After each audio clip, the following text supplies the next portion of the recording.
Betty, bam lamb, whoa, Black Betty, bam lamb, Black Betty had a child, bam lamb, the damn thing gone wild, bam lamb, she said a word not of mine, bam lamb, the damn thing gone blind, bam lamb, I said, oh, Black Betty, bam lamb, whoa, Black Betty, bam lamb, whoa, Black Betty, bam lamb.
So I make it harder. Don't hold back. If you think about it, so many people do be cool and look smarter. Don't hold back. And you shouldn't even care about those roses in the air and the crooked stairs. Don't hold back. Cause there's a party over here, so you might as well be here with the people care. Don't hold back.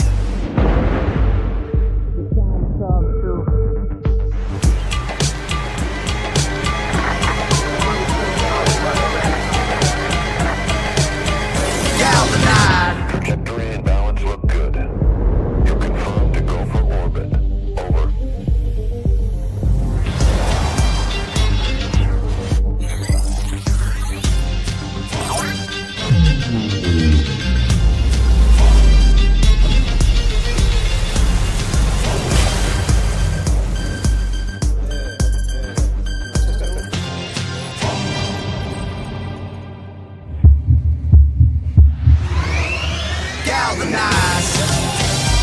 Every day, Michelin innovates to move the world forward on the road and far beyond. Michelin, motion for life. This is Dirt Store. We're your one-stop shop for everything off-road. Find all of the latest products from the top off-road brands. Whether it's gear, parts, protection or accessories, Dirt Store has everything you need to hit the track. Shop fast, ride fast.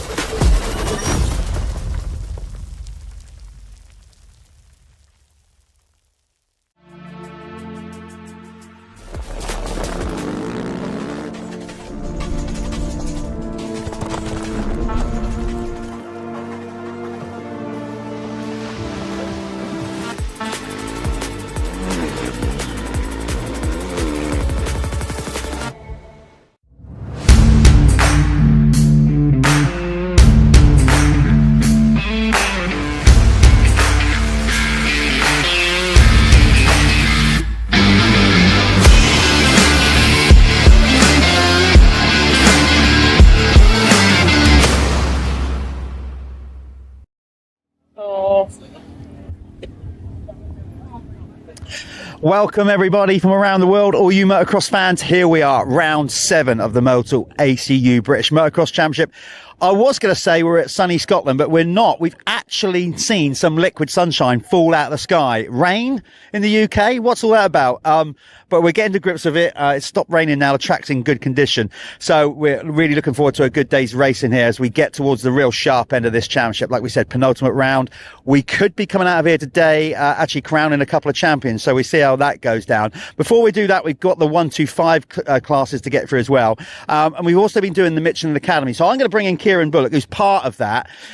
Kieran, last night we were talking again. We do this academy at every round with Justin, which we're going to speak to in a minute.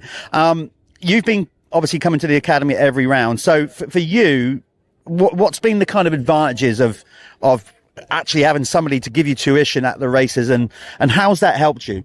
Well, obviously, people like yourself and Justin, you've been at that top level. You've done it all. And obviously, hearing from Billy and Conrad, who are in this same sort of era, like they've done it recently. Obviously, Conrad's junior world champion, Billy, won last weekend at Lommel. So being able to hear from people at the top of the sport really is, just to be able to hear how they think is like, it's nice to be able to take that in. Yeah, because the aspirations, because obviously you want to go down that same route. So I guess, you know, it's nice to have those conversations where you're going, okay, so you're feeling like that. You get those same issues, because obviously we all think we're kind of invincible a lot of the time. So has it been helping you a lot more, not even necessarily with the riding, because I know you do the track walks with Justin and stuff as well, but more mentally up here? Yeah, well, obviously Charlie Richmond was in the tent last night, and he was saying how when he started on the 250, he felt like he didn't belong in the class. And obviously, that's how I feel as well. You know, I'm not one of the top guys in the 125 field. So to be able to hear from someone who's at such an elite level that they can relate to me makes me realise that maybe my problems aren't that big and I can get around them. I like that. That's a good bit of positivity. Now, let's talk about this. You're from the southeast of the UK, predominantly sand up near Ling. Though here we are, a pretty hard-packed clay base. So how are you finding it? How was practice and qualifying for you?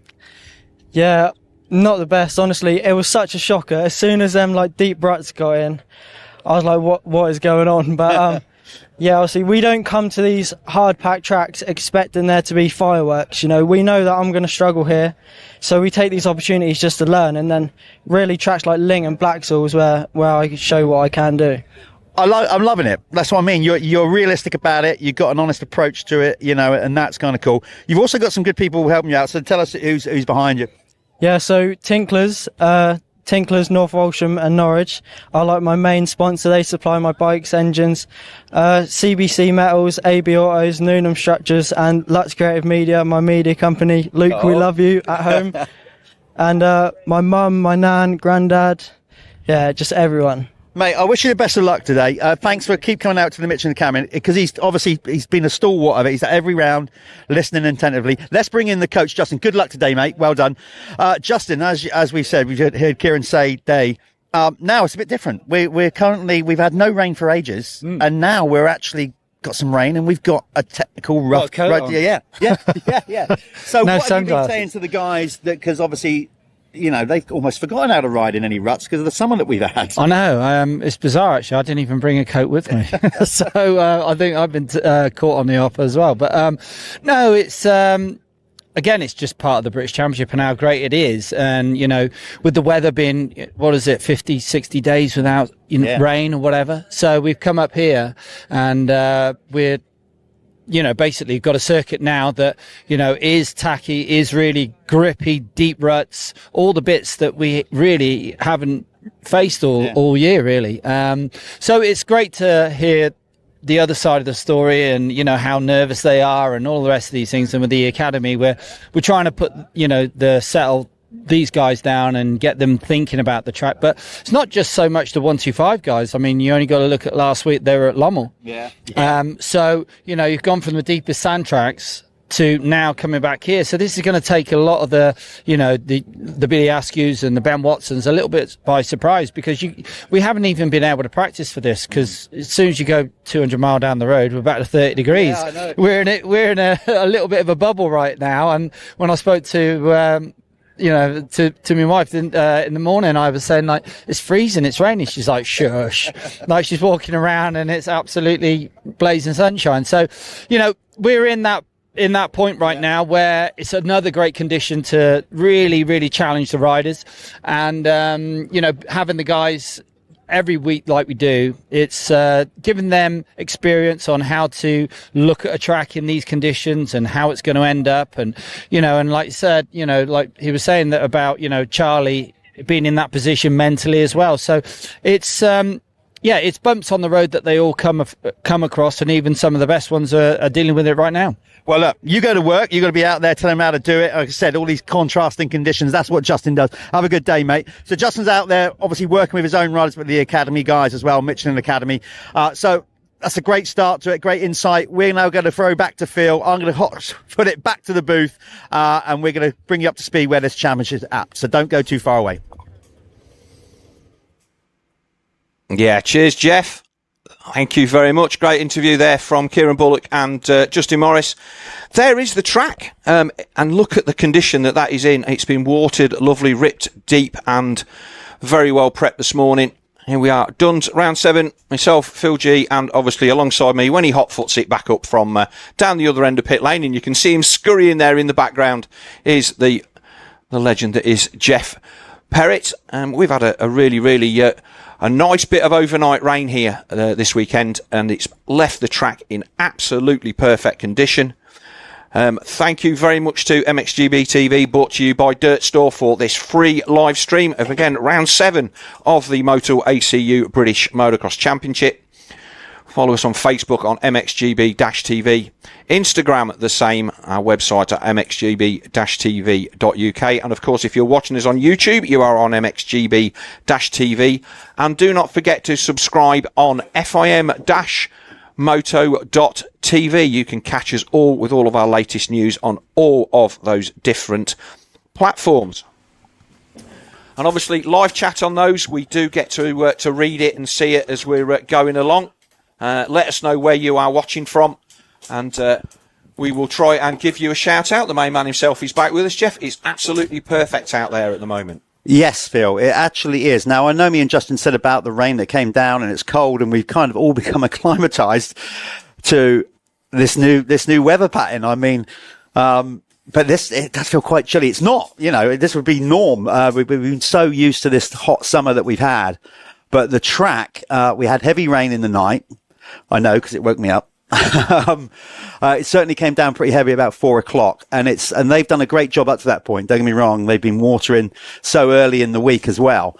But I think as a track, builder, and the conditions for the rider, now we've got practice out of the way, I don't think you'll get it any better. It's because it stopped raining. It's starting to tack up. We were watching practice and qualifying, seeing those perfect, tyre marks like putty. They call it chocolate cake. Yeah. It was absolutely, and there is one of our track crew, and like I say, I was really surprised with how soft it looked yesterday in practice. It's absolutely perfect. The bikes are not claggy. Everything about it is just exactly as you would want it to be. They've done a little bit of track prep between the end of practice and the start of racing, which obviously will just mean that it's not going to get really rutted out for the whole of the day.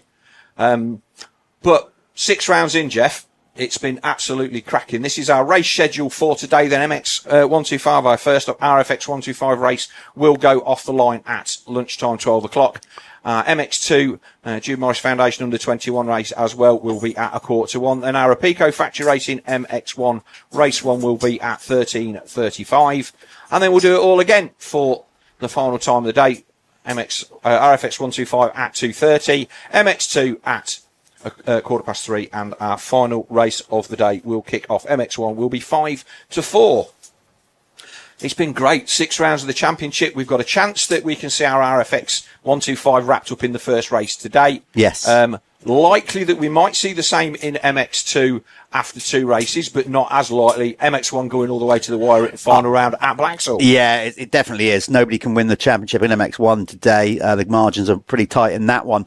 But yes, certainly 125s, I would expect on the form and what we've seen that Drew Stock, if he manages the situation correctly, probably could. We're going to find out, wrap up the 125 title.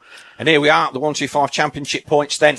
Drew Stock, a healthy 77 points in front of Harley Marjak, but we'll give Harley a hat tip. He missed a round after injury at the Junior World, so he's 77 points adrift. He needs to beat Drew, and he needs to get himself in front of Drew and hopefully get Joel Winstanley Dawson in there in 3rd place. Joel is only 12 points adrift of Harley Marjak there in 3rd, with Stapley, Moncrief, Hayden Stack coming back after a long season injury in 6th, Alfie Heron, Ollie Waters, Chris Bindley and Alfie Geddes Green rounding out your top 10. And so don't forget to like and subscribe and let us know where you are. Let us know who your top 3 are on YouTube. And we will see that is. And there is, like I say, championship standings. MX2 then. So this is a lot closer, Jeff. This is Heyman, who has a healthy 57-point lead. And according to my fingers and thumbs calculations, he needs to drop less than 6 points to Ian Doonson today, and he will be champion. But the rest of them, Musto, Searle, Richmond, Askew, Rizzy Brooks, Colmer and Jamie Keith, they're only separated by 2, 3, 4, 5, 6 points. So Jamie Keith with 4 good motos could still end up third in the championship. So it's been a great class, Phil. Again, the level of competition. Look at those names. They're starting to, some of them obviously perform in European as well. You know, we saw Billy Askew take a win. That was EMX, fantastic. brilliant. Obviously, we've seen them all up there. Joe Brooks and stuff as well. So yeah, this has been a hotly contested championship. Tommy's still holding in there amongst the young guns. But you're right. If Charlie comes out here with a 51-point deficit, basically 50 is still borderline. We're not sure, because if he doesn't race the last round and somebody goes 1-1, then it could be a tie on points. But if he comes out of here with a 51-point lead, it's a done deal. It's a done deal indeed. And then obviously our Jude Morris under 21 championship standings, a similar story, but the gap is a little bit closer in this one. And the other way around, Ginn has to score no more than 6 points less than Charlie Heyman to stay in that one till the final round. So we could see the main championship wrapped up today, but the under 21 go to the final round at Blacksall at the end of September. Charlie Richmond there in a good third in that one. Then Ben Musto, Billy Askew, Joe Brooks, Josh Vale, Jamie Keith and Freddie Bartlett. That's your top 10 in the under 21. And obviously this Duns track, we've been here quite a few times, I think, in the past. Yes, obviously we were here last year, double header last year. Which Jeffrey Erlings came and put on a clinic for everybody. But there is your MX1 championship, our Pico Factory Racing MX1. Conrad Muse then 16 points to the good of Auriel Oliveira, who's coming back after injury at Fox Hills. So he's not been on the bike, missed the last 2 GPs. Ben Watson obviously had a bit of a mare at Canada Heights, so he's 33 points adrift. I do not see that one being settled anywhere near close today. Taylor Hamill out with injury. Tristan Purden with a shot of 4th in the championship, possibly as a result. Which would be great. I mean, you've got a couple of Kawasaki's there in 4th and 5th. Real shame for Taylor because, I mean, his performance, particularly at the British GP, kind of highlighted where he could, where he could be if he could do more GPs and all that kind of stuff. Last time out, like you said, shocker for Watson. He was very much in the title fight, but Canada Heights has definitely dented his championship hopes. Yeah, first turn crash in race 1 and then a stone had the chain off literally at the back of where we were commentating. We heard Ben Rumbold saying that he was out, and obviously that's really destroyed what has been a good season for Ben Watson. And obviously, as always at all of these rounds, we will be having our Phoenix Tools fastest lap. We will hit the button and our graphics should pop up. What a setting. Look at that. It literally, it looks like we're the only people around out here. Look at that. You can't really see any.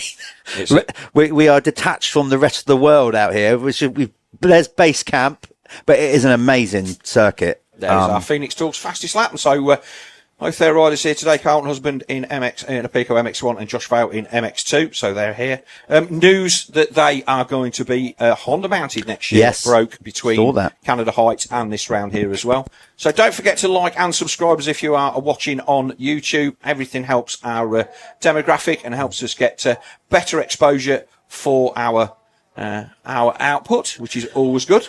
Yeah, we'll be doing the Prox Pit Pass again, which you'll see midweek. I think we're going to be following early over the first block of racing anyway. Jamie Carpenter, I think. And we're also going to be following Billy Askew on the Prox Pit Pass this weekend. So interesting to see his take on coming from Lommel to here. Yes. Just the travel time, but also the contrast in tracks. And of course, we saw them on Tuesday. He was at VIP. He was, yes. Did some hard pack riding. We'll talk about that later on. Yeah.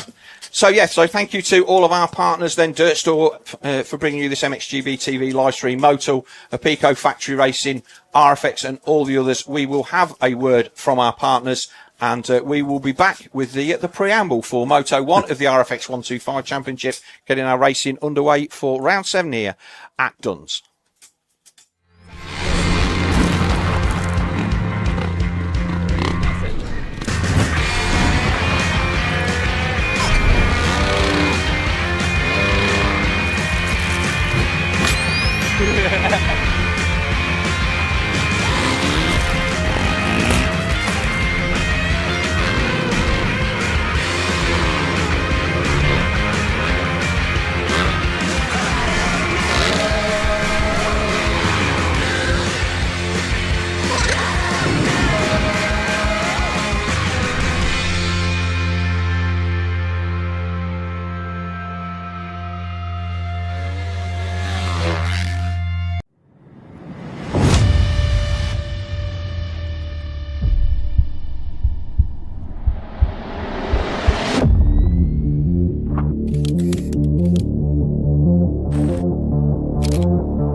Welcome back, everybody. Okay, Phil, let's do this. It's the RFX 125s coming up. We love this, the 125 class. What a great way to start any motocross race meeting, because they're young, they're enthusiastic, they make mistakes. We love it. Parents probably don't, but we do. The racing has been fantastic all year, Jeff, and we've had a really, really tight qualification here. Here are your top 40 qualifiers then for the RFX 125 here at Duns. Round 7. Hayden Statt then took pole position by 0.012 of a second. That's the difference between having your transponder on the front or the back of your forkleg. From Drew Stock, the man who we're expecting to wrap up this championship, even in this first moto today. Then third was Finley J, fourth Lucas Moncrief, fifth Joel Winstanley Dawson, out on a new Husqvarna for this weekend. Sixth was Chris Brindley, seventh Harley Marjak, eighth Archie Stapley, ninth Alfie Herron, and 10th Alfie Geddes Green. Yeah, all kind of what I'd expect there, but we'll talk about that in a minute. Before we do that, let's go quickly back to some very quick ads. Don't go too far away. It's a little short run. We're not going to miss the start. Don't go too far away. Welcome to Club Dirt Store, the new way to shop off-road. Stack up points with every order. Then spend your points for discounts. Join the club for free today.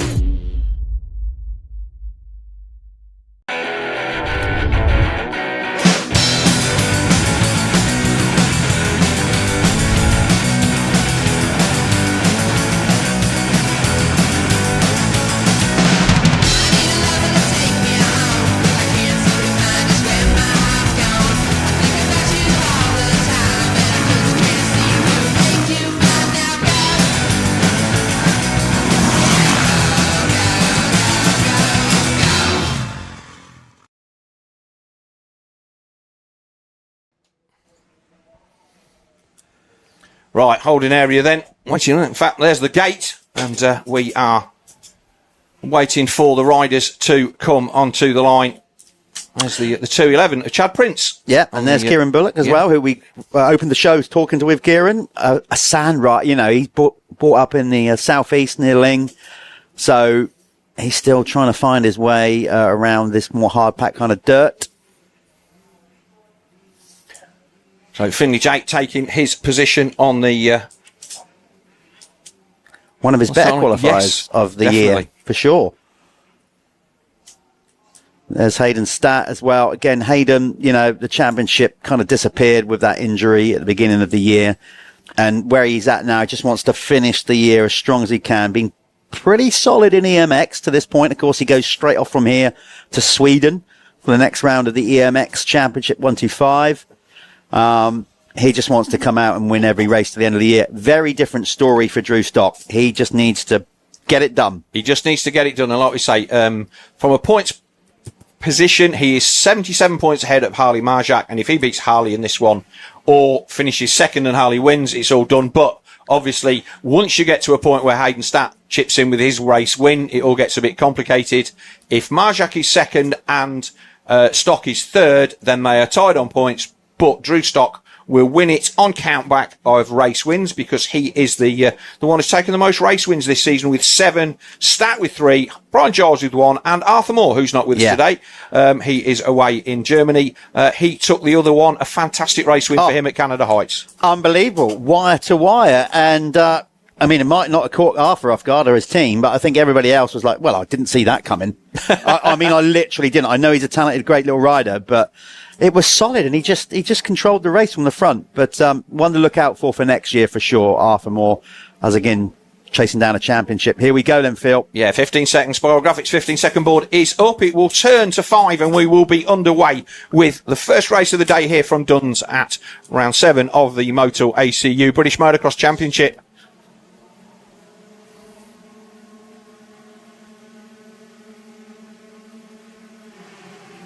And away they go. Angus drops the gate, and it's a Drew Stock's in a strong place. Stat maybe on the... No, Drew just hit the brakes a bit hard. Stopped at the inside, so he takes the lead. And Finley J has made a good start in second, Phil. Stat's right there, though, already pushing Drew Stock. He is. Fat Stat takes the lead. It was Travis Lawton that looked like he was going to take the whole shot. as they came up the start straight for the first time. But it is the JK Yamaha then of Drew Stock with the red plate. He takes the lead as they come down the hill for the first time. Oh, we've got a rider off the track there. That's on a white Yamaha. It's not Stapley, is it? I know the S. Briggs guys are rocking the, or is it Marjac? I think it might be Harley. I'm not sure. It definitely looked like one of the S. Briggs guys. Well, there's Stapley there on the 484, Jeff, so it was not Marjac. Okay, there's Jaden Anderson, the Scottish rider, making a really good start at his home round. Number 33, doing good stuff up here in the Scottish Championship. That's Marjac at the back. I think that he's got a mechanical there, Jeff, because he pulled off the circuit and did not make any kind of attempt to get back on in a hurry. As we look at the 531 there of Lucas Moncrief down the inside. Yeah, that was sorry, Phil, but that was a strange one. You're right. It was kind of like he didn't make a rider error that kind of sort of send him off the side of the track. Very strange. Let's see if we can get to the bottom of that. Well, the top and bottom of that is, Jeff, that if unless he can come back through to win, that's the championship for Drew Stock.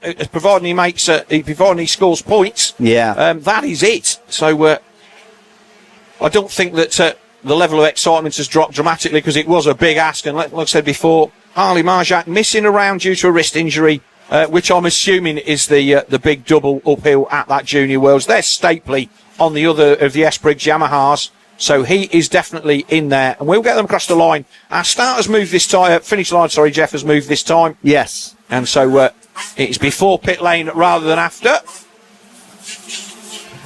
So, yes, exactly. We get them all over the line. We get the timing up. I'm trying to look for Joel Winstanley Dawson, see how he's getting on. Obviously, new ride. But he said he's got off the gas onto the Husqvarna. Let's see if that enhances his performance in any way, shape or form. But right now, this is Lucas Moncrief on the free-flow Madison Crescent Yamaha, all decked out in the one-off round muck-off design, pink and black.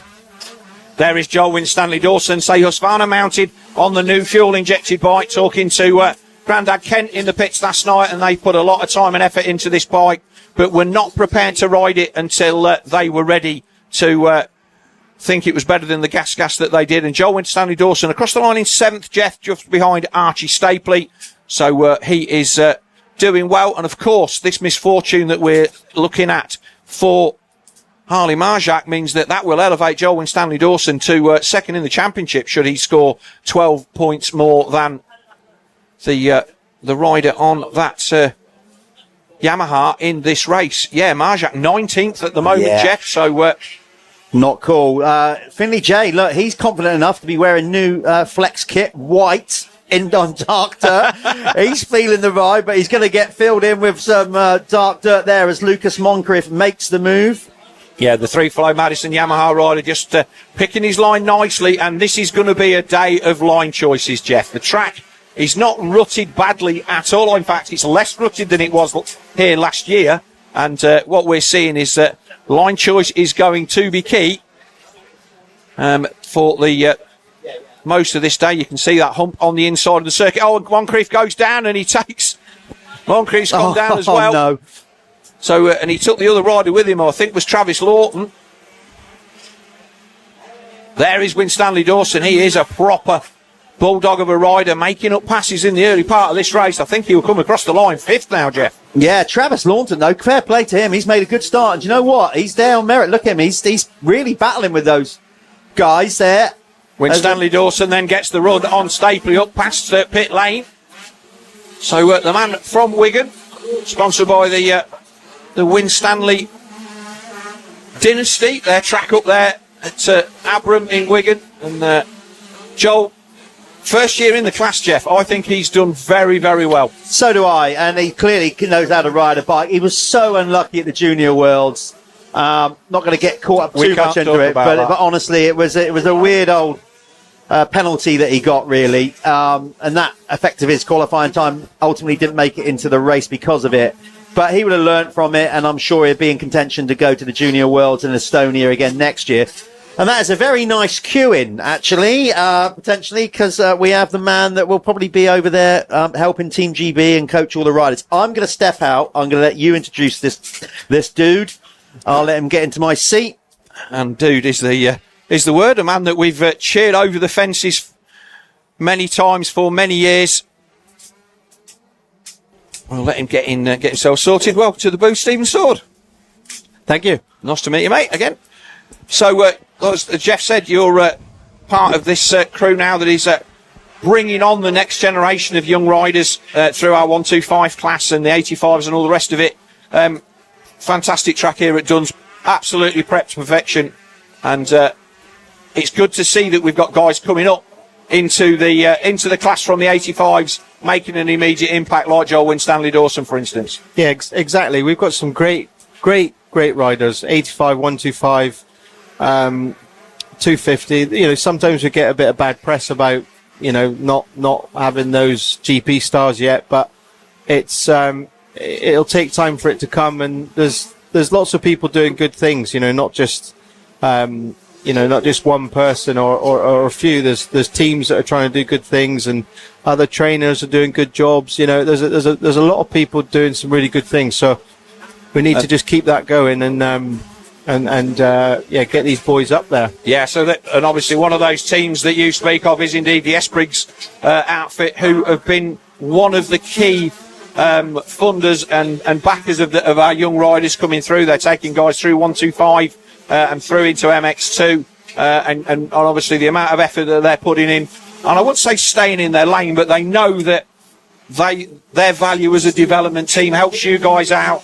We've seen Charlie Richmond go through to be on the full MX2 team for True 7 Honda after some great seasons with them. And obviously it looks like Archie Stapley and Ali Marjak, Jensen 7 as well, who's going to be riding for them next year, not with us today.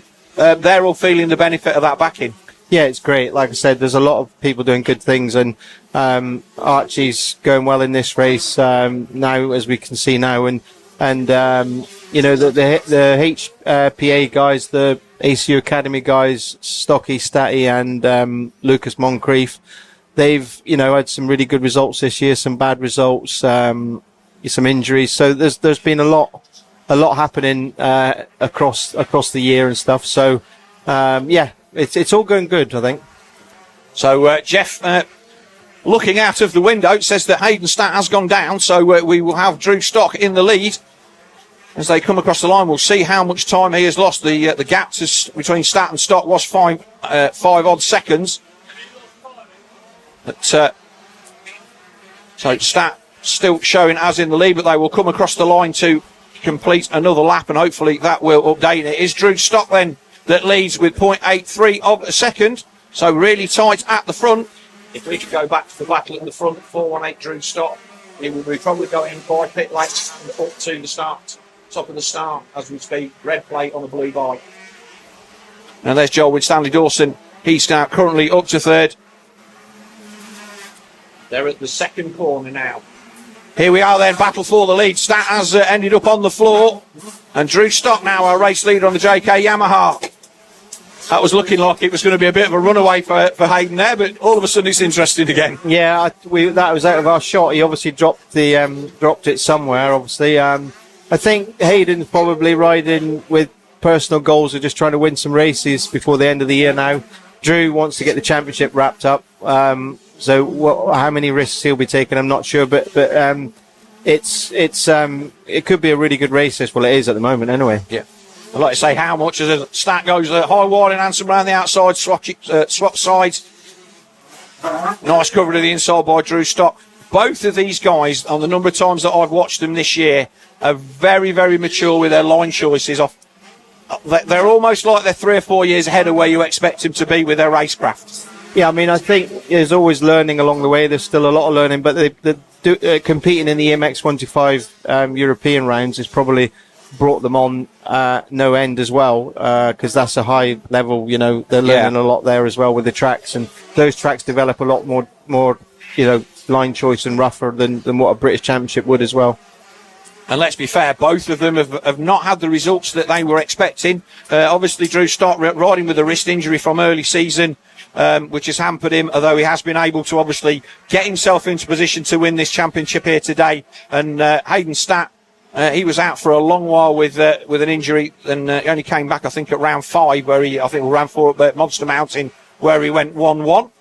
But he's still right there on the back of Drew Stock. Bit of a mistake there from the man on the Chambers KTM, who lets the JK Yamaha rider off the hook by about a second by the looks of it. Really easy to do that in these ruts then, Steve, yeah? I think Hayden's overriding a little bit at the moment, but he rides sort of, very aggressively anyway. And I think I think he's got the pace here. Stocky's letting him by.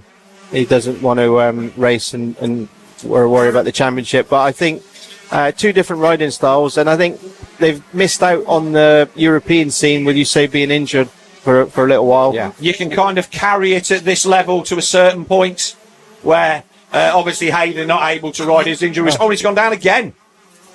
It's really loose on the outside of those turns. It really looks like there's lots of grip to be had. But I was out there this morning, and if we hadn't have had the watering that had gone on, it would have been dusty even with the rain. Yeah, I think you're right. I think it's perfect conditions, and it probably will. Well, it will dry out. Like you said, I think you said there'll be dust by the end of the day, maybe in some places. Drew's obviously riding a little bit sort of conservative and not pushing so much, and Hayden's kind of doing the opposite and very much faster, but just lost the front there, which is unfortunate for him. So I would imagine he's going to get the hammer down and come back again. Yeah, this is almost like the race that nobody wants to win. It's almost like a who doesn't want to win the championship. But like I say, Drew Stock then on the JK Racing Yamaha. He's been riding around that wrist injury. Speaking to him in the pits yesterday, he is now at the point where he says it's not affecting his riding. He's not in pain. A lot of the EMX rounds where they expected to do well, and the tracks that he was kind of the best prepared for, they really struggled with it. But over the summer, he's got himself back into proper riding fitness and riding shape. He was out at the test day that we did on Tuesday, looking very, very quick. And then, and with as it stands at the moment, he is going to wrap up this RFX 125 Championship. We are still looking to try and find Harley Marjak. Marjak then in 11th, so he's motoring his way through. It'd be interesting to try and get word from the Briggs crew as to what happened to Marjak there, but it certainly looked like a mechanical, whether he got mud in the brake or something, but he definitely looked like it wasn't just a case of, I've just ridden off the track and I'm going to ride back on in a proper manner. He lost a lot of places there. So it is 5 seconds then, the gap. Joel and Stanley Dawson then in a healthy third, and he needs to score 12 points more than Marjak. And at the current rate, Marjak will score 10 and Win Stanley Dawson will score 20.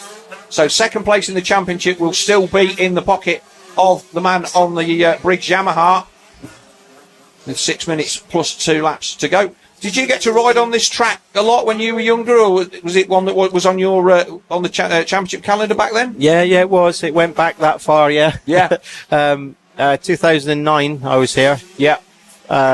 Good memories here, actually, because I won the championship that day, which I think it was the last round, or maybe it was the second to last, similar to this, on the MX2 with Hitachi Red Bull KTM team.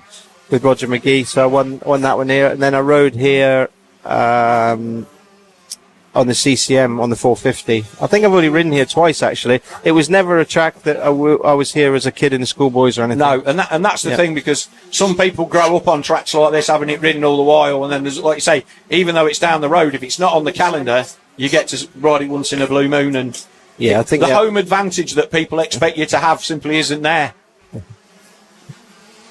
So there is Archie Stapley. He is currently on fourth. 4 seconds adrift then of Joel Winstanley Dawson, or 3.5 to be technically correct. And he's been good for me this year. Again, one of the youngsters in the class, and that Briggs development team picking their riders, and it's good to see them growing into the championship, and commentators curse. But obviously that corner has taught a lot of guys out.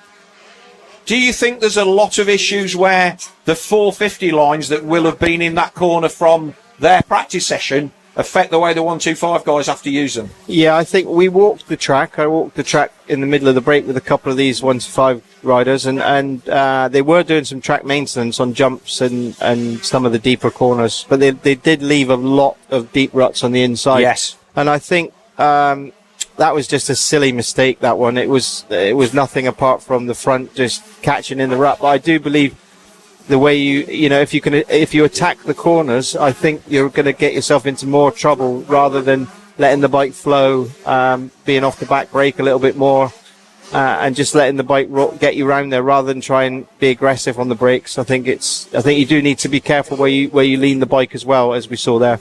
And obviously that's one of the things you as a coach, it's very, very difficult to try and tell these young riders who are full of enthusiasm that you need to go slower to go faster. Yeah, well, we've said it this morning, and even some of the the top MX2 and MX1 guys, that their overriding will get you nowhere today. You've got to really get a flow in the ruts and the corners. Kind of what Drew's doing now. He's taking a lot of outsides, getting himself out of some of the deep ruts.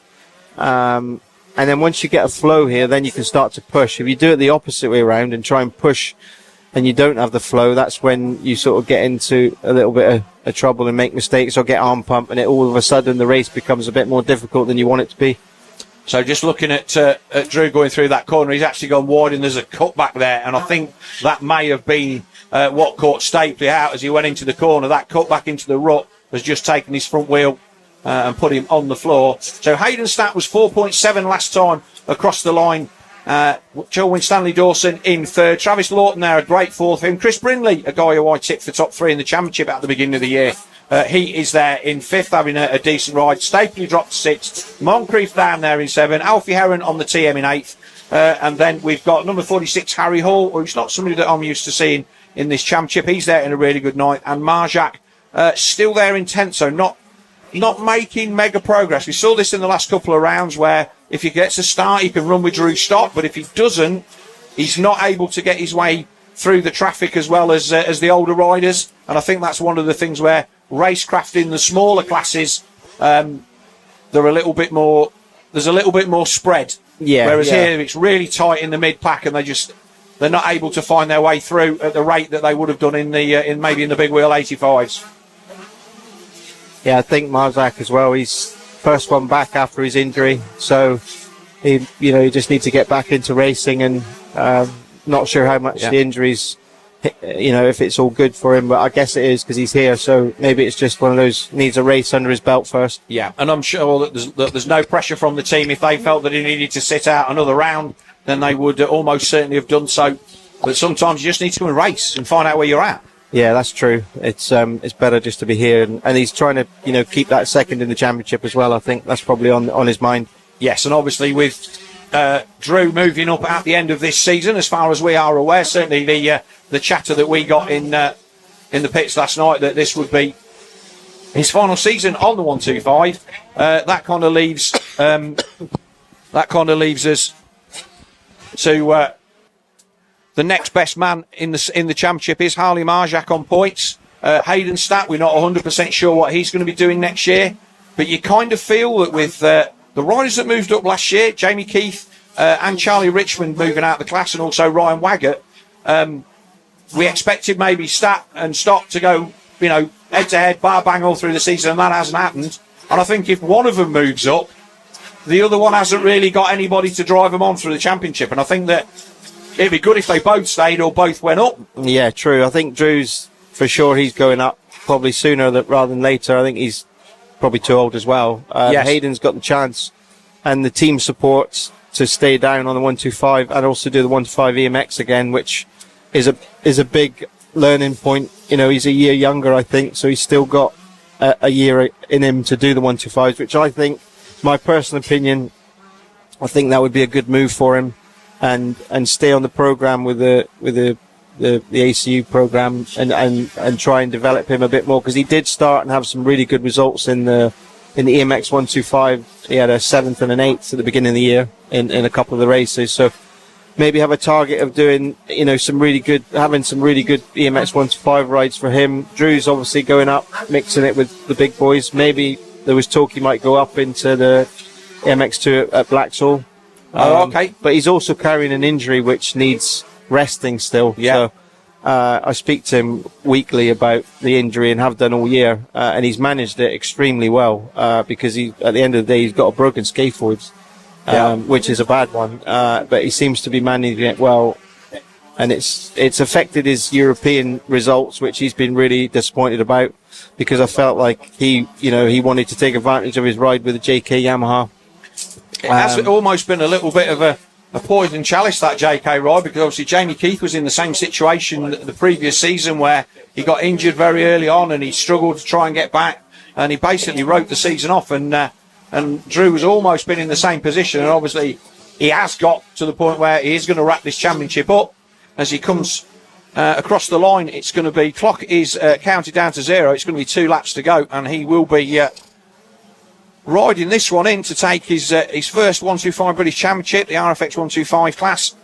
And like I say, moving up to MX2 next year, if Hayden Statt, if he's got eyes on that 125 EMX programme, and obviously being the team that he's in, they're there in the GPs already with Ollie Colmer and Adam Sterry, so that's a good thing for them.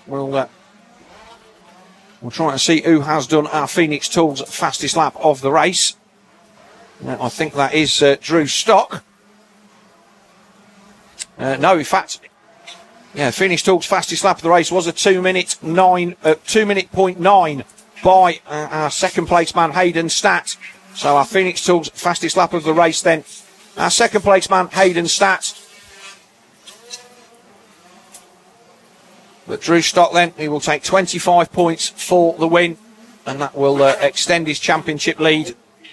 And there is nothing else that Marjak can do. He's just moved past Alfie Heron into 9th, but I would say it'd be really interesting to try and get some kind of understanding of what happened to Marjak, because I didn't see anything there that was him having a little bit of a problem. Maybe the bike just fluffed up or something. We've all had that on 125s where all of a sudden they start popping and then they clear themselves and you carry on. Yeah, I actually missed what happened, so I can't. Yeah, so as they came down, I think it was turn 1 or turn 2, one of the downhills after the start, he was off the track on the inside, as if you kind of gone off the track and I just need to find my way back on, but he just took so long to do it. There was definitely no kind of call that he could have been gaining an advantage and everything, and he just seemed to take a really long while to get back onto the circuit, and it cost him probably 10 or 12 places. So we will find out maybe. Here's our second place man on the Chambers KTM, Hayden Statt. He will be wanting to take the race victory here and add it to the overall that he took at round 5 at Monster Mountain. He's taken 3 wins so far this year, but he won't be taking a win in this one. Still 4.5 seconds adrift of our race leader, Drew Stock. So as Jeff was saying earlier, you're going to be out with these guys in the big wide world, giving them the benefit of your experience. And as I suppose that there's things that you didn't realise that you needed to know when you were their age that you've now got that kind of golden hindsight of, I suppose. Yeah, absolutely. I mean, it's just experience, and it's being there and the years of doing the job. No different to any other trade. You just get to know a minimum of what needs to be acquired. What you need to do and how you need to go about it. All right, it's changed a little bit, and I think the generation has changed a lot as well, and the bikes and how everything's going, and the setups and stuff. But the sort of the work and what needs doing is very similar to how it was 20, 30, 40 years ago. So I just try and install that in them. And also they've got to find their own way. Like saying too much or trying to make them, what they need to be is not a good thing either.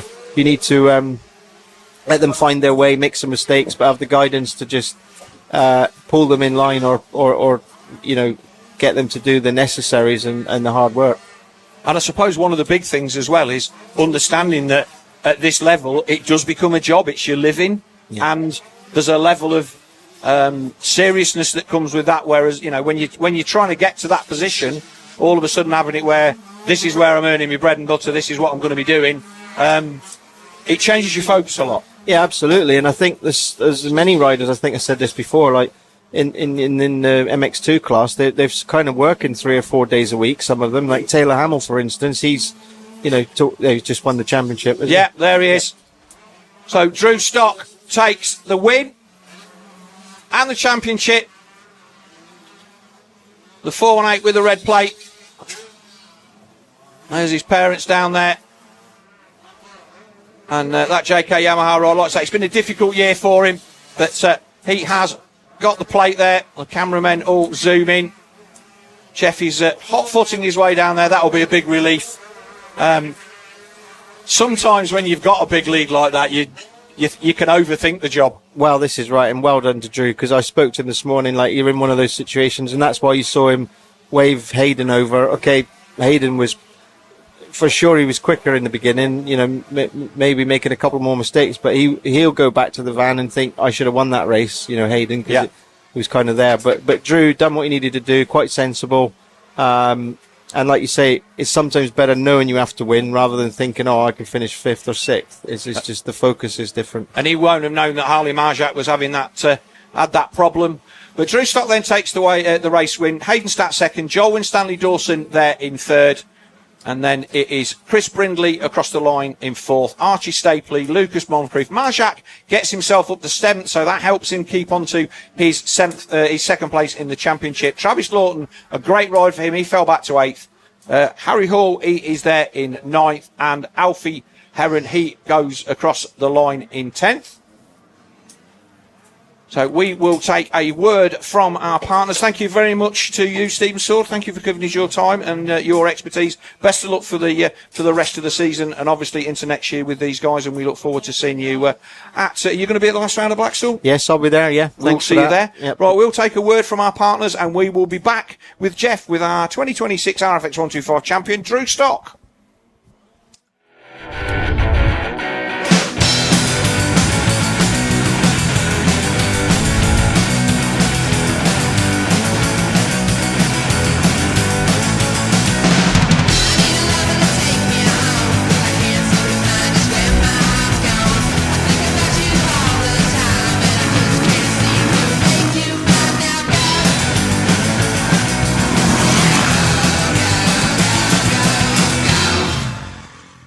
This is Dirt Store.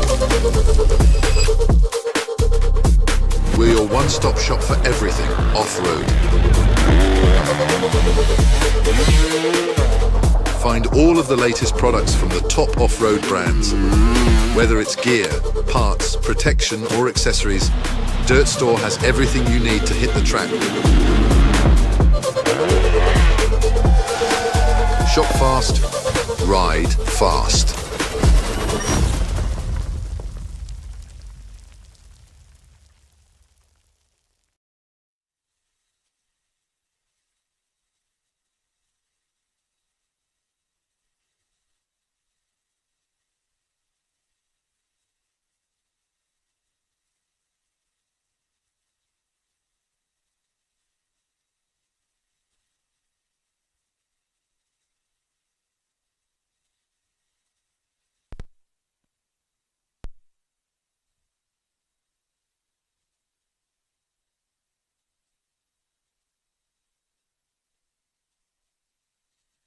I got a good start and he ran it in on me and I just had to back off. Like, he made a few mistakes and he was pushing. I was trying to keep it steady and I did actually let him pass. I don't know if the camera got it. And then he crashed in it and it was all to me then. So I just chilled for the win then. But so happy to get this over and done with, and yeah.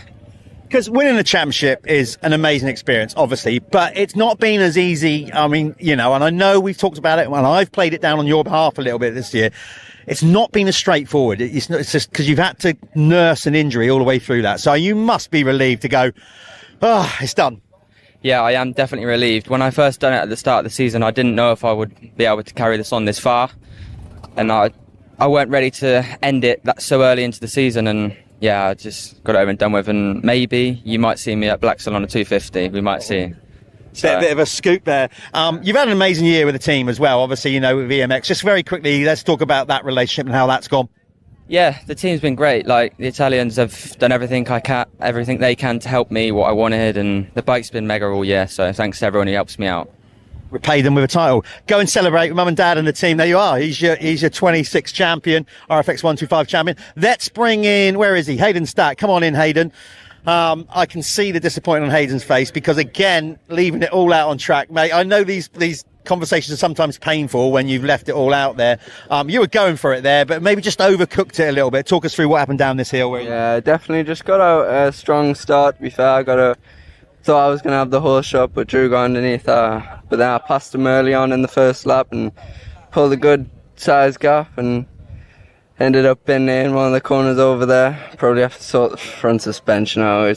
She's a bit skittery, so we'll sort her out. But I don't know what games he's trying to play, waving us past as if I wasn't going to pass him already. So don't know why he's playing that, but yeah, it's a good race other than that.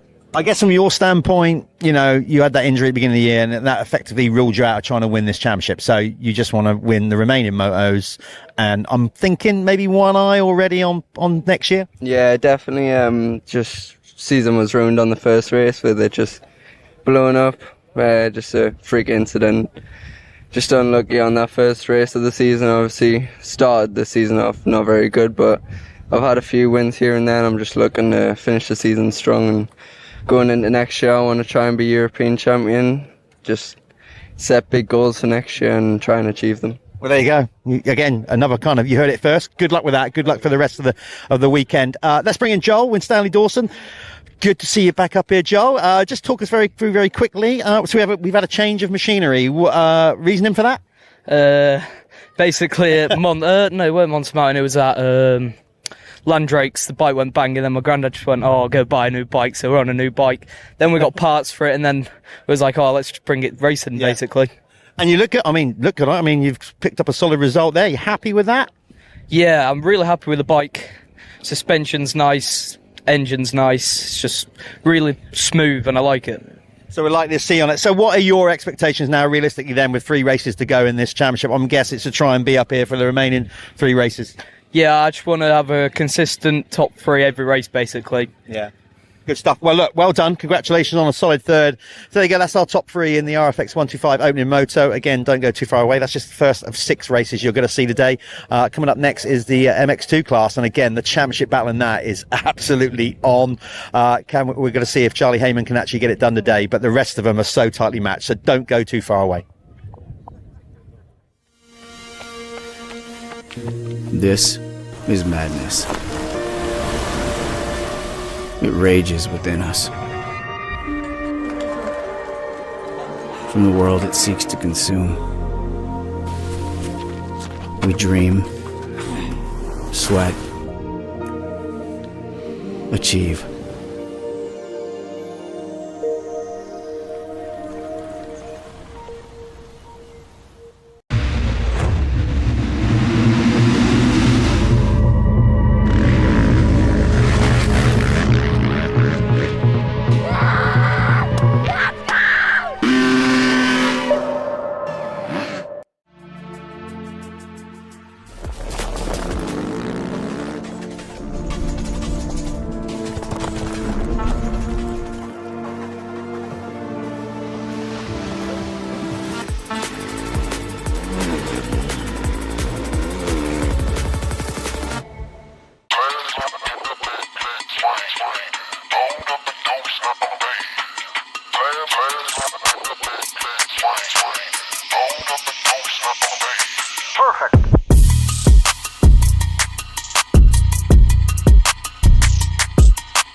I'm still a kid, but I'm tougher than you think. Let me fail, let me fall, and learn to get back up. Let me find my own line, let me go full throttle. Never tell me what I can't do, and let me win. Never hold me back. Let me try. Let me try. Never underestimate me. It's the ride of my life.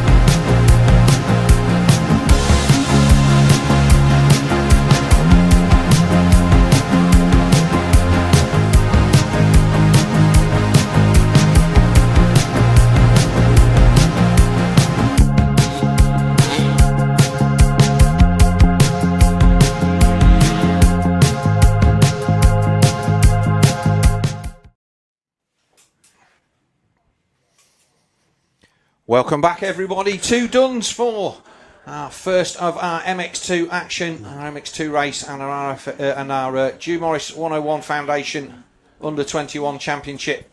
Moto 1, we could see Charlie Heyman wrap up the championship in this race, but I think it's unlikely, Jeff. It's going to go to at least Moto 2. Let's have a look at our championship, our qualification for this round 7 of our championship. You can see a beautiful view. It's quite clear today, but you can't believe how far we can actually see. Yeah, it's good. I mean, we've been up here before where the clouds have come in and we've had to, can't remember what year it was. I want to say 16, something like that, where we had to cut the meeting short because of the mist. But there we go. That's the qualifier. Joe Brooks on it again. Yeah, Joe Brooks then qualified 0.16 of a second in front of Ian Doonson. With Jamie Keefe, a good qualification in third. He's a further 0.2 back. Then it was Ben Musto, Charlie Heyman, Billy Askew, Freddie Bartlett, Charlie Richmond, Joel Rizzi. And rounding out the top 10 was Tommy Searle, who was 2.5 seconds back. And it's going to be tight, the points and everything. We'll have a look at that when we get closer to the race drop. There's Coleman, McCormack, Garland, Vale, Coleman, Eddie Wade on the Triumph, Adam Collins, Liam Bennett, Ryan Waggett on the two-stroke Raji Racing KTM, and Luca Pegg on his 250 Yamaha, where we'll have another quick word from our partners, and we will be back with the gate drop of the first MX2 action of the day.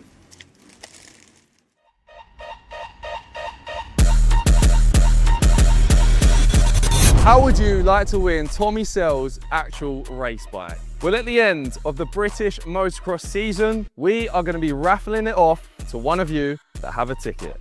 Okay, John, can you tell us a little bit about how this is different to a standard Triumph 250?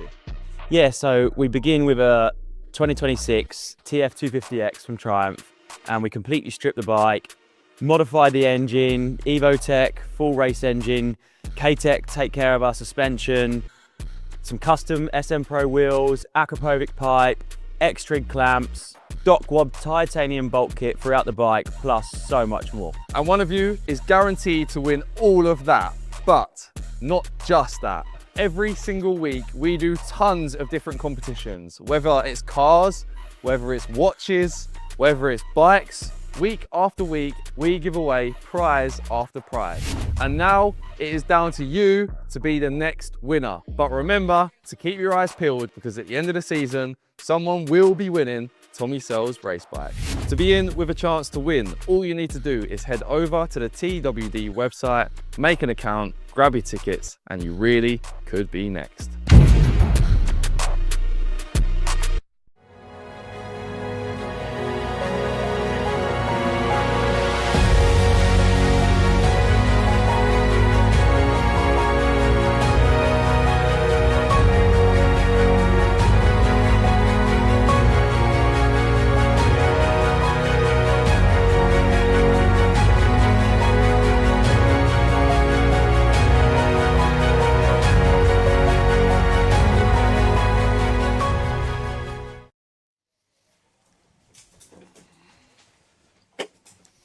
So a few spots of rain on the lens as we get ready for race 1 of our MX2. And just to point your mind there, Dew Morris, we are back at Duns, where we lost him 4 years ago now. Yes, I'm not going to speculate because I really can't remember. But obviously a poignant moment, and in his legacy, of course, you've just seen the advert. The amount of fundraising that as a community, so many people have got behind the Dew Morris Racing Foundation. And hopefully that will never stop, because if you contribute to that, you are contributing to your own safety. A lot of the money goes to the air ambulances, which, you know, we hopefully never see many of them. But do your bit, contribute, and then you're playing your part to keep this amazing sport going and keep it safe. Yeah, and obviously Dew's legacy lives on with the sponsorship of the Under-21 Championship. Like I say, you often think, you know, where would he have been in his career now? But people will remember him, and this Dew Morris Racing Foundation, as you say, doing so much with the air ambulance. Fantastic work that they do all of the time, and we specifically remember him here at Duns this weekend. We sure do, yeah. And then hopefully in his memory, we're going to see an absolute rip snorter of a race, because Charlie Heyman, of course, has a healthy championship lead. But listen, it's there to be chased down. But some of those others back there in second, third, fourth, all those guys, it's a tightly fought thing. And I would say there's not much between any of them. Of course, on his day at any given point, Tommy can always pull one out of the bag like he did at round 2, kind of caught us off guard. He started the year not so great and then came out and we're like, okay, so he can still do it. He can still turn it on. ACU carrying a load of confidence. He's been good. He had a pretty wretched beginning to the season. Not for any particular reason, but he didn't hit the ground running. And I think it took him like 4 rounds. I think round 3 he had a 5-3 that got him on the podium at Ling, which kind of started to turn things around. At the second half of his season, especially after that fantastic ride at Lommel in the EMX 250 last weekend, which I wouldn't say I was really impressed with his first race where he ran third for ages and I think he ended up at in 6th. That was still good, but to come out and go forward and take the race win, that was excellent. And to finish second on the EMX podium at Lommel when he's never raced there before was so outstanding. Good. And then before that as well, we've had the British GP. I thought Ben Mustoe performed particularly good there as well. Yeah. That was hard pack. Ben likes a bit of hard pack. He's from down at Cheltenham. So he said, I mean, again, I wouldn't want to. Dunson obviously riding well as well. Brooks at any one time. Joel Rizzi now getting in that group. He's proven that he's, it's all starting to click again a bit for Joel. By the way, keep a lookout for his race kit this weekend.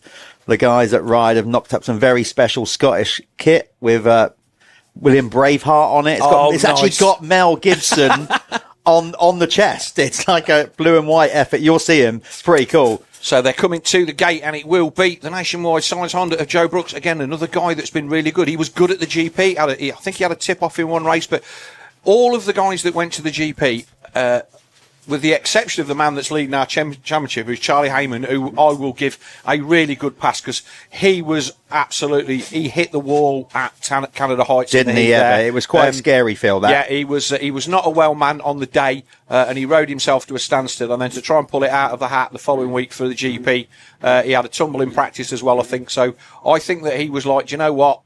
I've got a lot on my plate here. I'm the only one in this race that's defending the championship lead, and he did not get too bent out of shape about the fact that he didn't do maybe as well as he wanted. Gern Dunson, another man who was pretty well up there as well, but all of these guys in the mid-pack, any one of them can be 3rd or 10th. It's just so even. Like I say, Charlie Heyman has a 57-point advantage over Gern Dunson as it stands at the moment, and then there's another 30 points back to Ben Mustoe. So while mathematically, before this gate drops, anybody within 100 points, which goes back to Billy Askew in 6th, could still win the championship. That is never ever going to happen.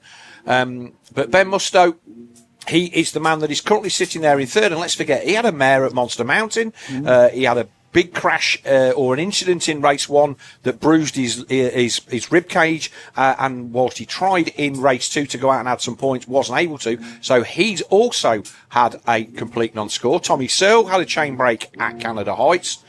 Charlie Richmond there, he's in 5th.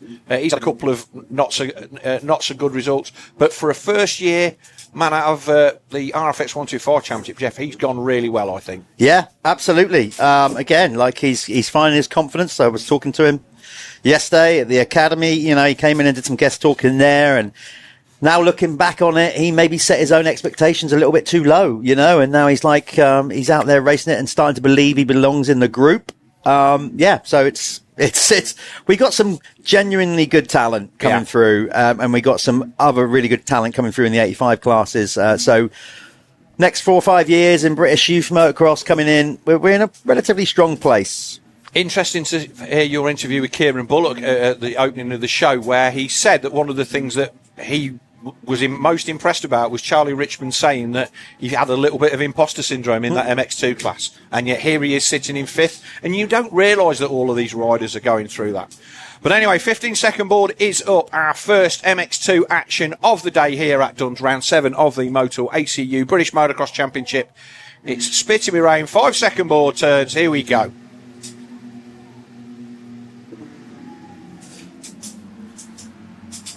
Well, it looked like, was it a KTM or Honda straight down the pipe? It might have been Jamie Keeper. He ran it wide. I think that was Billy Searle Askew. was there as well. I think you might be right. Yep. Or getting a kick. Is that Joe Brooks? I think that's Joe Brooks. Early pace setter on the Honda.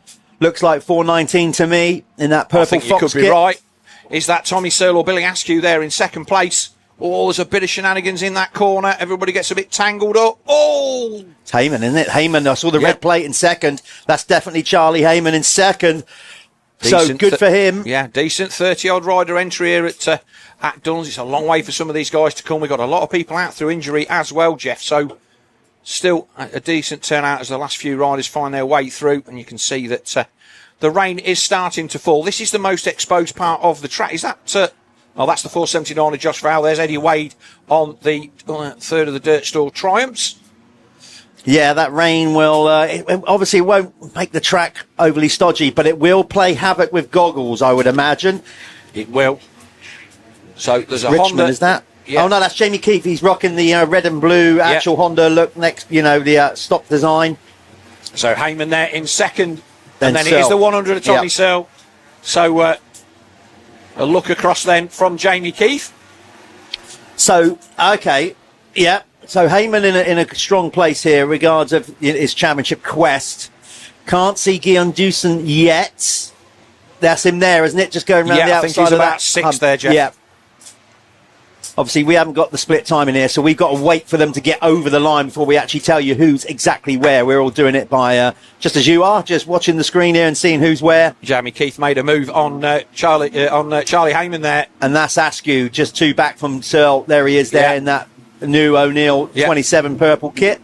Is this a good time to mention the fact that in the battle of the MXGB commentators at the O'Neill Madison launch, yes, that, you did better than me. It was a win for me, but purely down to the fact that you turned up with no kit and no bike, and we'll take that anyway. You'll take that as a default win. Yeah. Phil turned me over on Tuesday on the grounds that I didn't even go out on the track.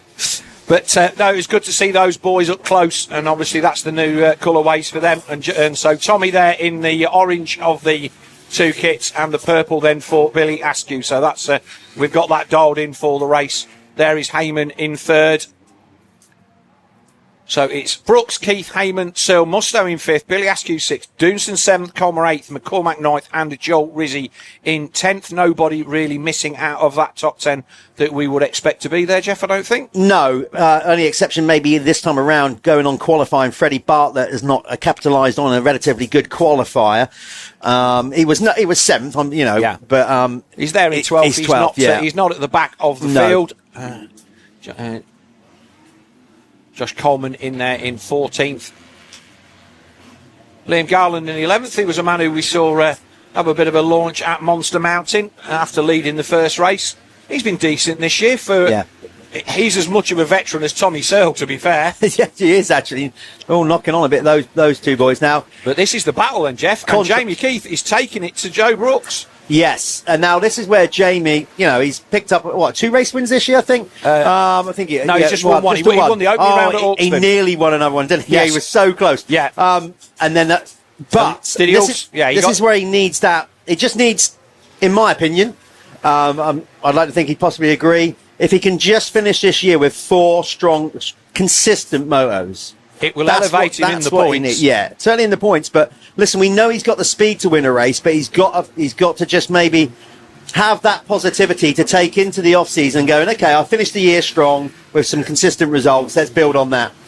So Searle and Askew have both passed Mustoe on that lap. So the man on the 163, he's dropped back to 6th. So Searle is only 2 points to drift of Ben Mustoe at the moment. So as that pass puts him into 3rd in the championship, Guillaume Doonson, he is in 7th and has got a bit of a gap to catch the man on the AC United Gas. But I've been really impressed with Joe Brooks this year. Again, another man that missed around through injury, had some really good results. Didn't have the best of results at Lommel, but was on the podium. Was it Trentino? I think he got on the podium in EMX 250. I know that he managed to nab a podium. He rode out of his skin and got on the box EMX 250, which is absolutely top draw for him. And it'd be interesting to see what he can do again in his tail end of the season. He's currently sitting in 8th in the points, but a win in this one will give him a real good lift towards that 3rd place in the championship. Keith then taking the very short route around the inside of this track. We're talking to Stephen Sword while you were out there doing a bit of spotting, Jeff, and we were saying that the couple of 125 guys that went down do you think that the track, having been ridden by the 450 guys previously, the 125 boys were struggling with the ruts, the way that they went and everything? A bit of both. I think also when we saw obviously Hayden Stack go down, I think again I think I even heard Stephen say it, just overcooked it, just overriding, just trying a little bit too hard. That coupled with the fact that, because either way you look at it, a 450 4-stroke will make much deeper ruts than any other of these bikes out there. And of course the 125s, the track had changed quite a bit. Even though they had a sighting lap, when it comes at race speed, probably caught them out a little bit. So Heyman is sitting there, just 3 seconds adrift. They've dropped Tommy Searle, Askew and Musto by about 6 seconds. So that is from the leader. So 3 second gap from Heyman to Searle. That means that he can focus forward. And I think that at this point, Jeff, that's big mistake there from both. So that must be so bullet hard there underneath, and they're catching that ridge, and it is literally like on ice coming out of that corner field, isn't it? Yeah. All three of them did it there, but third place rider Heyman managed a little bit better throttle control. Yes. And look at they're really struggling, aren't they? They are. So it's a hard base, and it's no wonder. I mean, anybody living in the UK, well, anywhere in Europe, I mean, we've had this insanely hot summer. The ground is just baked really, really hard. And, of course, a lot of water's gone down. It rained in the night. It hasn't had a chance to soak all the way in, so it's still really hard. Here it goes. But, look, the track here is absolutely perfect, Jeff.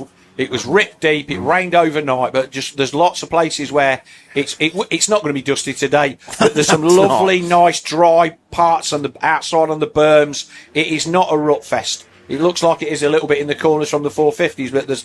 Down the straights, you go pretty much where you like, as Keith looks like he's going to swap to the inside. Well, we're getting proof. Good save in the end. Yeah, it's not a rut fest because we're racing. We've seen racing in both races so far. Even the jump faces look really good. No, I mean, yes, there's ruts, but there's a lot of ruts to choose from, and it's not one line at the minute, as proven. You're literally watching Jamie Keith ride different lines to Joe Brooks, but they're not like losing necessarily a load of time. He's just got to get close enough to stick a wheel in there. Right now, Charlie Heyman in third, Red Plate SC Sports Homes is in a strong position. Remember, he needs to come out of this weekend. If he has a 51-point lead, he'll be celebrating the second moto. He can win this championship. He can't win it in this one, realistically, mathematically, but he's pulling more points on his closest rival, Gian Doosan, in this one. So, yeah, it's kind of trending towards that, but of course we've got a second moto to go. Interestingly, Jeff, doing my research for this round, obviously 6 rounds in, it's interesting to see kind of the runners and riders and what they've been doing all year, as this time Brooks manages to stay on the track. Doomson only been on the podium twice, and they've both been wins, which is not what we would have expected. But again, it just shows that the level in this class, there is a lot of talent that are all battling for those podiums. And he said to me in Winner's Circle, enough time, Phil, like, this championship's tough. You know, the British riders step up to the plate, and it has taken him that long. As he's obviously a rider that does EMX and all that. And once it took him quite a while to get that first race, but once that first race came, then we've kind of seen a slightly different approach, and confidence from Doonson. So, and let's not forget, he won't have raced on tracks like this back in Holland where he's come from. But he's had a decent EMX championship. He's been pretty good. In fact, I would say his EMX performances have been better than the British. So it does show when the likes of Brooks and Askew can get on the podium at EMX, the level of where we are. And from my point of view, if you're getting on the podium in EMX, you're good enough to be an MX2. And we saw that at Fox Hills with Joe and Rizzi and Billy Askew, that they were up there battling with guys who we see as top 10 MX2 guys week in, week out. So our boys are definitely fast enough. Of course they are. Going back to Doonson, I mean, I don't know, I might have missed any social media. I don't know what his plans are for next year, whatever. But from my point of view, I thought he's brought a good value to the championship. I think he's a real nice young lad. I think it'd be great if he stuck around and does the championship again next year, hopefully with Sean and the team there, SS24 Gabriel team, because, I mean, this championship's like stacked out. So I'd like to see him stay.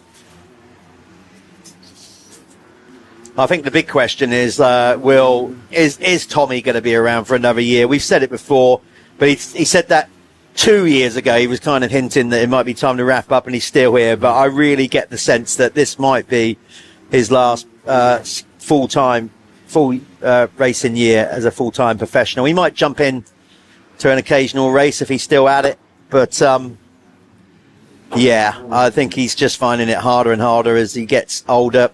Obviously got all the track craft, but the training, and he's got a family. Yeah, and of course he's got a young family, all that kind of stuff. Listen, whatever, if it is his final year, yeah, it would be nice to know and give him the props he deserves. Yeah. While he's on screen, we'll give a ping for the Phoenix Tools fastest lap of the race. Then is Jamie Keith. He did a 2:02 early on in this one, and he's been the fastest by about half a second. But everybody now is the times are starting to drop off. The track is getting slippy, the ruts are getting deeper, and the primeness of the circuit has started to go away.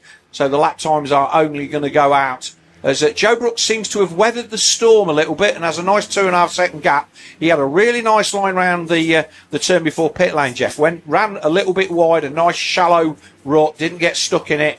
And he kind of gapped Jamie Keith out quite a bit there, who went to the tight line. Yeah, well, I mean, it did rain. It stopped again a little bit. Just that little bit short shower. It wasn't that much, but I think it maybe just where it had gone a bit hard in some places. It just had a little bit of grease layer on top, which is why they were spinning it up so much. It is starting, obviously, to get more ruttier. Each lap stands to reason. The 4 strokes and the 450s will only dig them deeper. It'd be interesting to see if the guys get out there and do any kind of scraping and a bit of track maintenance. Probably not before MX1. But I could see them maybe doing a bit between the 2 blocks of racing after the MX1 race. Big moment for Keith there, Jeff. The back wheel hopped out of that inside rut and into the second one. And I won't say almost threw him over the bars, but it certainly stopped his momentum, and he had to take a little bit of a dab and get himself back underway. And there you can see the gap as Brooks on the Nationwide Signs Honda starting to eke away a gap. Mid-season bike change for them, don't forget. He started the year on the Triumph, and they went to the Honda, I think, for Landrake, and certainly seems to have worked out for them. They were getting a little, saw on Instagram that they were getting a little bit of assistance from HRC with some parts. Yes, they gave them one of those Yoshi pipes. I think, I'm not sure if it's a full factory one, but yeah, they've definitely got a little hop up there from guys at HRC. And even if it's not much, it's a notice. Of course it is. It's a we see you, and that's always appreciated. And obviously the MXGP, that was really nice there by Heyman. Nice corner speed. The MXGP merry-go-round of who goes where ultimately affects where we are, because obviously Sean Simpson's Gabriel SS 2014 that Gian Dunson is on, that is a team that is tasked with developing the young talent for KTM. So whether Dunson goes forward from there into the next level of KTM, or sideways, or what, remains to be seen. But there's a kind of a similar position, I think, in MX2 that we've got here. There's nobody that's really stand out. There's just lots of good guys who are all deserve a seat, and I think it really depends on who finds one first as to where everybody else goes. Short term, never mind team managers looking for riders next year, I would not want to be in Mark Chamberlain's position right now in regards of choosing this Team GB team, because I mean, you could say, look, if Charlie gets this done on merit, winning a British Championship, I mean, I don't know. I mean, that's why Mark does what he does. Rather him than me. I wouldn't want to be tasked with that. Well, I think you might be having a chat with him later on, so you can ask the difficult question. Okay. That was the 82. That's a DNF then. Ashton Barlow going out of that one. We spoke to Ashton, actually, didn't we, at Canada Heights? Yes. He's another one rider that's part of the under-21 Michelin Academy. I'm not sure what's happened there. So Dunson not making any ground, really. Musto still there in 6th. Brooks now a 4-second lead, so he is definitely managing this. But Charlie Heyman, 6 seconds. He's just going to be getting the pit boards from his mechanic, just telling him, yeah, all good. We've got 4 positions on Ian Dunson, and that will just eke out the points lead. Another one of these later on this afternoon will be enough to wrap up the title for the first time. Again, he took Tommy Searle to the last race after all the dramas of last year. He did. Searle getting injured and missing a round, and then having a wheel collapse at the bottom of the hill at Ling. it was down to 9 points going into the final moto, which we would never have imagined. Obviously, Tommy doing what Tommy things and putting us all out of our misery and taking a well-deserved championship. But Heyman has proved that speed that he had last year and the second place in the championship was no fluke. But what he's done, Phil, is the consistency. You know, has he always been the fastest at every round? No. But what he has done, where some of the others haven't, is he has just always been there at the sharp end. His starts this year, by the way, has been a massive help. He's been getting out of the traps. He's done it again. He's pretty much always in the top 3, certainly top 5, coming round that first corner. And he has got that points lead for a real level of consistency where, like we said, as others have been a bit up and down. And obviously that's what gets it done. And he's not got this championship lead by finishing second. He's taken 6 race wins here. Of course, this year. I'm not disputing the next that. nearest is Garen Doonson with 2, and the rest of them, Tommy Searle, Jamie Keith, Joe Brooks and Ben Musto, totally 1 each. So he's definitely been the man that's been able to stick it on the top step more often than not, as Doonson there going through. Looks like he was having a bit of a poke at Ben Musto. Yeah, you're absolutely right. He's taken the most race wins, but he's always backed those race wins up with solid races out. He's not just been a race win, then he's got a DNF, or he's been out of the points, or he's down outside the top 10. So yeah, and again, he's doing it here now. Like, is he going for the win here? I'm not so sure if he would be. I think he's genuinely thinking about the championship at this point. He's ahead of his nearest competitor in the championship.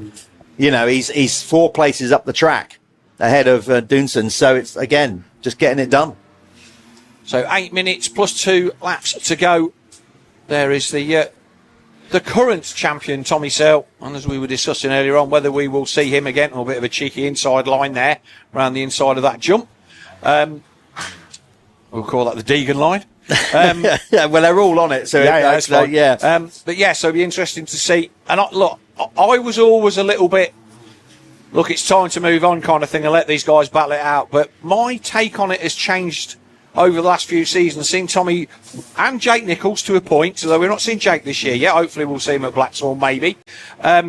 Having Tommy in the championship gives it a level of credibility, because had it not have been for the fact that Tommy was racing against one of the generational talents this sport's ever seen, he could have been a 2 or 3 time MX2 world champion. Of course. Certainly, you know, and he was the man that took it to Jeffrey Erlings when Erlings was the upcoming kid. And obviously Tommy was kind of into his early 20s back then, I think. But having him in this series and running as well as he is there in 4th position, he's showing Billy Askew a clean pair of heels at the moment. It gives it a level that people can see, well, we know how good Tommy is. It shows you what 100%, Phil. And of course, listen, we run differently to GPs. There's not an age cap off in this class in the UK. And I'm a big believer, as like, you know, until somebody younger comes along and can actually beat an older guy, then that's where the mantle gets handed over, the torch gets passed on. You know, he still puts the work and he still trains stupidly hard, and it's up to the others to be better than him. That's the standard, and of course that's now happening. Tommy has just got to that level now where he hasn't got that level of intensity, and energy like these kids have. So we are effectively going to see a passing of the baton, really, this year, no matter what. I mean, Tommy's not realistically in a position. It's going to be either Doonson or Musto. It's going to peg back Heyman. But anyway, you know, that's sort of my take on it. He's been a wonderful ambassador for British Motocross. He continues to be so with all his social media and everything he does. Yeah, so he does. And a lot of that stuff, quite eclectic, the way that he goes about some of the things that he does.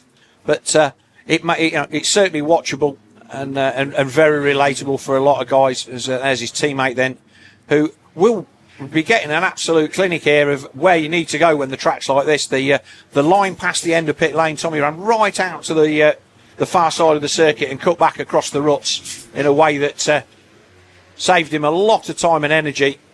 There's Musto then on the 163 AC United gas, still closing in on Billy Askew. And Doonson in the background as well, but there's Jamie Keith then on the Goswell Honda. Like I say, he was the man that took the win in the opening round at Hawkston Park, and kind of one of the best interviews of the season. You've had some doozies, to be fair, Jeff. Yeah, that was a good one. He really didn't know what to say, and by his own admission, I think that the rest of his season has not gone according to plan, but not down to anything to do with the speed that he's got, because he is very, very quick. But he's in that tight inside rut, and this is where Brooks finding the nice outside lines. He's just gapping him a couple of tenths either at every corner without even having to expend any effort doing it. Yeah, Brooks is riding a very good race here, Phil. I think he's, well, I wouldn't say underestimated rider. What I'm saying about Joe Brooks is, you know, he didn't come through necessarily the normal route. A lot of these riders we've seen start on a 65. They're winning on a 65. We're getting used to the names on the 85s or whatever. Sort of Joe was effectively a bit of a late starter in the sport, and obviously, you know, he's worked at it. But I do like Joe's approach to it. I think his demeanour is very calm, very methodical, and I think that shows in his riding. Yeah, I spoke to his mechanic at Landrake and had a good chat. He'd already had a couple of really, really good results in EMX by that time, and kind of put himself on the radar in the bigger picture. And he was just saying, look, we know where we sit, we know what we're capable of, and we just want to be able to do that week in, week out. But we're not getting upset with the job if it doesn't happen. And I think that's the biggest thing, that at this level, you're 2 good starts away from being on the podium in EMX, or 2 bad starts away from being 15th. And as long as you don't yet let that spoil the next round and the next round, it's good to go. And this is the same with Jamie Keith. If he gets off the gate, he can run with anybody in this class, and he's taken race victories, one of the few that has. And again, I'll say it, second's as good as the first. Charlie Hayman, he's not going to be out there busting a gut to win the second one. He's just going to cover off Gillian Doonson. If Jamie Keith can get himself off the line, he'll fancy himself for the overall with this against Joe Brooks. Hayman's still there, you know. This is a good ride from Charlie under a lot of pressure. It is. I'm still impressed with, I know we're just saying it could be his last year, but, you know, there's Tommy, you know, still going strong. Let's not kid ourselves. Askew's riding high. He's just come off an EMX, 250 race victory. I know it was in sand, and they've come back to here, but it just goes to show you the level. I mean, straight up, like Askew right now, you know, just inside the top 5. Jamie just goes down. He just toppled over there, went into that berm, just got a little bit, just didn't have enough speed and couldn't stand the bike up. So Jamie Keith then just ends up on the floor. Literally went behind the advertising order and flopped over. Well, he made a mistake just prior to that, so maybe that it just starting to feel the heat a little bit from Hayman. Maybe again just overriding it. Of course, a track like this, when it's rutty like this, Phil, as you well know, if you come in too hot, it just stands the bike up. Your foot pegs hit the opposite, like all the dirt that's built up on the outside can stand you up. You have to be incredibly patient when you ride a track like this. You've got to hit your marks. You can't just throw it in there like willy-nilly and expect it to always stick. You've got to be so precise. And I think when you look at Charlie Hayman and what he's done this year, Jeff, that has been his MO. He's never looked like he's in a rush. He's ridden steady. He's ridden some good lines. I mean, look at that. Just really nice roll speed in the turns, doing everything that he needs to do just to keep that SC Sport Homes Husqvarna on the straight and narrow. Team manager Neil Prince, then it's a really relaxed effort down there, and they've been at the sharp end before, but bringing home this championship for the team will be a big feather in their cap.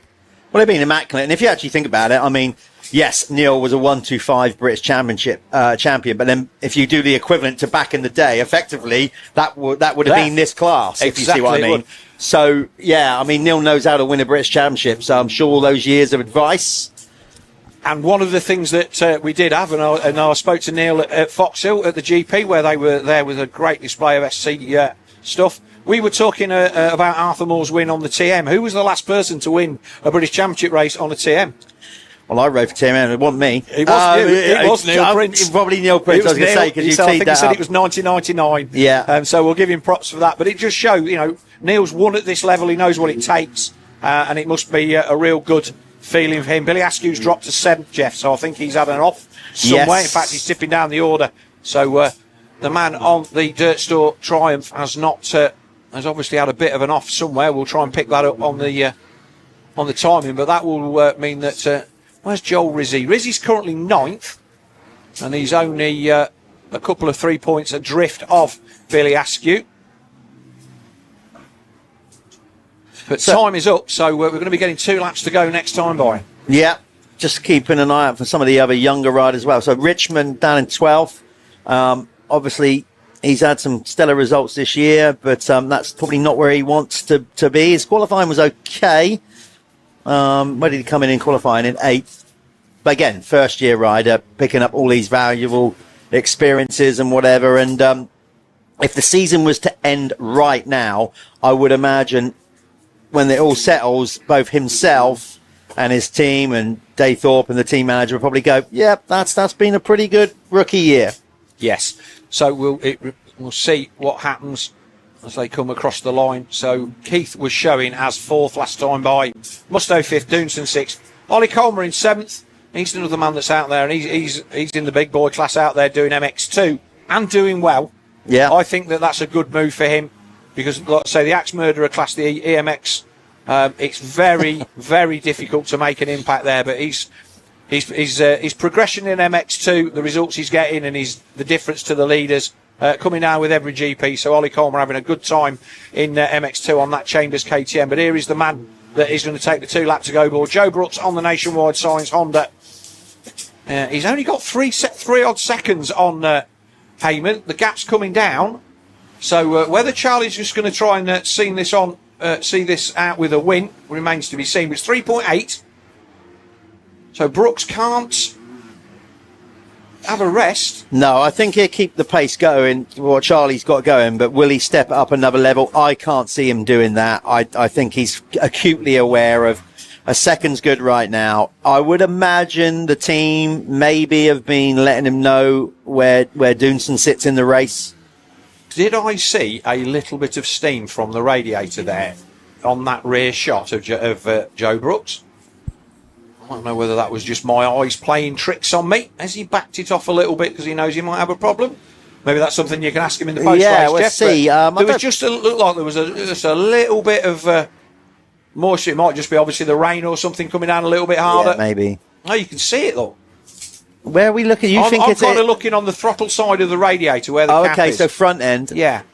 Just kind of coming out, up from the top of the Could radiator. be. I mean, to be fair, it's quite, yeah, there's definitely some puffs coming out there. It is obviously heavy dirt, so I would imagine the radiators are clogged up a bit. Yeah, he's definitely got a bit of a sweat on there, so Brooks then... I don't think it's happening enough for it to be an issue, I would though. agree, and obviously with the great things like that, it's all right while there's still a little bit of something coming out. It's when it stops you've got to worry. So Will Heyman not close enough to see that. Tommy Searle then still has a second over Jamie Keith, and he will be in 3rd position as they come across the line to start the final lap of our first MX2 race and Jude Morris 101 Foundation under 21. Obviously, the only person who isn't in the under 21 class in this top 10 is Tommy Searle. And it will be 1 to go then. This time by, we hope. Should be, yep. I can see the back so of the 1 board. to go. And it looks like Heyman is still there or thereabouts. But Tommy Searle not in close attendance. No, he's got a nice workable gap there, Heyman. Yeah, that Honda is breathing hard, and he did look down a little bit there, Jeff. So managing the gap, Joe Brooks on the Nationwide Honda. And you can see that part of the track where they're landing there, that's really, really nice, hard. Last time we were here, I think that got quite rutted through the watering, but the track prep, bearing in mind the fact that it rained pretty much all night, although only very, very lightly. Well, it's been fantastic. it did, but I can categorically tell you at 4 o'clock it was coming down hard. Definitely, yeah, certainly was beating down on the motorhome roof at 4 in the morning. So Brooks then from Heyman, Tommy Searle 3rd, Jamie Keith 4th on the AC United Gas of Ben Musto 5th, Gian Doonson on the Gabriel SS24 KTM is 6th, Chambers KTM of Coleman 7th, Billy Askew drops to 8th, Joel Rizzi 9th, and Freddie Bartlett on the Absolute MX KTM. He is there in 10th. Richmond up to 11th. And the Chambers KTM of Glenn McCormack, who's been picked for the Irish Motocross of Nations team. He is there in 12th. Vale 13th. Wade 14th. And Liam Garland bringing out and dropping out the top 15. So our race leader then, Joe Brooks, easing his way round these last few turns. Not got to do anything too daft as he Gets down the inside of John Meara.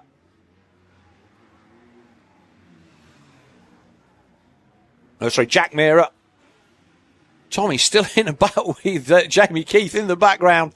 But here's the man that's going to take the checkered flag for the first race today here at round 7 of the Motul ACU British Motocross Championship. It is a win for Joe Brooks on the Nationwide Signs Honda. Second, and a big one hand on the trophy for Charlie Heyman. He will extend his championship lead to somewhere in the region of 60 odd points. Tommy Searle comes across the line.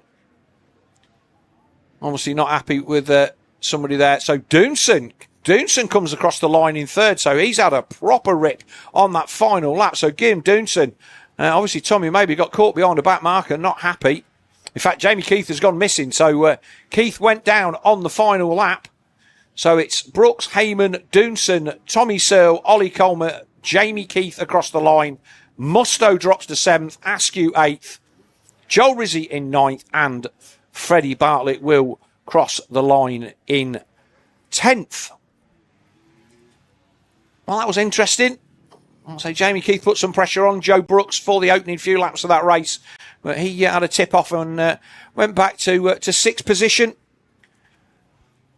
So he will end up maybe a little bit disappointed. Right, we're going to go and have a word from our partners, and we will be back with Jeff in Winner's Circle.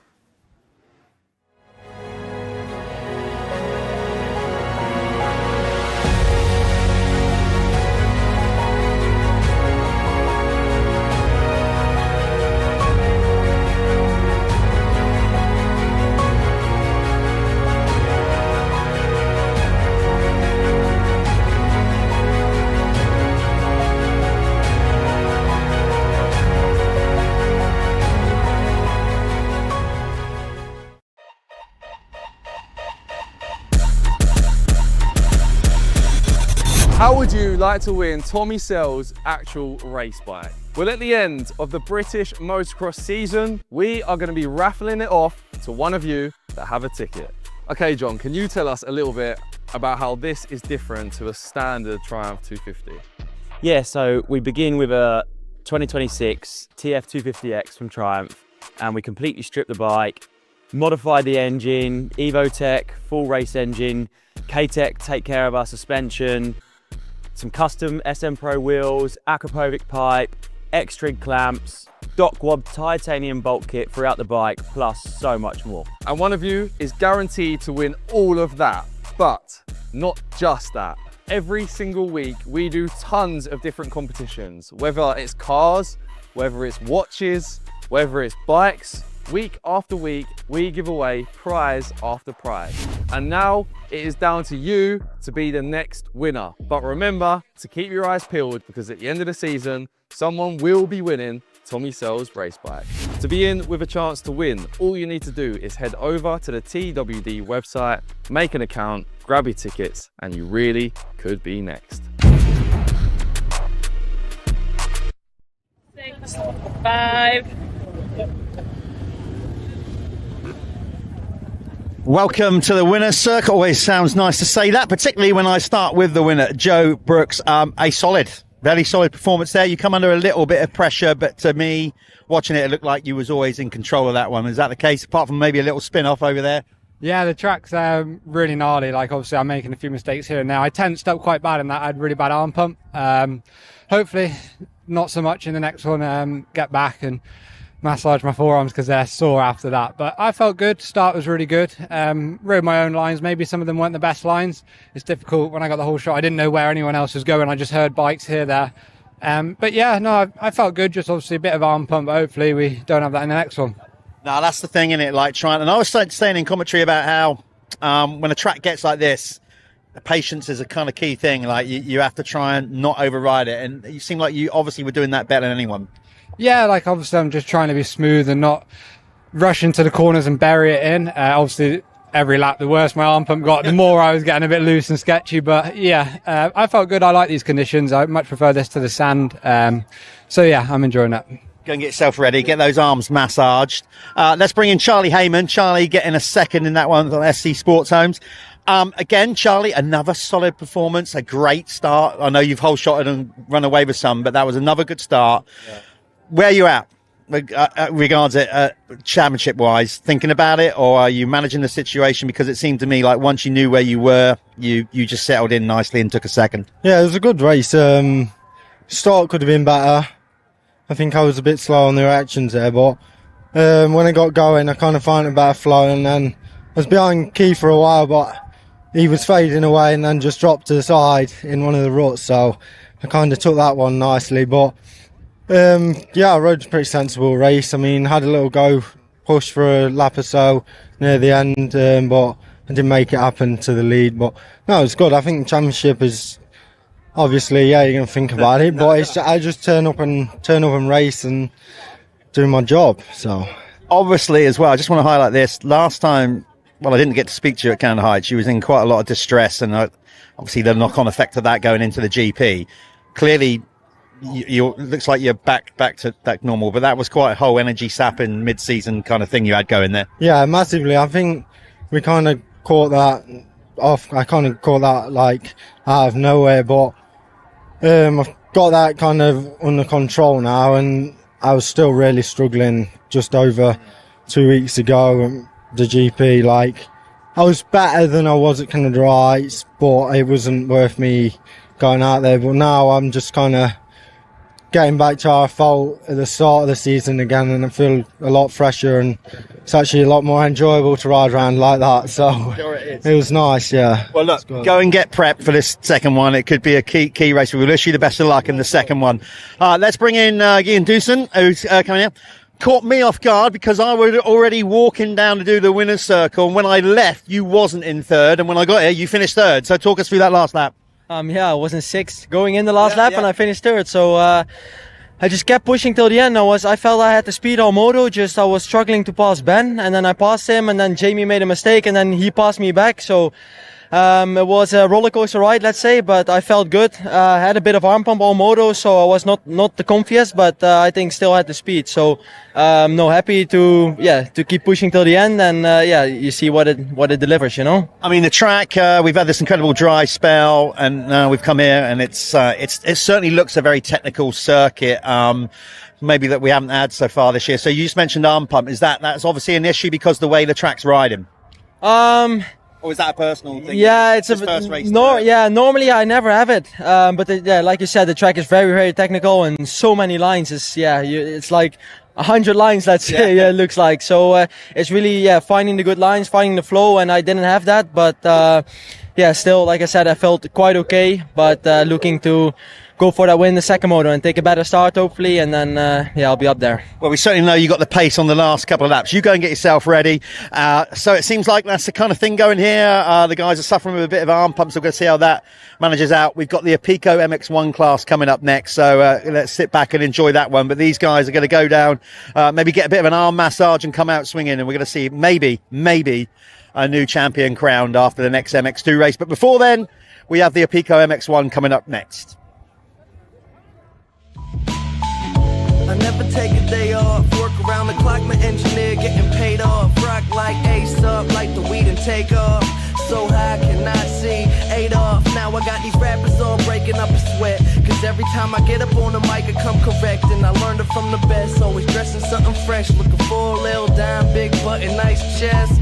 Yes, they heard I used to rock Guess, but now I'm rocking clothes that ain't in the stores yet.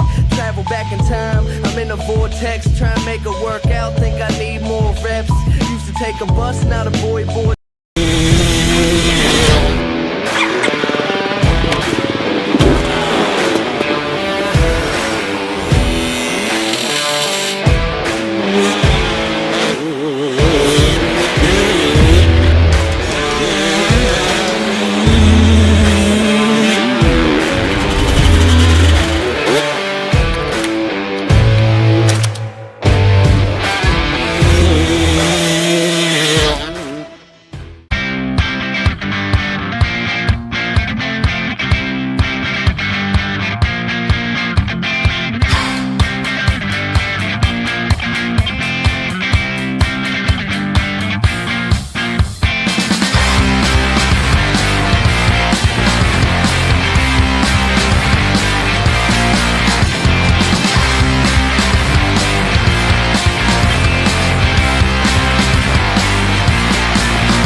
you're in control. Create something unique or choose from our wide range of base designs. Stand out with eye-popping colours and bring your kit to life with personalised details and logos. With our advanced materials and proven durability, our kits are built to perform. Head to our website and start designing today. Look good, feel good, ride good. MXology, next generation performance in off-road.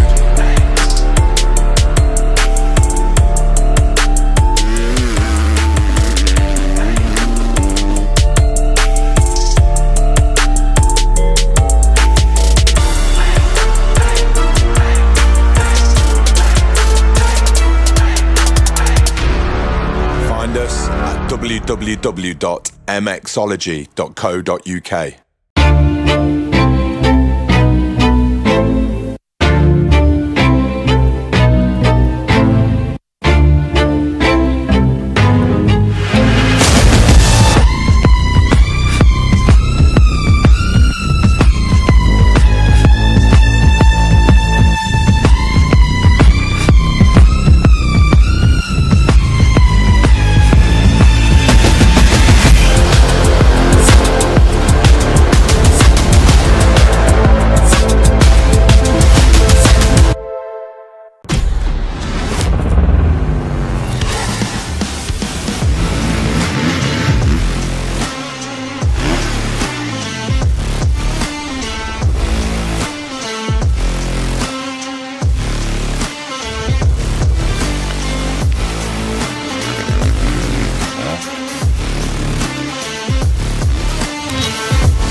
Welcome back, everybody, to what is going to be the first gate drop of our Apico Factory Racing MX1 Championship Round 7 here at Duns. We are in the Scottish borders. We have a nice day for racing. The track is absolutely prime. The weather is cool and overcast, and the track is brilliant. We've just seen two fantastic races in RFX 125 and also in our 250 classes. And so we've got a championship to decide in this one, currently being led by Conrad Muse, who is only 16 points ahead of Oriel Oliver. Here is how the guys qualified this morning, Jeff. Ben Watson, fastest in practice then by over a second from Conrad Muse in second. Adam Sterry on the Chambers KTM third. A welcome return to the Apico Factory Racing Honda of Josh Gilbert fourth. Oriel Oliver, fifth place for Oriel. Expected it, obviously. He's coming back from injury, so a bit hard to know where he was going to be. Bobby Bruce in 6th, Tom Grimshaw 7th, Jason Meara in 8th, Tristan Purden in 9th, and Carlton Husband on the Phoenix Talk Fantic in 10th. And then Lennox Dickinson, Ben Edwards, Jamie Carpenter, Travis Steels, Nathan Green, Sid Putnam, Jack Beniston, Harvey Cashmore, Callum Murphy, and Charlie Owen. So that is your top 20. We will talk about the championship connotations when we come back, where we will have a quick word from our partners, and then we will be back with the gate drop for the first of our Apico Factory Racing MX1 races of the day.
Welcome back. Okay, let's buckle in. We got the Apico MX1 class coming up now. This is, as Phil highlighted just before, a little mini ad break there. This is a more tightly fought championship. Definitely, nobody's coming out of it today as champion. It is going to go the distance right down to the last race at Blacksaw, I would imagine. Great to see Josh Gilbert back. Like I say, he's not in the championship, but if there was a track for Josh to come back to, and that's probably why they maybe pinpointed this one. Very kind of Josh Gilbert track, similar to his hometown track, Landrake, regards of the ruts, the feel to it. So a good track for him to come back to. Yeah, last time we saw him was there in the Phil Congdon bus, which seems like an absolute age ago, but great to see him back on the bike. Had a quick chance to talk to him yesterday, and he was saying that shoulder feels good and it actually feels better than it did prior to the injury, because he'd always had a little bit of a niggle with it. So while he's not in the championship fight at all, he could be a spoiler if he is up to speed. But the championship connotations then, obviously it relies on everybody finishing all of the last 4 motos for it to all to make sense. But Conrad Mewse then has a 16-point advantage over Aurel Oliver, a man returning from injury after a crash at Fox Hills. He missed 2 GPs and qualified 5th here today. We will find out how fast he is when the gate drops. Ben Watson, fastest qualifier. As we said earlier on, disaster at Canada Heights. A crash in the first turn in race 1. I think he got back to 7th or 8th. And then a stone having a chain off in race 2 have put him 33 points adrift. It has never been more than 6 points through the whole of the season. I know. What a shame for it to happen that way. Yeah. And again, going back to the start of the season, Ben Watson held the red plate for the first 4 rounds. He traded wins with Aurel Oliver in the race wins, and obviously Jeffrey Hurlins as well, who came in for Preston Docks. But he was the man that held the red plate all the way to through the first 4 rounds, and it was only then that really Conrad Mewse caught fire and started to bang off the race wings and going 1-1 at Landrake, and we were obviously told by team manager there, Dave Thorpe, that Conrad had quite a big operation in the winter to sort his hips out, so he really did not hit the ground running at all coming into the season, but kept himself in the championship fight. And then round 4, he got himself in with a 1-1 at Landrake, and then finished 2-2 behind Jeffrey Hurlins at Monster Mountain, and put himself in a really, really commanding position, which is a 16-point lead over Aurel Oliver. There is the man on the Gabriel SS24 KTM. He is the local rider. Team based in this part of the Scottish borders, certainly spiritually, although I think their team workshop is in Belgium. That's Jeff, right, yeah. And obviously, if you're wondering, in case you missed practice, which you might have done on Speed Hive and whatever, no Taylor Hamill. He currently sits 4th in the championship, but Taylor is out of this one injured. Real shame, because he proved his worth, certainly at the British GP as well, with a quite stellar performance in the opening mode. So close, half a lap away from breaking the top 10. So great from him. Yeah, that was probably the highlight of the whole weekend for me. But the 15-second board is up on the first moto of the day here, our Apico Factory Racing MX1 Race 1. And the spiral graphics board will go sideways, and it will be 5 seconds.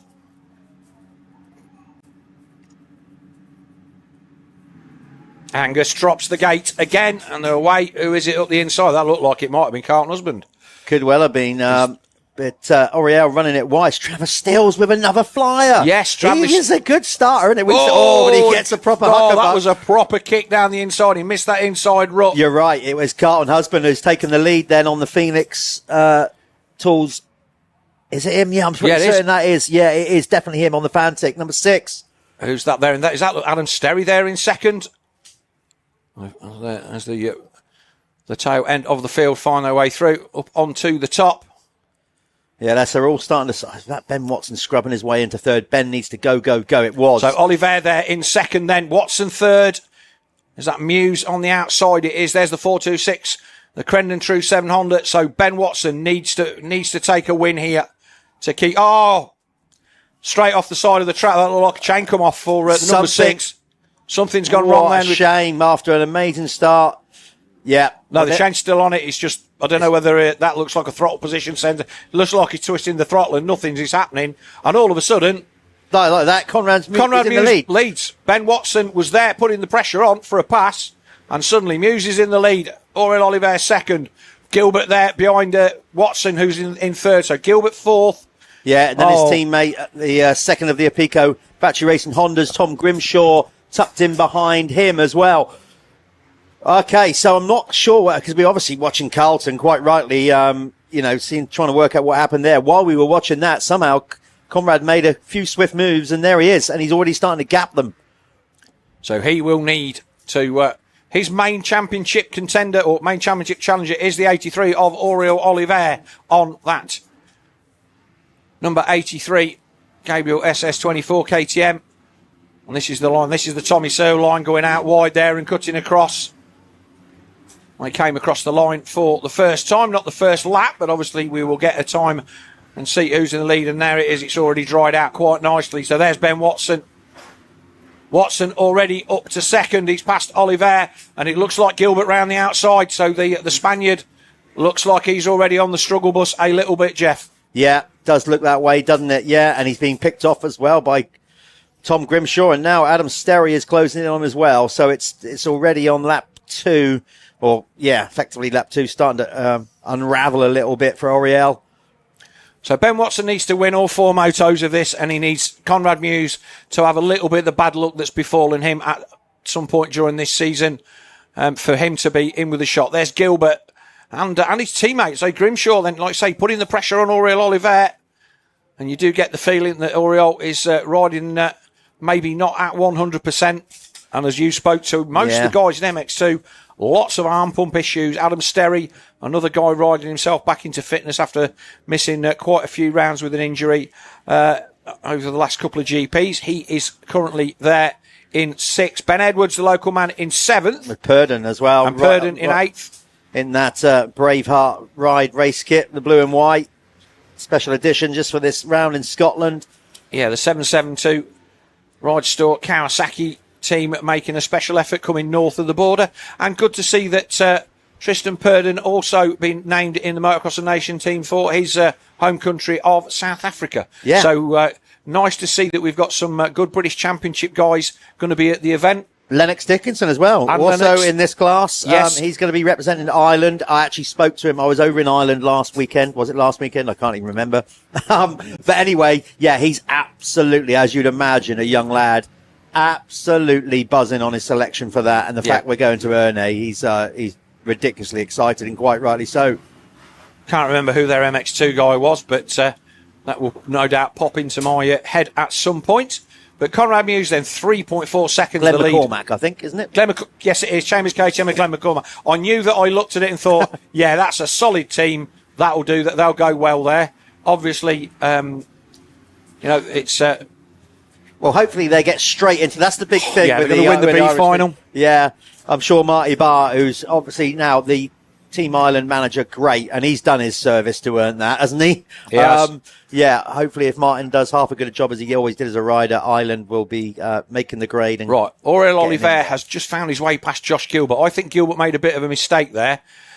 So all of a sudden, Oliver back up to 3rd, and then Gilbert just in front of teammate Tom Grimshaw. So be interesting to see what Josh does here, because we know he can ride these conditions, but and of course they would have earmarked this race to come back and he would have been building towards it. But as we say so many times, there's no substitute for actually race trim. No. And I would imagine as this race goes on, he'll just start to feel it a little bit. Yeah, I would certainly. I'm watching the track and getting arm pumped, but Josh Gilbert is a man who's he works hard on his craft, and fitness has always been a thing. But upper body injuries are difficult because you can maintain the level of fitness, do a bit of cycling and stuff like that, but strength work very, very difficult when you're trying to come back from a surgery like that. But he certainly looks decent on the bike, and hopefully he will ride himself into fitness, and he will be a contender in the final round. Nice tight line there. A contender in the final round at Blacksall at the end of September. So Oliver, he's currently there 4th, Grimshaw 5th, Sterry 6th, and it's Tristan Purdon, Bobby Bruce having a good ride in 8th, Lennox Dickinson 9th, and Travis Steels after that good start. He is still currently there on the Yamaha in 10th. So fastest Phoenix Tools fastest lap of the race, I think last time around was Conrad Muse. It wasn't by a lot, but he says enough to start getting away from Watson. It is 1:59. He's the only man to get under 2 minutes. And we did see quite a few riders under the 2 minute mark in qualifying this morning. the first 4 or 5, but he's the only man to get under 2 minutes as Purdon now finds his way past the 16 of Tom Grimshaw. So the man on the 772, Ryan Kawasaki, moving his way to the front. Well, Travis Steels, after that, another blinding start, is now dropped outside the top 10. But, you know, that's not to be sniffed at, because when you look at the names in the top 10, pretty strong contenders there. But Travis definitely can get that bike out the gate. Those Yamahas are fast. I mean, one of these start straights, so maybe just holding it on the limiter that little bit longer on the Yamaha gets you to where you need to be. Nice line by Purdon around the outside. And you can see how dry it is there already, Jeff. It's been... Well, the conditions here, I cannot stress how great this track is. When I looked at it yesterday and thought, this is just going to be a swamp. Yeah, especially we're going to struggle with the rain. Yeah, exactly that. But we're on the side of basically a hill or moorland. You can see the panoramic view that we've got. So the wind, when the wind picks up, that's what's drying the track out more than anything. Because obviously you can see the grey skies. It's not. I don't think it's going to rain again. But this track's not drying out due to the sunshine. But we are getting quite strong winds sweeping across. So that's what's drying the track out here. But Conrad Mewes already easing away. 4 seconds then on Ben Watson. And this is going to extend his championship lead. Auriel Oliver currently there in third. So it's going to go out by another 5 points to 21.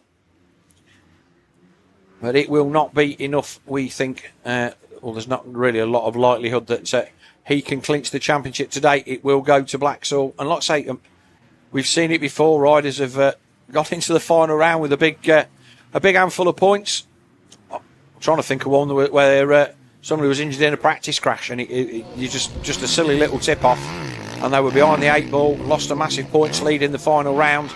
And like I say, you never want to lose it or win it like that. But Conrad Mewes, I'd say he's ridden himself back into fitness through the beginning and middle part of this season, and has proved himself another. Oh, that corner again! Do you know what? I wish I had more time to whiz over to there, and I'd like to have a closer look at that corner. It's not that far from the holding area. You can have it from the it's the winner's not that circle. far, but I'm not that fit, and that's where we got to meet somewhere in the middle, Phil. Yeah, well, I'm definitely not doing it. As Adam Sterry put in a challenge then on Tristan Purdon.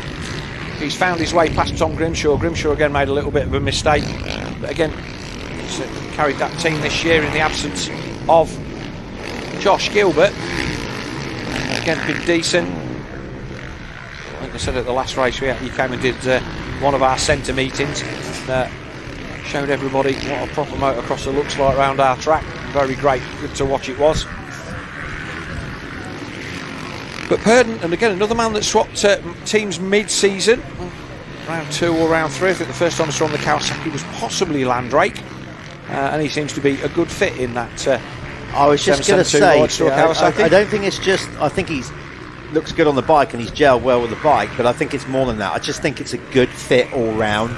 The personalities and the kind of love that he gets from the team, and yeah, I mean, he was genuinely so emotional at Canada Heights when he got that third. You know, it all came flooding out. You know, because you've got to bear in mind, he's moved from a foreign country. He's dedicated his time to come over here and race in the UK. It's a big thing. So, yeah, it is. You know, it's not. And let's not forget, other than Jeffrey Hurlings, Ben Watson, Conrad Mewes, and Auriel Oliver, he's the only other person to have been on the podium this year in this class. So it's, you know, it was a good achievement. You say that he was there to pick up the pieces, but he's been there or thereabouts. Obviously, not as much as Taylor Hamill, but yeah. I'm just checking my notes to make sure that I haven't missed Taylor Hamill on the podium. No, but he is the man who has been, again, so close. But it goes to show that the strength of the front end of this British Peacoat Factory Racing MX1 Championship. There's no easy points. No easy points at all. Ben Edwards up to 13th. He was a long way down. The man on the absolute KTM. The man, I think, is a 2-hour trip south from him here. He's from right up there in it's the mad, north of Scotland. And yeah, I bet he's thrilled that we actually bring a championship much closer to home, because they put some hard miles in. There's no question about it. And again, they've travelled light this time. I think they're here in a small van and a camper rather than their big rig. All Purdon down the inside, trying to come back at Adam Sterry. That was a nice pass. Yeah, Sterry just closing the deal there. Another rider that, just again, he knows where he's at. He's won a British Championship. He knows what it's about, but he'll be wanting to look at these last, effectively 4 races. He's already in the 4. Just to keep plugging away and build confidence and give him some kind of positivity going into the off season, because that, obviously lost a lot of the season. There is Conrad just looking as only Conrad does when he's on a roll. This would be a good track for Conrad. Big twitch there though. But again, very similar conditions to his private practice track down near Shepton Mallet, obviously that part of the world where he lives. Similar kind of dirt, so he'll feel completely comfortable out there in these conditions. And I've seen Conrad out grinding the laps out on his practice track in awful conditions like this before, so he'll be quite comfortable where he's at, I would imagine. Nice line through there, did not get himself in any of the deep ruts, just found his own nice little line in between 2, but he pulled 4 seconds on the man in second, Ben Watson. It was 7 something across the line last time. It's now 11, so a mistake then from Watson. We'll just see how much time he drops, or whether it is in fact the hammer being dropped. Bit of both. So the last lap, so last time 1:59 for Conrad Muse, a 2:02 for Ben Watson.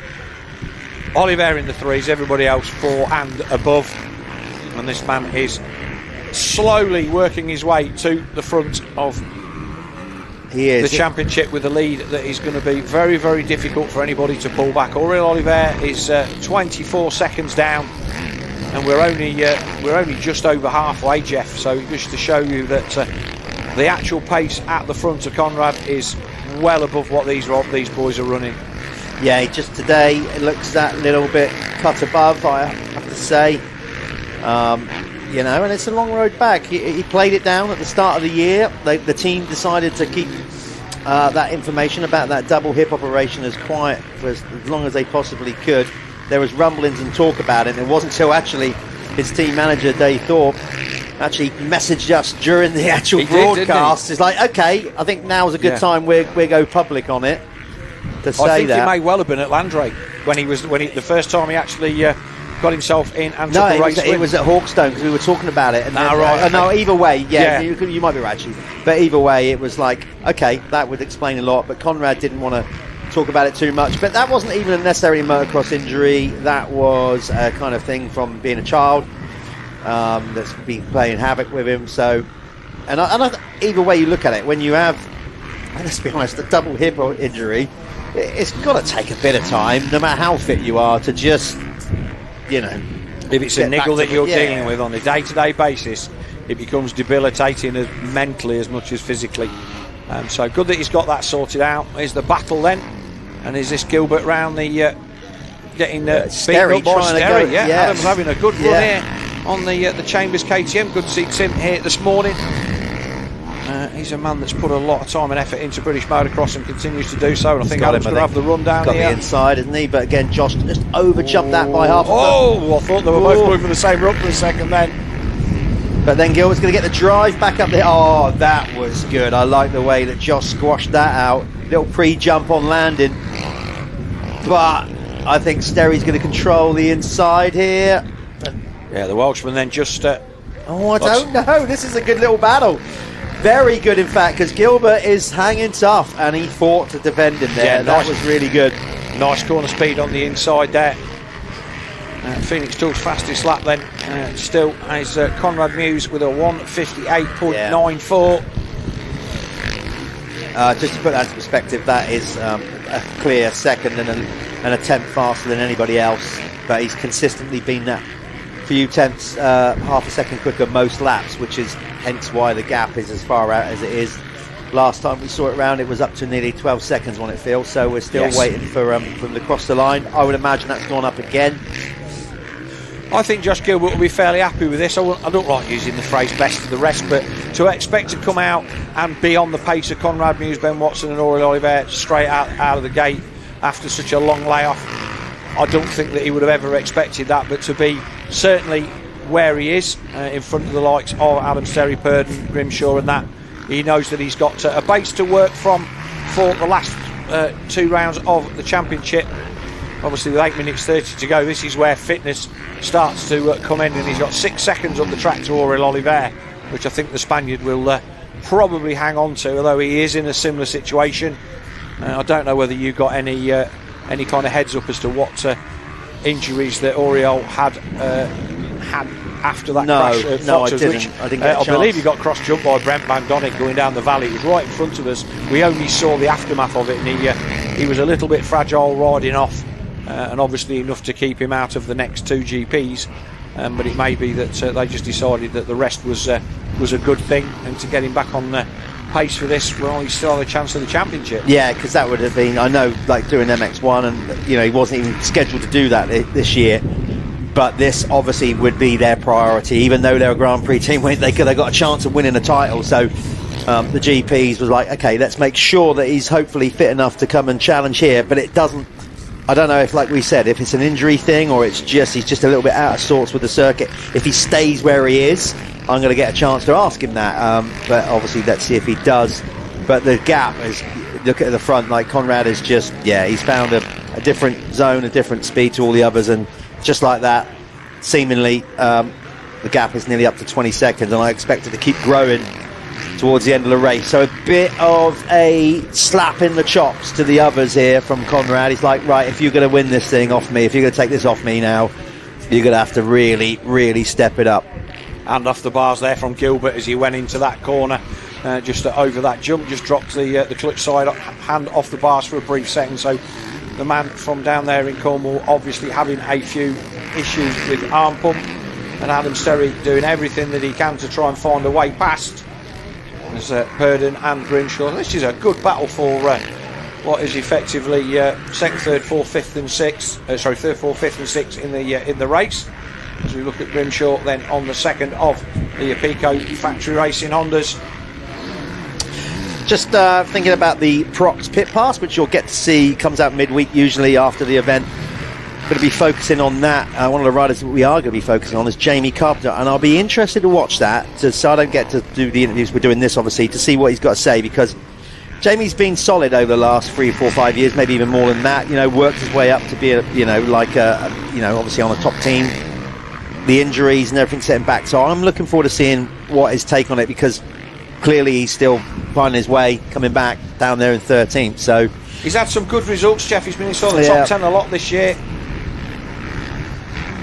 Sterry then trying to find his way back onto the back wheel of Josh Gilbert as they make their way up that big step on the far side of the circuit there. This is the bit that's, like I say, quite exposed to the wind here, but the way that it's blowing across, they've actually got the wind behind them, so only just gives them a little bit of assistance down getting across the jump, rather than blowing across from side to side or even into your face, because that's always the worst one, getting the wind under your front mudguard when you least expect it. Purdon's not give this up, he's really stayed in this battle. He's not let that gap go out to more than a few seconds, and this, with 5 minutes plus 2 to go, this could still see the South African on the Kawasaki. There's a quick look over his shoulder and see where Grimshaw is. He still fancies himself for having a go at these two boys in front of him. Yeah, and like I said, I think he's found a home here. I think they're happy with him, vice versa. And again, either way you look at it, he made that switch. They'd have learnt a lot while they're doing it, and I'm pretty certain they'd be keen to sign him up, and I'm pretty certain he'd be happy to stay. So with a full off season but under their belt, if that is the case, you would expect even better things from Purdon and the team for next year. And that ride kit looking pretty cool. Obviously they will do custom stuff for you to your own designs apparently. Yeah, that's right. They had some really good retro stuff at Canada Heights. And there's Gilbert, there's Sterry, with Oliver down there in the corner in front of them. Still 6 seconds the gap. And Sterry then going around the outside line. I watched from there in practice. He's there, isn't he? But Purdon's right there, and like you said, Gilbert, proving that fighting back like he did and not just yielding and letting Sterry go by. It's too easy look at that, to settle. It Yeah. is really fifth's all right. I love the way he does that. I can keep myself in the battle here. These boys, and he will know that Josh Gilbert's not raced for half the season. Yeah. And he will also know that Adam Sterry's riding himself back into that. I think this is like Adam's third or fourth race since coming back, and his was a foot injury, I think. So, not kind of the same thing, although obviously it does affect your fitness. But he is there and he's having a go. He is. He's coming on strong now, so it looks like Sterry has just lost that momentum.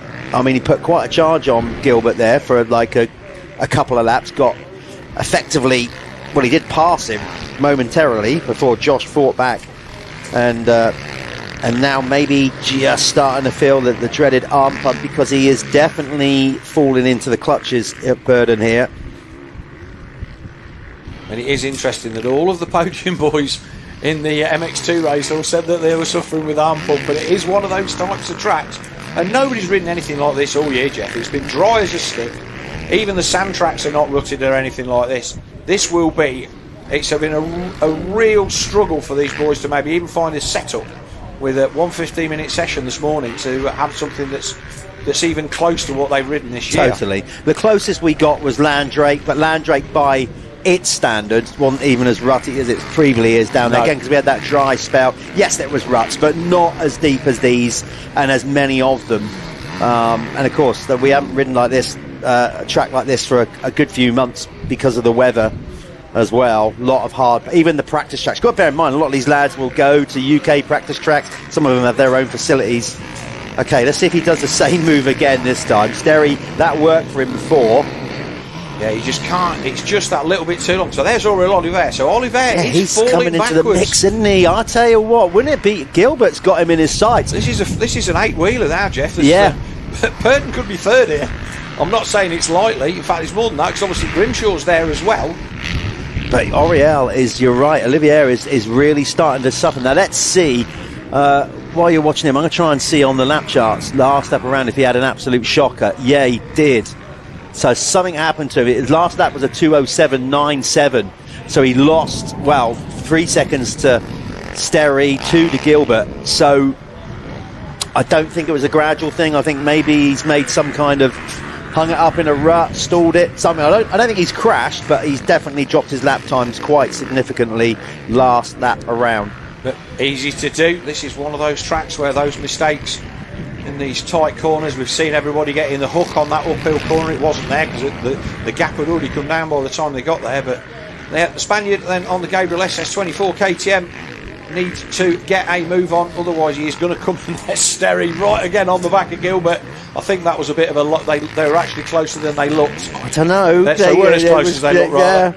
Yeah, he was back on him because when Gilbert was landing, coming into land, was Sterry in the background there. So there's not much between. Well, we're going to find out. We're going to go across the finish line pretty soon, about bang on now. Yeah, 3 laps to go then.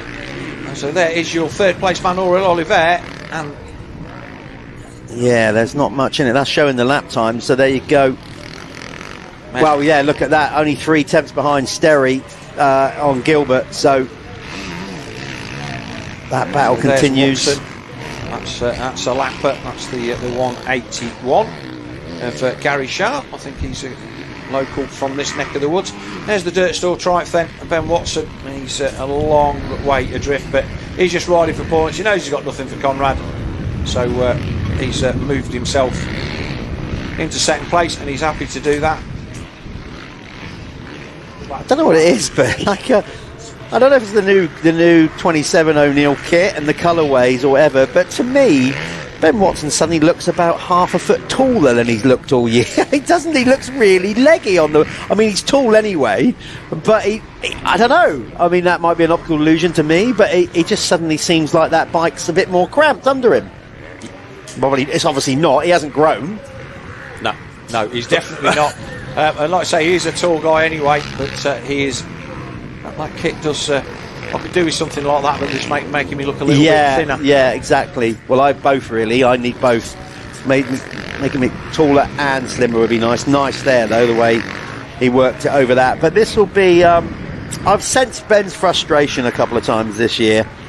That he knows what he's capable of. I think he has I think he's been brutally honest in his assessment, saying, look, I do struggle when I come to the British. I'm still getting my head around this kind of one-day format, and seemingly does seem to take a little bit longer to get up to speed. I don't know what it is, because obviously his performances at GPs have been particularly good. Last time out at Lommel, which we'd expect, because we know how good he is in the sand. Yes, he was. That was one of his career best rides, and obviously he's won GPs there on a 250. But he crashed in the second corner. And came back to, I think, finish 7th. Obviously, he was the benefactor of Roman Febvre's demise in that second moto. But 7th overall on the day is his best MX1 finish. But there is Aurel Olivet. He's in traffic now. Is that over at Blackwell? So there's Olivet. Is that Aurel? No. Well, behind. So Sorry, down the inside, so Aurel on the 83. Coming up to Gary Sharp. So there's Aurel. That's Oh, he's definitely picked it back up. Yeah, that must have been a one-off mistake, I think, when he came back into the sight of Josh Gilbert. But that must have been a big error. That was nice, almost enduro trial-esque round there. So Gilbert then now has 4 seconds to catch Aurel Olivet, and it's the battle. So here's Gilbert, and have we lost? So Purden's got past Sterry.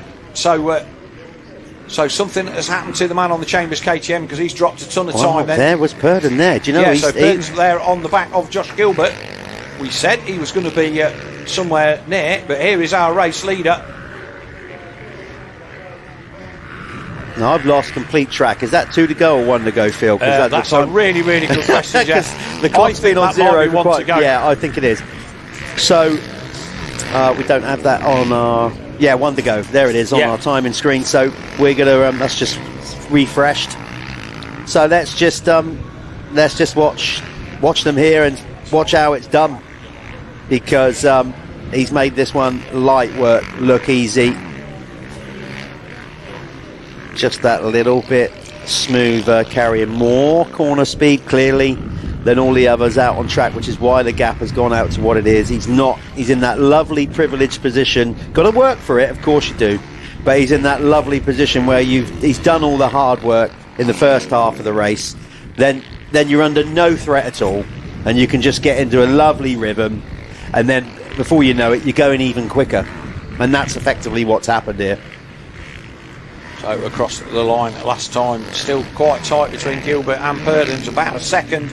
But we are going to stay with our race leader. We'll give props to Conrad Muse. He's going to extend his championship lead by another 5 points, taking it out to 21 after Moto 1 of this first Pico Factory Racing MX1 race. Comes up on the 1:33 of Josh Greedy, the Welshman.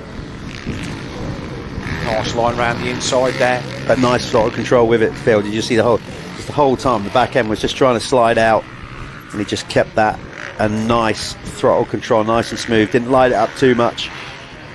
What's tyre choices for everybody here? You think we're all running scoops? Or? It's interesting. I saw a lot of them running scoops, Phil, because of the start, and this is one of those areas where we obviously just use the start once. It's going to stay loamy all day. It's not going to dry up enough. And that uphill start and the track conditions like they are, you've got to try and get out in front.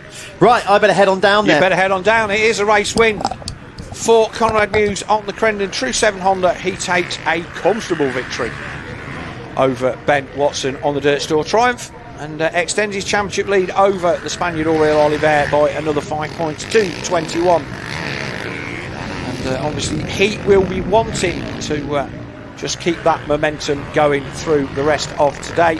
Nothing he can do other than go out and win races. And Ben Watson, like I say, did everything that he could do, but was unable to close the gap. Lost the toe early on. Still not across the line yet. So this shows you the level of performance. Best time of 1:58.94 for Conrad Muse. Then Phoenix Talk's fastest lap of the race. They've lapped up to 16th. Sid Putnam and comes home 16th on the SC Sport Homes. And Purden does get Gilbert on the line. We followed our race leader as we need to take the victory. So it's Muse, Watson, Oliver, Purden a great 4th, Gilbert 5th, Adam Sterry in 6th, Tom Grimshaw should come across the line in 7th. That's a good ride for him. Indeed he does. And then 8th place will be Bobby Bruce on the 579 Honda. And then 9th number 10, Jason Meara on the motorcycle Yamaha. And 10th place, and a good recovery ride from the Absolute MX KTM, Mark McCann YouTube sponsored rider Ben Edwards. We will go down to Jeff in Victory Lane.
Right, here we are, winner's circle. Conrad's just talking with his dad, Steve. Had a debrief with the team. You had plenty of chance to have a debrief with a team with a 40-odd second race win.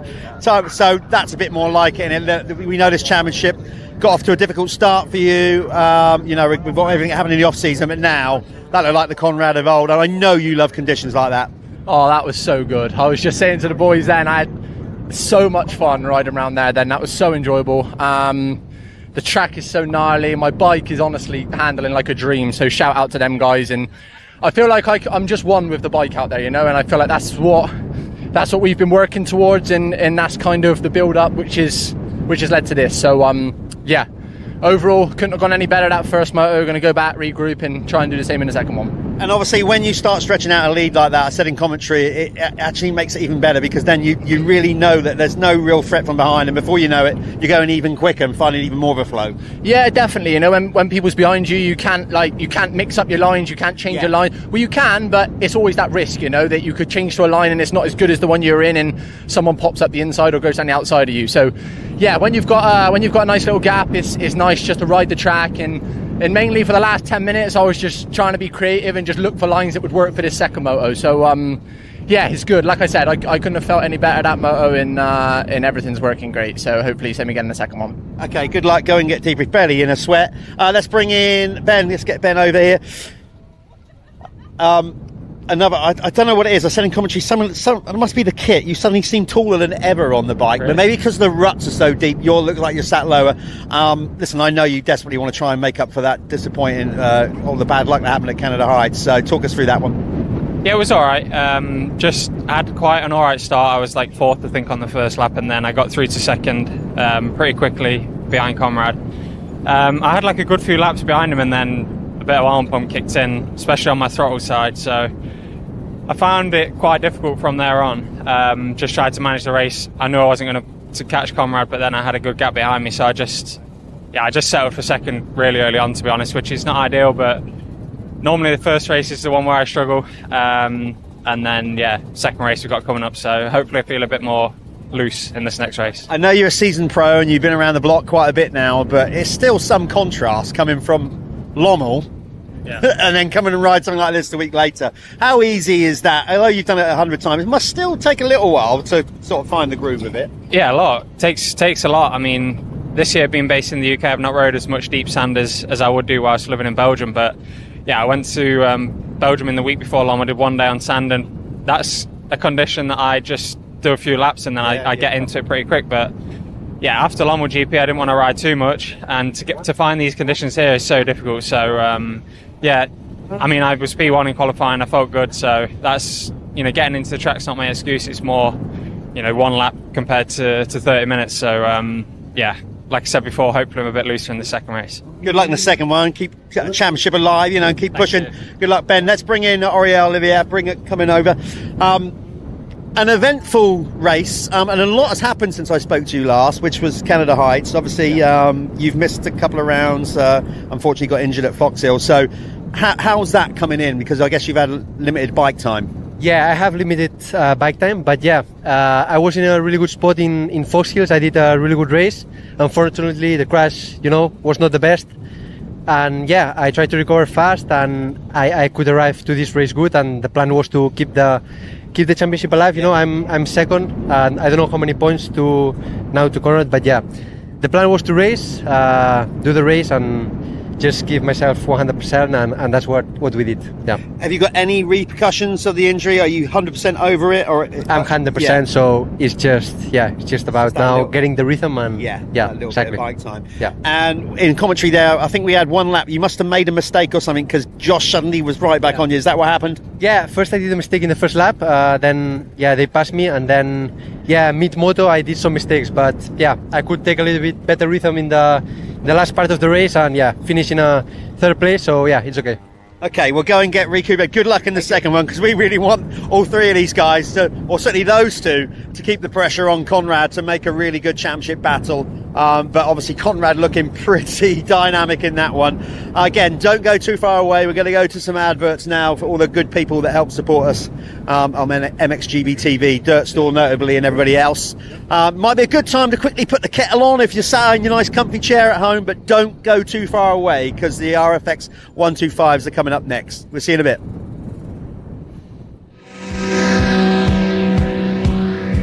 Whoa, Black Betty, bam lamb, whoa, Black Betty, bam lamb, Black Betty had a child, bam lamb, the damn thing gone wild, bam lamb, she said a word not of mine, bam lamb, the damn thing gone blind, bam lamb, I said, oh, Black Betty, bam lamb, whoa, Black Betty, bam lamb, whoa, Black Betty, bam lamb.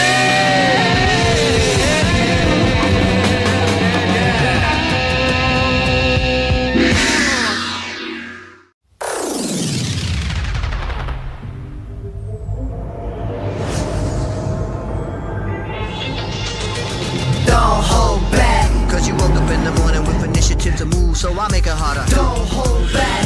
If you think about it, so many people do be cool and look smarter. Don't hold back. And you shouldn't even care about those roses in the air and the crooked stairs. Don't hold back. Cause there's a party over here, so you might as well be here with the people care. Don't hold back.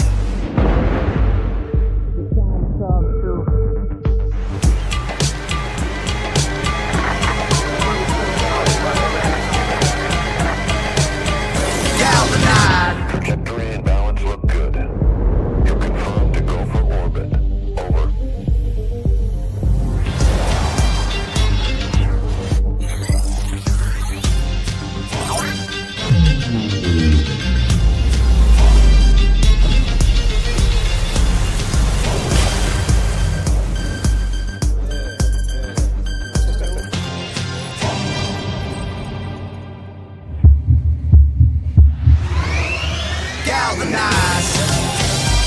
Every day, Michelin innovates to move the world forward on the road and far beyond. Michelin, motion for life. This is Dirt Store. We're your one-stop shop for everything off-road. Find all of the latest products from the top off-road brands. Whether it's gear, parts, protection or accessories, Dirt Store has everything you need to hit the track. Shop fast, ride fast.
Welcome back, everybody, to I want to say bright and breezy, but it is kind of bright and breezy now, isn't it? The weather has certainly, it's not deteriorated. It's breezy. It's a nice day. Jeff has to go out there in breezy. the cold, whereas I'm here in the luxurious studio to enjoy all of its trappings. And as you can see there, the Duns trap looking absolutely perfect. We've seen 3 fantastic opening legs. Our RFX 125, our Jude Morris under 21s and MX2, and our Apico Factory Racing MX1. This is one we saw the champion crowned in race 1. Drew Stock took the number 1 plate, and he will obviously be very, very pleased with that. By the way, we haven't missed the start, so don't panic. Yeah, this is the sighting lap. Me and Phil aren't that complacent that we're just like, it's whatever. So we'll run through the race 1 results then, and it was a win for the number 418 of Drew Stock. He takes the championship from Harley Marjak with 88 points in front, with only 75 left on the table, so he is done. The gap between Marjak and Joel Winstanley Dawson comes down 6 points, so now only 6 between the Spencer Briggs Racing Yamaha of Marjak and Joel Winstanley Dawson on the Winstanley Husqvarna. And I would say, Phil, that battle for 4th is wide open, because Hayden Statt has closed in quite significantly on Lucas Moncrief and Archie Stapley. Lucas lost a few points to Archie in that first race. He was obviously 3rd in the race and then took that tumble, which cost him. So 4th is wide open. Yeah, so it was with Stanley Dawson. Chris Brindley was in 4th, Stapley 5th, Lucas Moncrief in 6th. Harley Marjak came home in 7th, and we never did get to the bottom of what went on there. If somebody can text us and let us know, that would be great. 8th, a good ride for Travis Lawton after that really good start. 9th for Harry Hall, and 10th, the TM of Alfie Heron. We will have another quick word from our excellent partners, and we will be back with the second and final RFX 125 motor of the day here from round 7 of the Motul ACU British Championship here at Duns. Welcome to Club Dirt Store, the new way to shop off-road. Stack up points with every order. Then bend your points for discounts. Join the club for free today.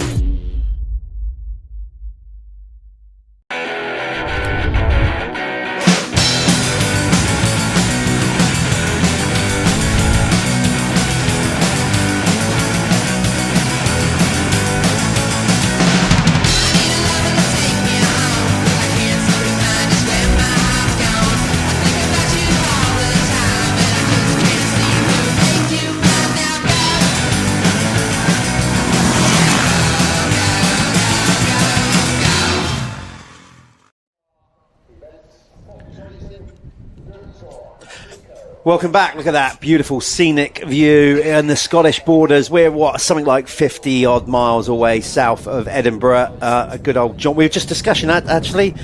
We're all scattered around the country, so the varying routes to get here. The fastest way to get out of this. Yeah, the racing line to get to Duns. I had a lovely, pleasant drive up on Friday morning. Left early.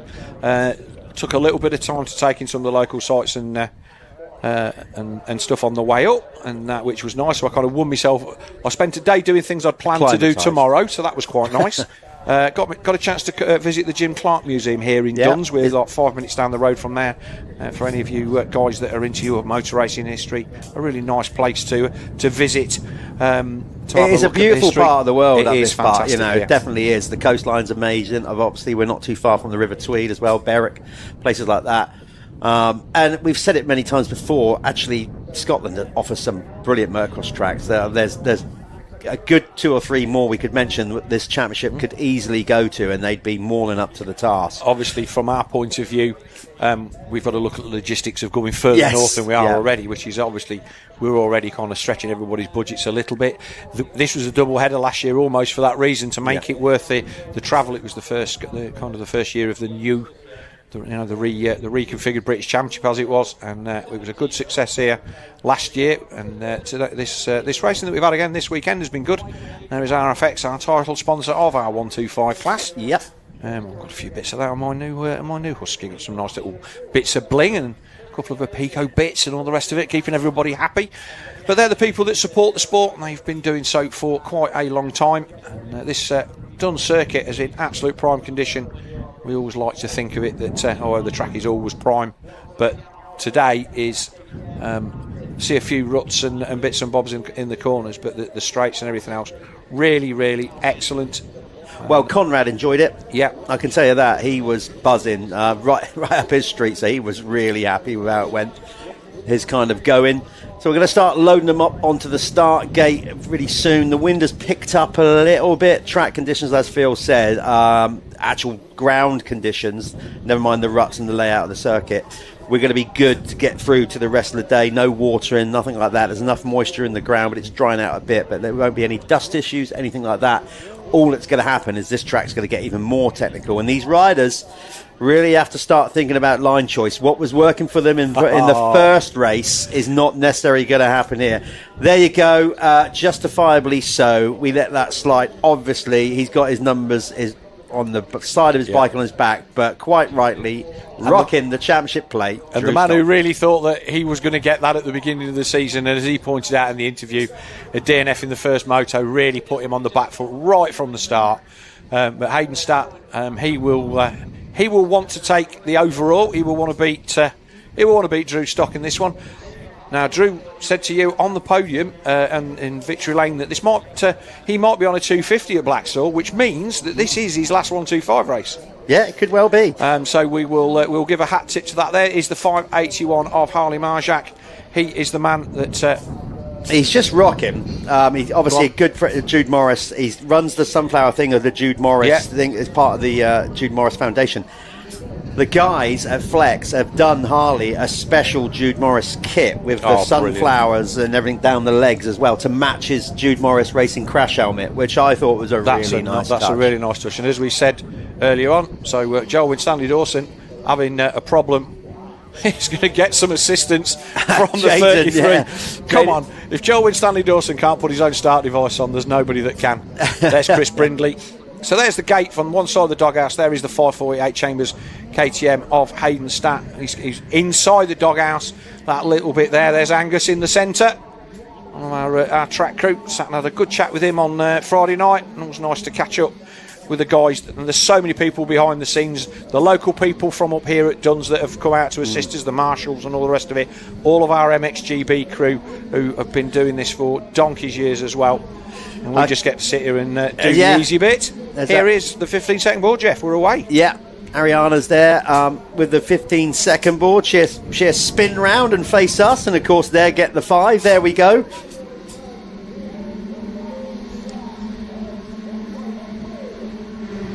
Seems to be again. They're always along. Who's got the? Well, it's not Stat. It's another one of those Briggs Yamahas, I think. That looks like Marjak. It is Marjak. Yep, absolutely pulling it. Oh, we got carnage in the first corner. Somebody down. Oh, it's Stat. Stat's down in turn 1. Oh no, it's just not going his way. Charlie Hopton was there as well. They're trying to kickstart that YZ into life.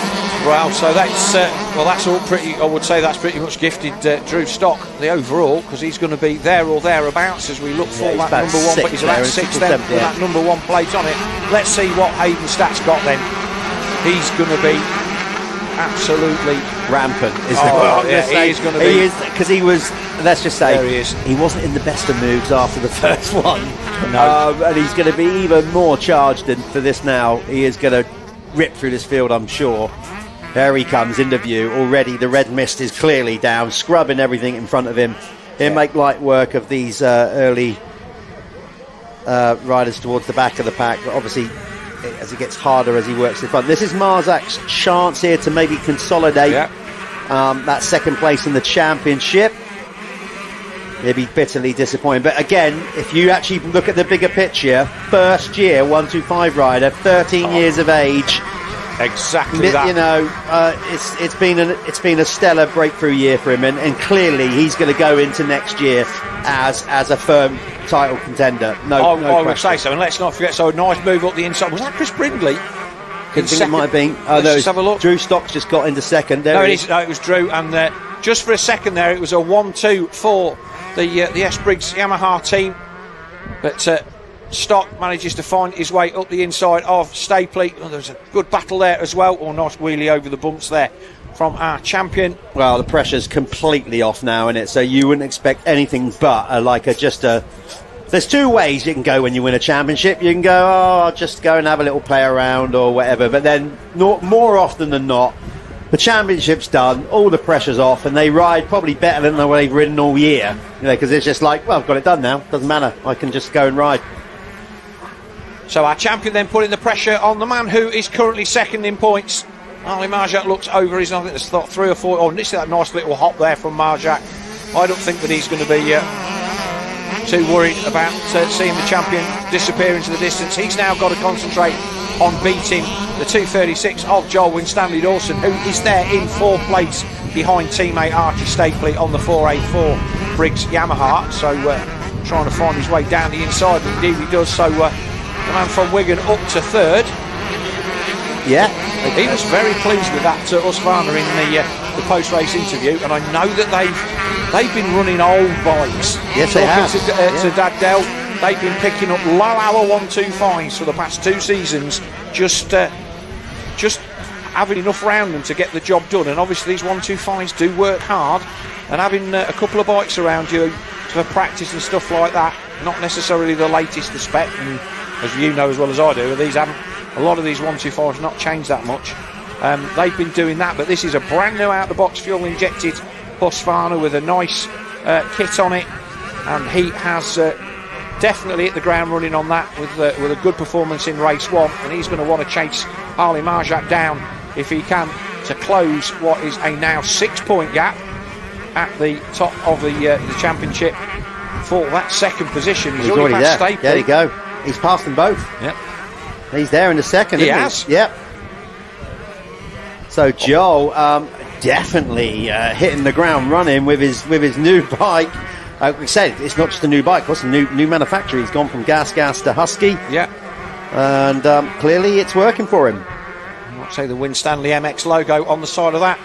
Uncle Matt, top GP runner back in the day for Honda, I think. And yeah, he rode Honda and the KTM as well. Yeah. And then obviously he came and ruined all my fun at Supermoto by mopping up and winning that, and was the last British person to win a Supermoto GP in Portugal, I think in 2015 or something. So very, very good rider in his own right, and obviously but interestingly he doesn't train he's trained by Justin Morris. Big mistake there from stop, but in the same way that you often see this in the classic example, Stefan and Liam Evans. Yeah, they have nothing to do with each other now, pretty much, because that father-son bond. Any family bond. It's always can't difficult. Get past that in a situation where you need to give somebody some hard love. Joel Winstanley Dawson is going after the win here. Slight change. Yeah, well, it is a change there. So Archie Stapley has gone past his teammate, who, listen, we know he's been off the bike and all that kind of stuff, but obviously looking a bit out of sorts, Marjak. To be expected. This was always going to be, if they were going to try and get him back here, which they was, up against a pretty hard timeline to try and get him ready off that back of that injury. Clearly, he's not back to 100% yet, but it's just damage limitation for him out. The issue here for me is just be sensible with it. Don't go and make it worse again. He's just got to try and get some points and do what he's got to do. But right now, they're desperate for him to still finish second in this championship. But, as you've highlighted, Phil, right at the right time of year, Joel Winstanley Dawson is coming on strong. He is. He's lit the touch paper under himself, and after a decent start, he also had a DNF at Landrake with a machine failure. I think it was in the second race, and that's cost him. So he would possibly be 15 points nearer to the front of this RFX 125 championship lead. I don't think it would have stopped Drew Stock clinching in the first race, but it would certainly have meant that he would be the good side of Harley Marjak. Let's have a look. Phoenix Tool, fastest lap of the race. I would imagine it is going to be Hayden Statt up to fourth. Good God. By some margin, 2:07.54. That's quick when you compare it to the others. There he is. Oh, he's angry. Oh, He's that is exceptionally unbelievable. angry. He wants to be European champion next year, so that signifies what his plans are. He's staying down in the 125 class next year. He is nearly 2 seconds quicker than any other rider on track, and he goes and just bins the front end, tucks it in. Yes, it is, isn't it? Oh, come on. So again, trying There's to Chris a bit Brindley. too hard. Just ran it in there too hard. A little momentary lapse of concentration. Didn't lose a lot of time. So he should be able to get that back, but you lost momentum, and that's the key thing. But what you've got to remember is you're not going to come from dead last to where he's just done, which was 4th place until he tipped off, without taking risks, and that's what he's done. He's thrown the kitchen sink at it. He's like, look, I need to win this last moto. If nothing else, this is the last time he's probably going to race Drew Stock for quite a while, and he's going to want to stamp a little bit of authority on that relationship. Remember me, mate, I'll be back. Well, to be honest, Phil, it's got a little bit edgy as the year's gone on. There was some conversations in after that first race in the winner's circle. Hayden's like, well, I don't really know why he's waving me through. Wants to race him, all that little cycle thing. They've had a few little run-ins throughout the year as well. It's all a bit tense. It is. The pressure. There's the 357 of Finley J. He's there currently he's there in 7th, showing at the moment. Lucas Moncrief then 6th. He's having a better ride. He had an off at the last round, didn't he, Jeff? And he was he hit really hard at Fox Hill. Yes, of course. Yes, he did. Really bad in the valley. Yeah, he did. I did actually see that. And it was. He didn't. I don't think he really did an awful lot wrong. He just kind of, and I think he hit the wall at the side as well, which did him a lot of good. He's okay, but he definitely just shook up. There was nothing serious injuries, but they basically took him into A&E. He went straight off to hospital. He was like, okay, you need to rest for a bit because your insides have taken a bit of a hammering. Yeah, and there he is, and he's trying to make the move there on Marjak as they come past pit lane. There's Stat. Moncrief then on the blue Madison 3-flow Yamaha. Stat then makes his way past on the Chambers KTM. It's taken age to come there. I thought they'd all gone down. Yeah.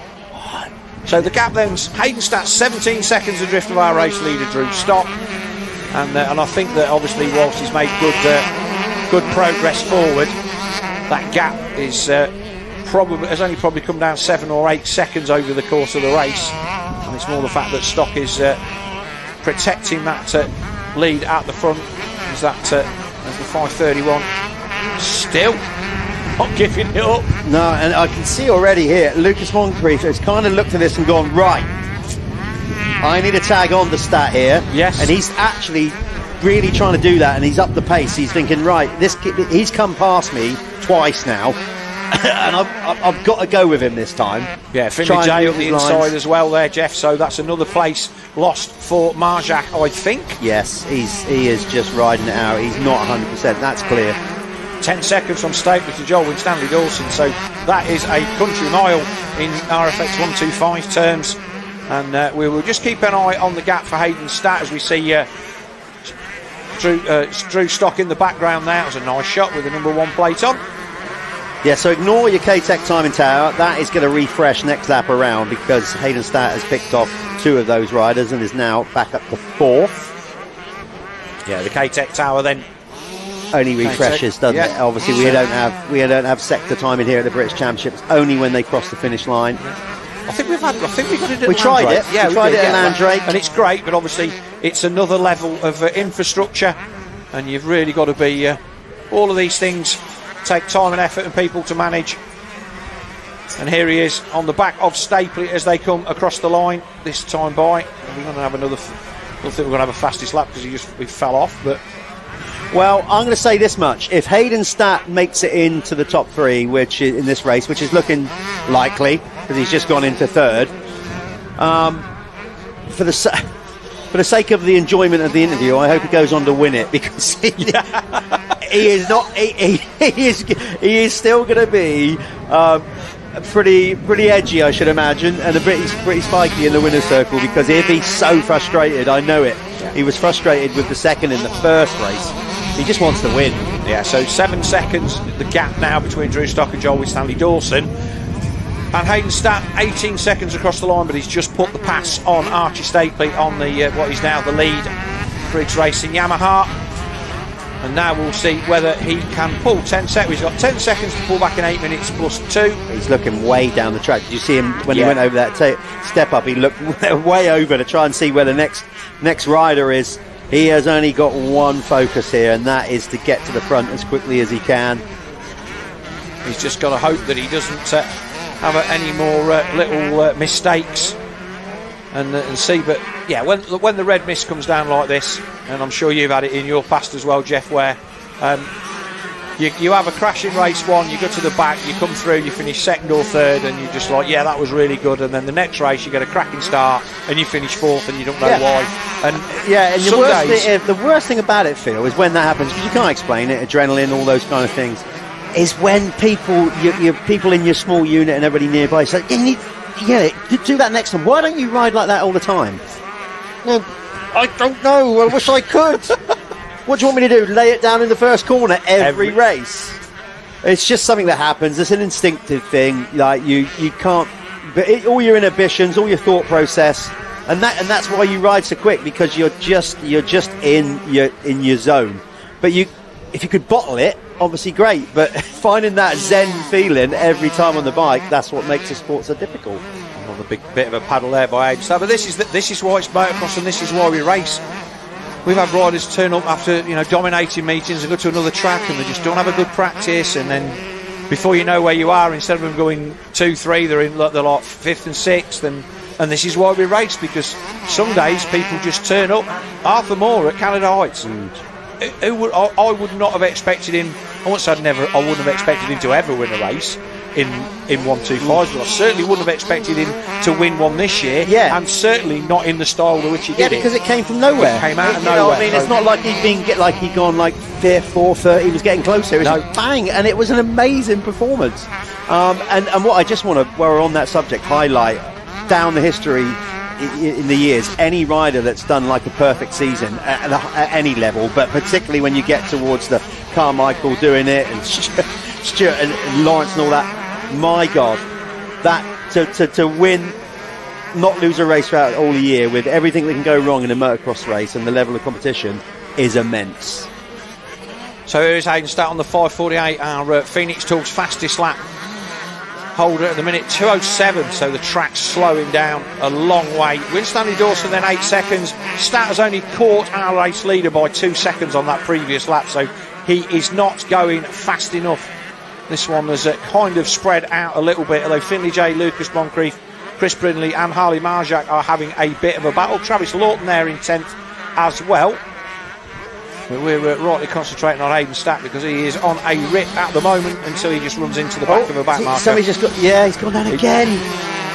I'll tell you. So that has almost certainly let Joel Winstanley Dawson off the hook, and his 3-2 will trump what is looking like going to be a 2-3 for Hayden Statt. So the man from Wigan, not only will he take second in the points going into the final round at Blacksall at the end of September, he will be second overall on the day behind our newly crowned champion, and that is a career best then for Joel Winstanley Dawson.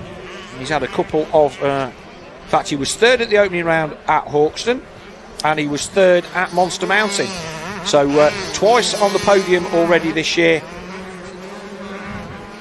And again, Stat has a look and sees if he can see anybody in the distance. So the Stapley, Finley, Jake, Moncrief battle. Well, I was just thinking, if we ever had a rider wired up for sound in a race, we'd need a bleep button if it was on him now, because I can guarantee that he's probably fuming under that lid, He hasn't. In fact, he hasn't really. He's not gapping away from that battle behind him. So this is the other battle. Here's the rest of the pack stream through. So there's the Yamaha of Stapley. So there's Stapley, and then Finley J, Moncrief, Brindley, Marjak and Heron. Great. Hayden obviously is still charging though. He's not given up on it, of course, but he's had a couple of tumbles now, 3 I think almost. So it's going to take the edge off of it, and another little mistake there. So just got to keep his composure, but he's not rolling over on it. He's not just going, right, okay, I'll settle for that now. I like the fact that he is pushing himself all the way to the flag. Like I said, he's in a danger though, Phil, of like overcooking it. Don't go doing that. So these guys are off to they're off to Sweden. They've got the Uddevalla GP next weekend. Now I do know that Drew Stock is not planning on being there. He's obviously the European season as there is that's the 484 Stapley, so he is there with Finley Jake for company. I think obviously the injury that he's been carrying and the fact that he isn't really anywhere in the championship at the minute means that the rush of getting out to Sweden to go 14, 16 or whatever, maybe not something that they're able to do, and so I don't think that they're going to be going. So there's the battle. So there is Stapley across the line, stat 21 seconds, with Stanley 13 adrift. So he is closing up a little bit. But that little bit is just that. It's not going at a rate that's going to see him being able to challenge before the flag comes out. Certainly not 2 lap board. Moncrief is having a good battle with Finley J for 6th and 5th. That's probably the tightest battle on track, actually. The riders in 6th and 7th, the 2 Yamaha riders there. Marzak now dropped back behind them, as we've mentioned before. Just damage limitation, try and get what he can out of this championship. That all derailed for him at the Junior Worlds. Stapley's been decent this year, Jeff. Another guy that's filled out. Yeah. And again, another youngster. Got a couple of years left in this class. Yep, said it before, and I'll continue to say it. The guys over there, S. Briggs, doing a great job with their youth development team. Really chucking some investment at it with everything, not just the riders, the education, the bikes, the setup. They're doing things right. That's their focus. They've set their stall out. They do a great job. And long may that continue for the future of obviously British young talent. Hopefully they'll keep their enthusiasm going, and there'll be a kind of conveyor belt of talent potentially coming through the S. Briggs team and taking them off to race European. That's what we need. It's all very well being contesting championships in the UK and trying to go for championship wins, but if we're going to take our riders to the next level, we need more of our British riders doing EMX 125, EMX 85, and of course even EMX 65 really. So that's what we need, and the guys at S. Briggs doing a great job with it. As we're focusing on Archie Stapley here, been a relatively good day for him. I think he's basically consolidated. He might even be in a position. We'll have to check at the end of it. I'm not even going to try and work it out. He was certainly gained quite a few points on Harley Marjak. Will he actually overtake him and move into 3rd? And Marjak could fall down to 4th in the championship here at the end of the day. He's definitely been overtaken currently by Joel Winstanley and Dawson in the championship. But he might even fall behind his teammate by the time the flag drops on this one. There is Joel Winstanley Dawson. He is a unit. He's a big lad. He's a big lad on a big wheel 85. But I tell you what, he's lost a ton. He's lost a ton of timber. He's training really hard. Yeah. And I can't wait to see him on a 250F. I don't want to be wishing his championship away, but he's a rider that his style and the way that he rides is going to suit him the further he goes through his career. But he is definitely hit the ground running on this Husqvarna and taking what is going to be his best overall finish of the season. The time is out, and the clock goes to 0 on our K-Tech tower. Thank you to K-Tech for being our timing partner all year. Nice to have their input. Obviously, if you're after any suspension work or anything like that doing, go and visit their website, because it is an absolute treasure trove of all sorts of suspension stuff, things that you didn't even know you needed. Quite local to me as well, so easy for me just to pop up there. So Joel Winstanley Dawson then, 14 seconds the gap to Drew Stock, and I think that he's gone, I'm not catching him today. No, it's going to take a mistake. Yeah, Drew Stock's going to seal the deal with a 1-1, which I think, given the way that he's done this championship, is nothing more than he deserves. And Hayden Starr, if he hadn't have had those 2 small mistakes, maybe we'd have seen him get within a few seconds, maybe 5 or 10 seconds of our race leader. But I think that Drew would have been, he wouldn't have wanted to have given up the overall as easily as he gave up the first race. Now the championship's in the bag. There's going to be a lot of moving and shaking, I think. Obviously, we know the championship's decided, so that's that. But interesting to see where Marzak comes out in the championship at the end of the day. Hayden Statt might actually move up past Lucas Moncrief into 5th, not where he wants to be, obviously. But remember, he's missed rounds, or a round. The biggest beneficiary, I think, is going to be Joel, who's obviously moving from 3rd into 2nd. Is quite a big thing. And look across then from the 418 with the number 1 on the front. I'll say local to me. And again, he's had a good season with that JK Yamaha, and he obviously saying about you that the team have been well, but even privately as well. Yeah, everything's gone as good as it can. They've been.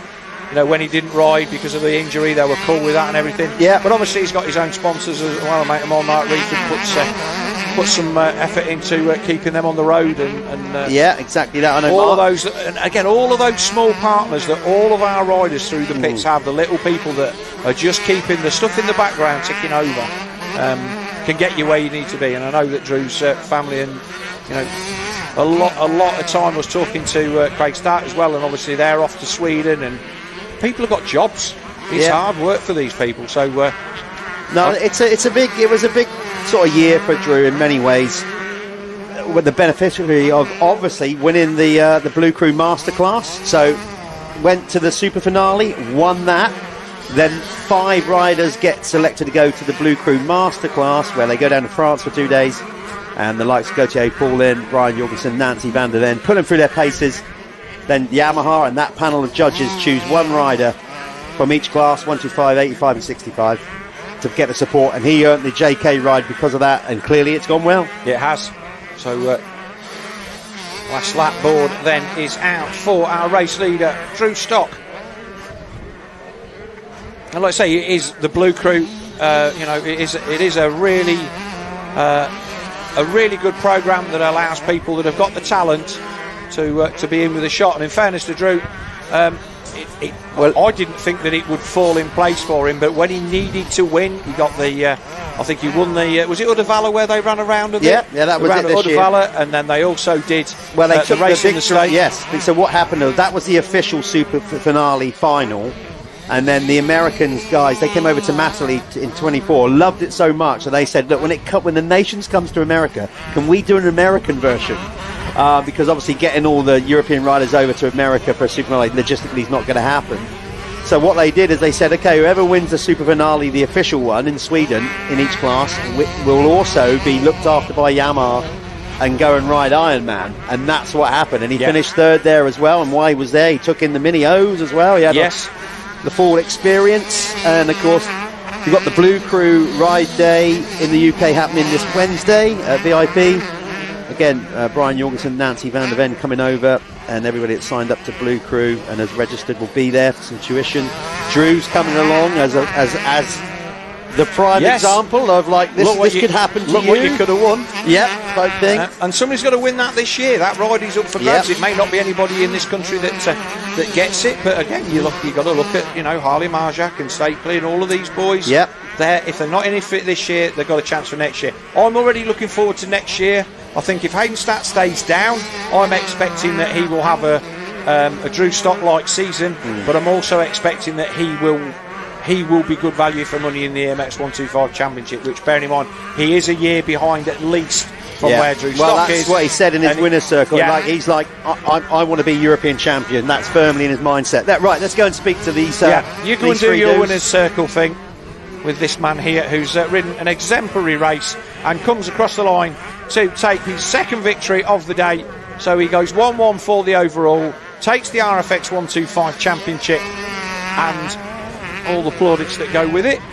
Congratulations to him. A massive whip from Joel Winstanley Dawson. He comes across the line only just in front of Hayden Statt, who I think we're going to get an interesting interview out of. A lot of time for Hayden, though. He wants it. He's a nice kid. He's very hard on himself, and he definitely will not be. I don't think he'll be realising how good that race was, and maybe till the journey home on the way back down to the northeast. Probably not that far for him, actually, though obviously they're off to Sweden on Tuesday or Wednesday. So Drew Stock, Joel Winstanley Dawson, Hayden Statt, Archie Stapley takes 4th. Chris Brindley comes across the line in 5th. Good ride from Chris Brindley. Then it's going to be Lucas Moncrief. He is across the line. There is, there's the number 1 of Drew Stock. That bike being pushed in the JK Yamaha. Yeah, so Lucas Moncrief 6th, Finley J 7th, Alfie Heron comes through to 8th, Harley Marjak 9th, and it's fair to say that he's found it tough this weekend, having coming back from injury. And 10th place again will be the number, the 46 of Harry Hall, so a good result from him. Right then, we will go and take a quick word from our partners, and we will be back with our race winners and podium guys from race 2 of our RFX 125 Championship.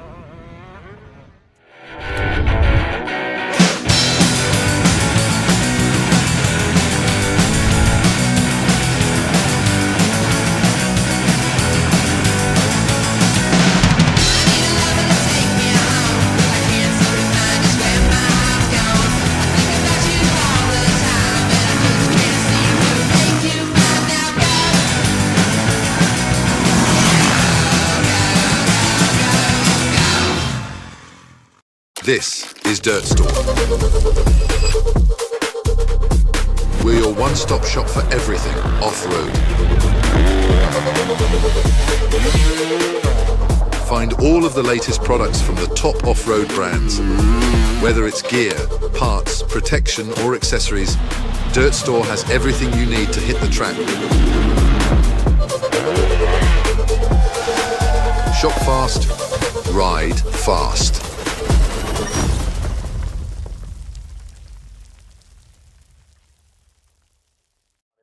Then Harry Hall took 10th place.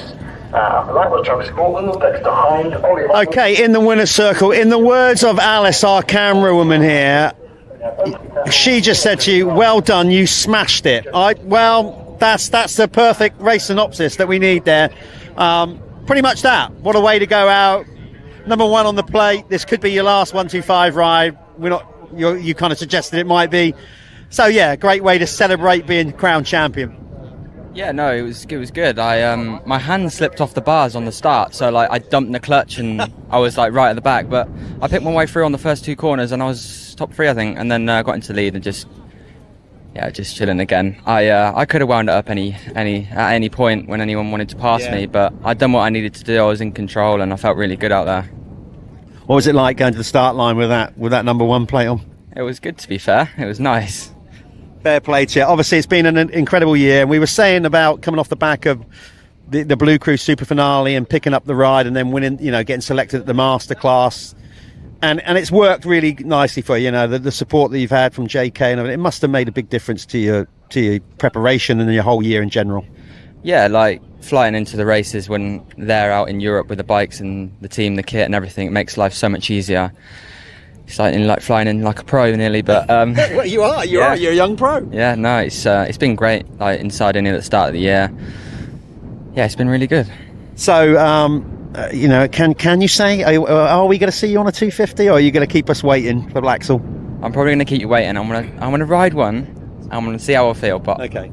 I'm pretty sure I'll be there. Right, good stuff. Well, go and celebrate. Everybody. There you are, your champion for 26. Let's bring in Joel Winstanley Dawson. Okay, so he's been hovering around 3rd, but now what a great performance. Not only 2nd in the race, but by my calculation, you'll know this more than me. That was enough to clinch 2nd overall, right? Yeah, I felt good then. To be fair, the bike feels amazing. I'm so glad I changed. Yeah. It's obviously you look right at home on it as well, but you're carrying all the momentum at that kind of critical point of the year. Harley's obviously not in a position where he wants to be. I think you might have also just maybe nudged up into 2nd in the championship. If not, it's really close. So everything is kind of coming good right when you need it to be. Yeah, struggled at the start of this year. To be fair, I was riding with a broken wrist and then getting back healthy now and then feeling really good. Yeah. Well, go and congratulate with Grandad. I don't know where he thinks he is, but with a hat like that, okay, he's got rid of the beard, but yeah, clearly he's expecting more sunny. Go and congratulate, and celebrate with Grandad and co. Let's bring in Hayden Statt. Now, I'm not going to make excuses for Hayden, but I know this will be a painful another conversation because, mate, I know you want to win races. You said that. in the winner's circle last time out, but that was a real rock and roll, eventful event. Yeah, definitely. Just didn't get the jump off the gate. I think I bogged or something. But got up into the first corner. I was up the front, and unfortunately, I just clipped Finn's back tyre and went down pretty hard, hit my head, but got up and just regrouped and got back to third, I think it was. Crashed again, and then had to redo it all again. And then back marker just decided to take us out in one of the corners. So yeah, it's frustrating, but it's power racing. So we'll go again and on the Black Soul, and I got Uddevalla next in Sweden. Hopefully we can get a couple good results there and finish the season strong. Well, that's the key thing, isn't it? Like you said, you got Uddevalla, you got an EMX to look forward to, and trying to turn it around there. But I know when you come to Blacksall, for example, it's just like, right, look, come on, you know, let's just finish this off right. And clearly, you've got the speed to win, so you just got to piece it all together.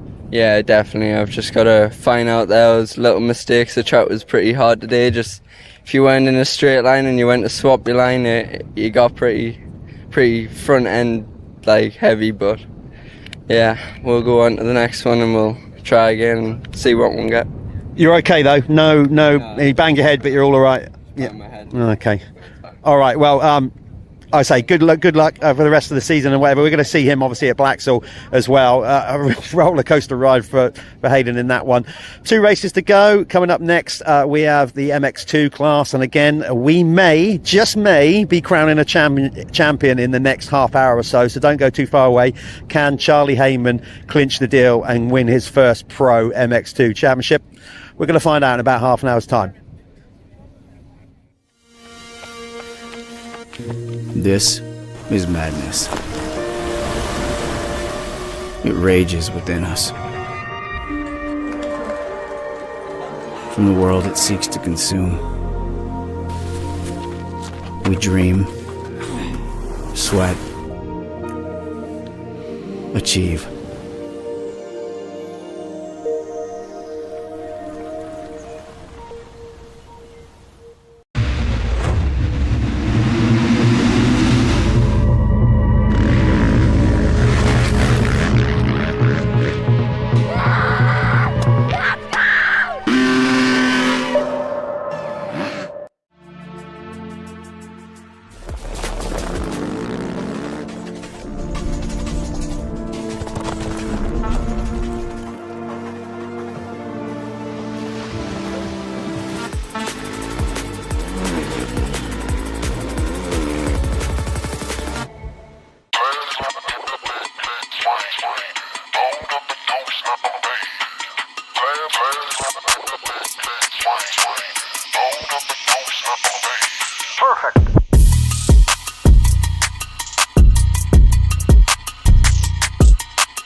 I'm still a kid, but I'm tougher than you think.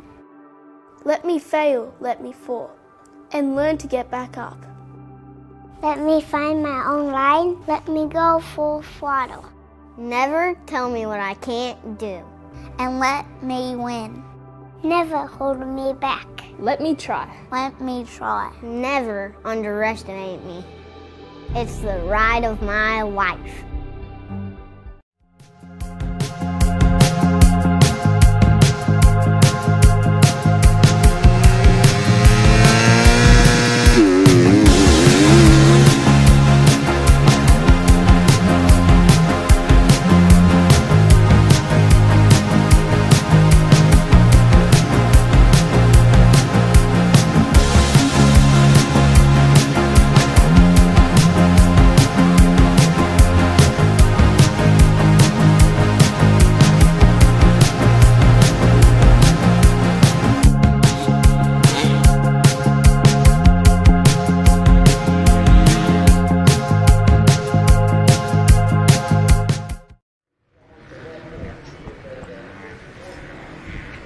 Here we are. Welcome back. Look, Phil, quick. Let's make ourselves presentable. In our beautiful FXR kit, God, which has served us well all year. I've been...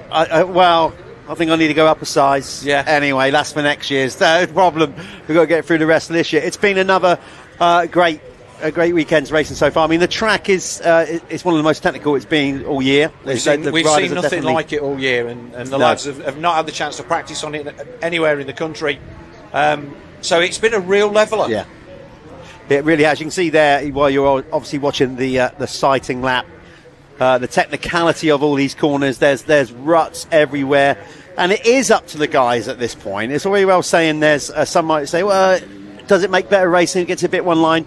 Not a believer of that. This is where the guys have to get creative, start finding different ways around the track, because what was working in the first one won't necessarily work in this one. Yeah, so here we are, current championship standings then. 59 points is the deficit between Gern Dunson and Charlie Heyman at the top of the championship. If that's more than 50 points at the end of this race, then Charlie Heyman will be our MX2 champion. Tommy Sterling third, Musto fourth, Richmond fifth, Askew sixth, Brooks, Rizzy, Colmer and Keith. But so tight in that mid-pack there. Any one of those guys from third to ninth can still finish third in the championship. So a really... it's going to be a really interesting last three motos. One more today and two more at Blacksall at the end of September. But Charlie Heyman been the class of this field, and he's got the chance to stick the number one plate on that SC Sport Homes Husqvarna at the end of this race. If he finishes fifth or better is what we're hearing from our race controllers. Yes, I believe so. They've kind of worked out the points. I'm glad they've done it and not us. So actually, if that's wrong, you can blame them. Yes, don't shoot the messenger. For once, we're only relaying the information. Me and Phil aren't doing the kind of thing, the abacus kind of thing that we usually try and do. But he can potentially get it done here. And if he does, I'm quite intrigued to see how we potentially celebrate, because Charlie's a relatively reserved character. He doesn't give too much away, Charlie Heyman. He doesn't, does he? So I'm going to be interested to see if he gets it done, if the raw emotion of it all does come flooding out. I'd like to see that if it does happen, but of course he is just need to focus and execute this race. So before we get to that though, we're going to go to some of our incredible partners. Don't go too far away, just a shout out from them.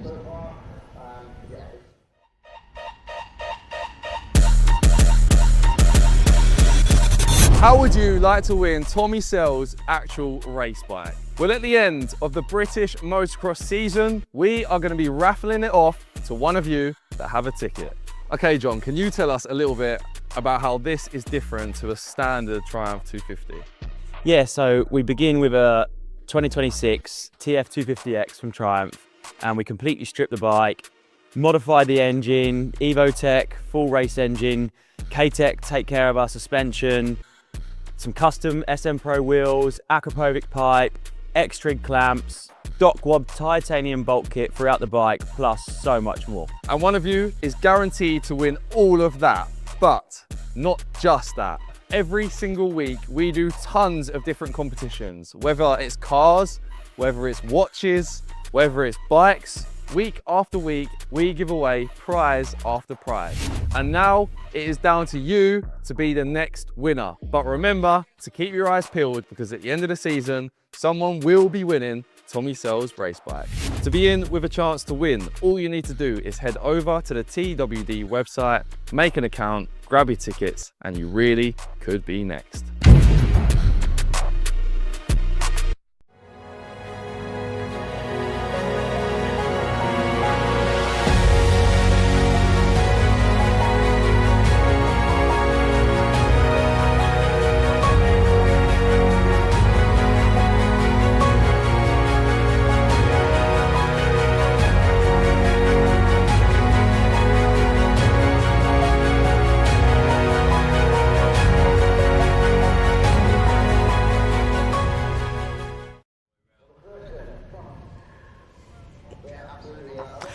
Okay, here we go. Well, there you are. There's the Jude Morris Racing Foundation banners. As we mentioned before, if you can, get on the website, go and contribute. It doesn't matter if it's £1, if it's £10, whatever it is. It goes to a very good cause for not just riders that race the British Championship. We're on about riders that race motocross up and down the length and breadth of the country. So if you race or you ride yourself, it goes to a good cause with so much money raised for air ambulances as well, which is just incredible. So yeah, do it if you're a supporter of motocross or any off-road motorcycling in general, and you'll be doing your bit for Jude's legacy. So here we are at Duns. We are getting ready. They're going to start to roll out onto the start line anytime now. Penny Thor, the thoughts going through the head of Charlie Heyman. Yeah, first, well, he had this last year. He went into that that final race of the championship, 9 points adrift of the master Tommy Searle, and well, he's in the box seat. He's got a really, really good lead over Gian Dunson, the man there on the 574, Gabriel SS24 KTM, who, by his own admission, literally snuck through to third on the last lap against the runner Blake. There's a 419, the race winner of Moto 1, Joe Brooks. And then the 163 of Ben Musto. We have got some quality riders in this MX2 field, Jeff. We do, and it shows the level of competition, because they're just always been so mixed up. Other than Heyman, which is probably why he has that big lead, they've been kind of up and down, swapping and changing positions all throughout the year. But like you said, that's not just the consistency. He's there on merit. He's taken more race wins than anybody else, and he's been there. Are you seeing what I'm seeing? Rear start device on the... No, I wasn't watching. Rear start device on that SC Sport Homes Husky. Okay, so, well, that might be part of the reason why he's been getting these incredible gate drops then. Has he got the front down as well? He has. Yep. So he's a dual start device man. There's Tommy Searle. They've all got their little steps, bless them. As Phil shakes his head, old school rider. Phil's like, right, let's get rid of start blocks, let's get rid of start grids. It obviously makes a big difference. Look, we're talking such fine margins now, start devices and all of that kind of thing. The setting of them, we've seen riders have issues with them not coming off and all sorts of things. It is part of the sport. You've got to get it right. And so all of these little things that give you a level of comfort to help you execute the start, we're talking, I think the margins now for starts are much finer. There's no, oh, well, that he's in a good rut and I'm in a bad rut. Look, everybody's on the same grid. You've got the same chance when that gate drops. You've got the chance to choose wherever you want to go, and obviously some are better than others. But getting your bike set up so that you can launch off that start. Starts have always been important in motocross, but today, with how tight these fields are, you've got to have everything exactly as you want it, the same every time. And seeing everybody there, the green flag at the back, who's your money on for the whole shot? I'm gonna call it. I'm gonna go for Heyman. I think he's been getting great starts, and actually, I just think he's going to focus harder than he's ever done, because he knows if he gets a start, he's in a really strong position. I'm going Heyman. You're going to go Brooks, aren't you? I'm going to go Joe Brooks. Yeah, I thought so. Right, here we go then. Away they go. I think you've got it. I'm claiming you as the whole shot because you chose Brooks. You have, well done. But I was close. They're 1 and 2, aren't they? Yeah. Well, we'll call it. Should we call that a draw? No, you chose the winner there. You chose the whole shot. So credit to you for that. Anyway, race right at the back in that pink O'Neill kit, so not a good start for him. But this is looking good for Charlie Heyman. Very early, obviously. Still got 25 plus 2 to go. It's a long race, but our mathematics, if Gian Dunson wins this, then Charlie Heyman needs to be no worse than 50. He will take the title. Obviously, if Dunson does not get to the front, then the gap just needs to be more than 50 points. Is that Tommy Searle? Well, if Musto was there, Dunson, no, did we miss him? Yeah, no. I think that. So Tommy Searle was there in the red kit, and I think that ACU is in a darker kit now. So that's the Dirt Store Triumph guys. Race leader down. Brooks is down. No, when he had a chance here. I mean, he's still got a chance. There's still plenty of racing to do, but when you crash that early on in the race, they're going to go flooding by. He's going to be way outside the top 10 by the time he picks that bike up. That's Musto in second on the AC United Gas, Jeff, I think. Yep, it is. Ben Musto, 163 there, yep. Oh, and who's that? That's a bit of a yard sale. That looks like Charlie Richmond. I think so, in possibly. The fly kit. No, I'm not quite sure. We'll have a bit too far away. But listen, this is where he wants to be, as in Charlie Heyman, championship leader, clear track. Nerves. You've got to keep them all in check. he's just got to focus here. He's been here before in youth championships, but winning youth championships and winning your first ever pro title, not that I've ever done that, but I should imagine they're two very different feelings, because that's what you work to be, a pro rider, and getting that first one done must be an incredible feeling. A race leader across the line, so it's Heyman from Musto, Jamie Keith in third, then it's Searle, Askew, Doonson in sixth. Although that's from the, let's wait till we got all of the arrows, everybody's gone through. So Richmond falling down the order, so he's at the back. So it was the... Yeah, I think it was, you're right, yeah. The True 7 Honda. So where are we seeing Doonson then? Fifth, currently sixth. Yeah. Yeah, he's got to get a wriggle on them. Askew there in fifth. Going everywhere, from right to left, Billy Askew not obeying the physics of the track and the way the ruts were going. He was going across them there. Yeah, he was going wherever he was put. So Doonson then currently sixth. That's not going to be enough to get the job done. So we've got Heyman Musto, Jamie Keith, Tommy Searle, Askew, Doonson. Glenn McCormack having a good run in seventh. Coleman eighth. Brooks recovered tonight, so he can still do something from there, Jeff.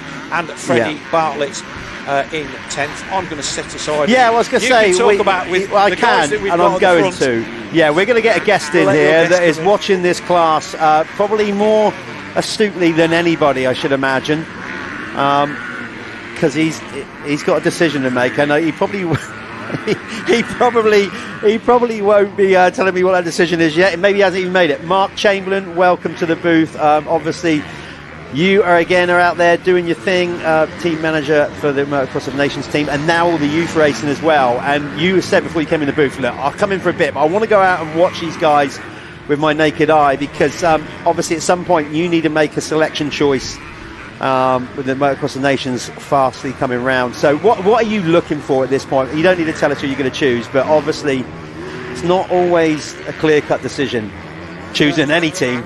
No, it's always tricky, but yeah, nice to see you, Jeff. Thanks for having me on for a minute. Ultimately, like, it's a combination of what they're doing, what they're doing at British races, what they've done at international races, and there's a lot to consider because there are differences, as you know, different fuel regulations, different competitions, and Charlie Heyman's had an amazing domestic season, and he's riding really great. Unfortunately for him, he wasn't 100% for Fox Hills at the GP, so I believe they might be considering doing another Grand Prix, which if they do, that would be really good for me, to make it a little bit of an easier decision. If he does well in that, and like I say, with the fuel and everything, you're double checking the bike and rider, because it is a different thing riding at the front or riding, ultimately at the Nations you're going to be mid-pack and battling. So there's a lot to consider.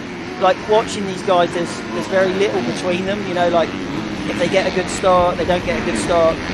The competition looks fairly even. Yeah. But it's nice to see they're all pulling each other up, so that's good. The level is definitely coming up, and the speed is getting there. And some of the races that they've had at GPs, Fox Hills, just outside the top 10 at a GP is a good level, and it's nice to see them trying those races and also pushing each other domestically and getting the speed up. But you also, because it's such a different event, it's a one-off event, and most race fans that are genuine and understand the situation, you want to reward a rider and they felt like they deserve it for a season that they've had. And I'm not putting any suggestions in your head, I'm certainly not going to put you on the spot with it. But form also plays a big part coming into the Motocross of Nations, because confidence is a big thing, and it's a one-off event, and you just need, when we've often seen in the MX2 class in particular, 2 race results are great for them, but if they can just get that one exceptional good race in, it can make such a difference to the team result.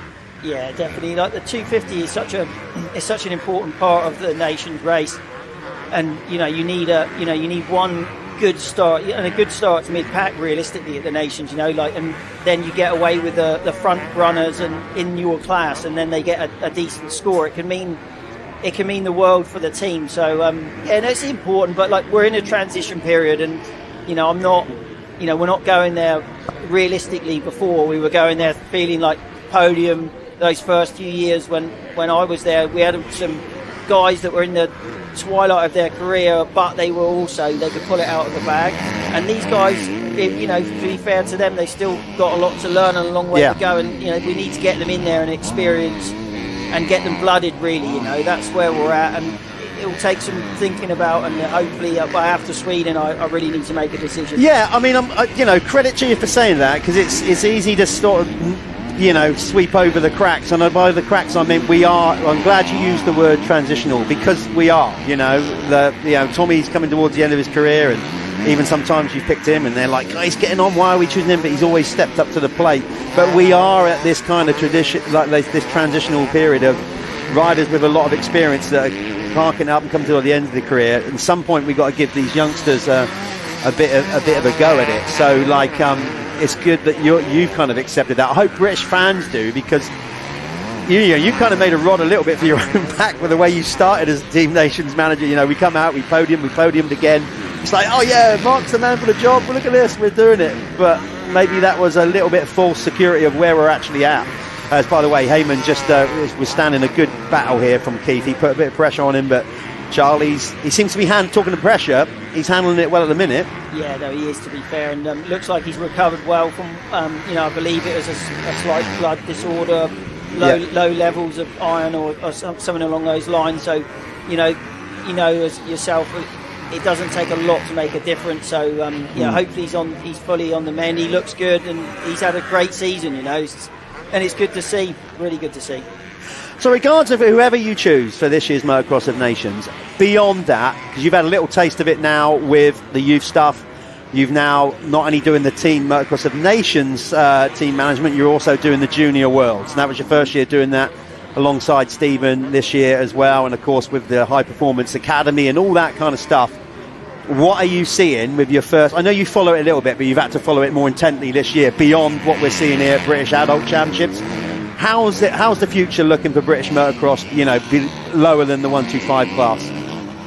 Definitely Harry Dale winning a race at the European finals the other week, and he was unlucky not to get on the podium. He could have, there were 4 guys joint on points after the second motor, and little Jack Waters winning the 65s, and it's not, there's other guys there as well. There's a group of youngsters that seem to be at a really high level.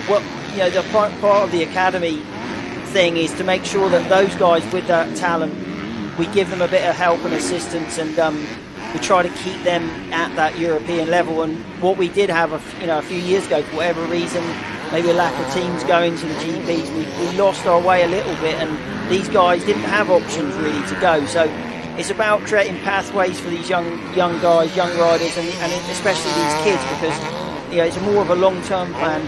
It's a 5-year plan with the academy, and you're just generally speaking, it's just nice to see some of these guys have gone and had a go at some Grand Prix this year. Ben Musto's done a few Grand Prix and had some decent results, and there's some, Ollie Coleman was there doing the whole season. You've just got to take your hat off to those teams and riders that are doing it, whether they can do 3, 5 in their budget, whether they can do all of it. I understand how difficult it is. I ran a team for 10 years, and it was blood, sweat and tears, and I know what these guys put in. So the more they can do, the better.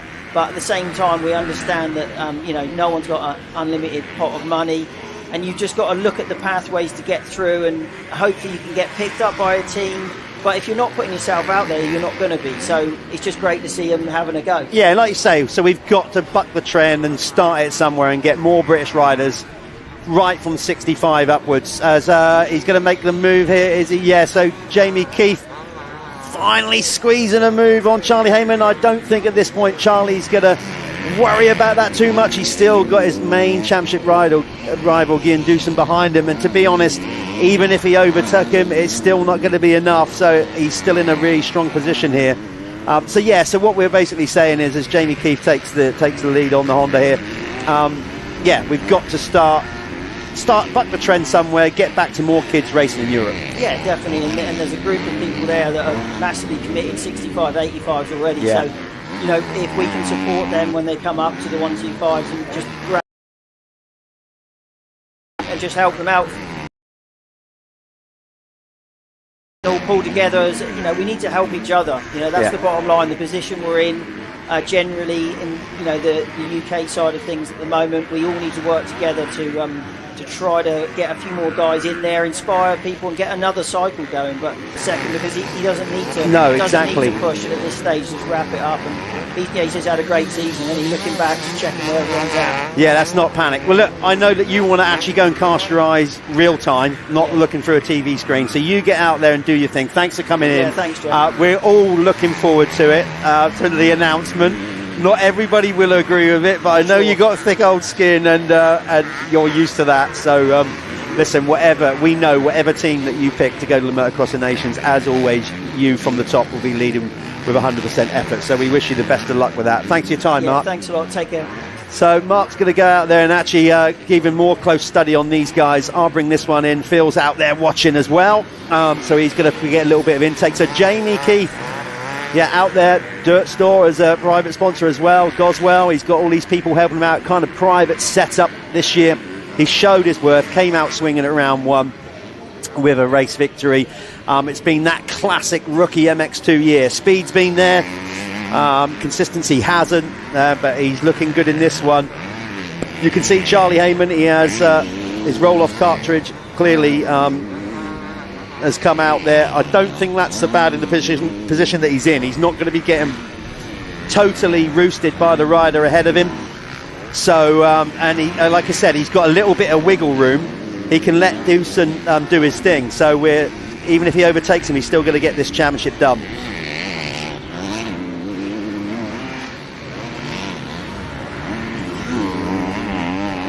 Track conditions out there, Jeff, absolutely fantastic. I thought you'd be liking it. I commented, yes. I bet Phil's out there loving it, watching it with his own eyes and not watching the screen. Look, I love this job, Jeff. It's fantastic, but there's nothing about beats being trackside. Watching these guys flying up past pit lane, so good. And obviously, Jamie putting the pass on Charlie Oak at the end of the start-finish straight on. Brooks down again, bless him. He's had a solid day up until that, and he hadn't done anything really wrong. A little tip off and then just stalled out. Tommy Searle obviously went down just as I stepped out the boot. But Heyman with the roll-offs flaring in the background. He's getting the job done at the minute, but there is Doonson. I'm not expecting any shenanigans here, Jeff. He can just pull over and let him by, can't he? Yeah, I mean, this is where he would absolutely have to do a Ken Roxon on it. We saw Kenny in those closing laps getting that long-awaited Supercross championship, and he was like, press on, fellas. I am not in this one. I'm sitting this one out. He hasn't got quite the same amount of wiggle room that Roxon had to play with, but Doonson can go past it, and it's not going to be enough.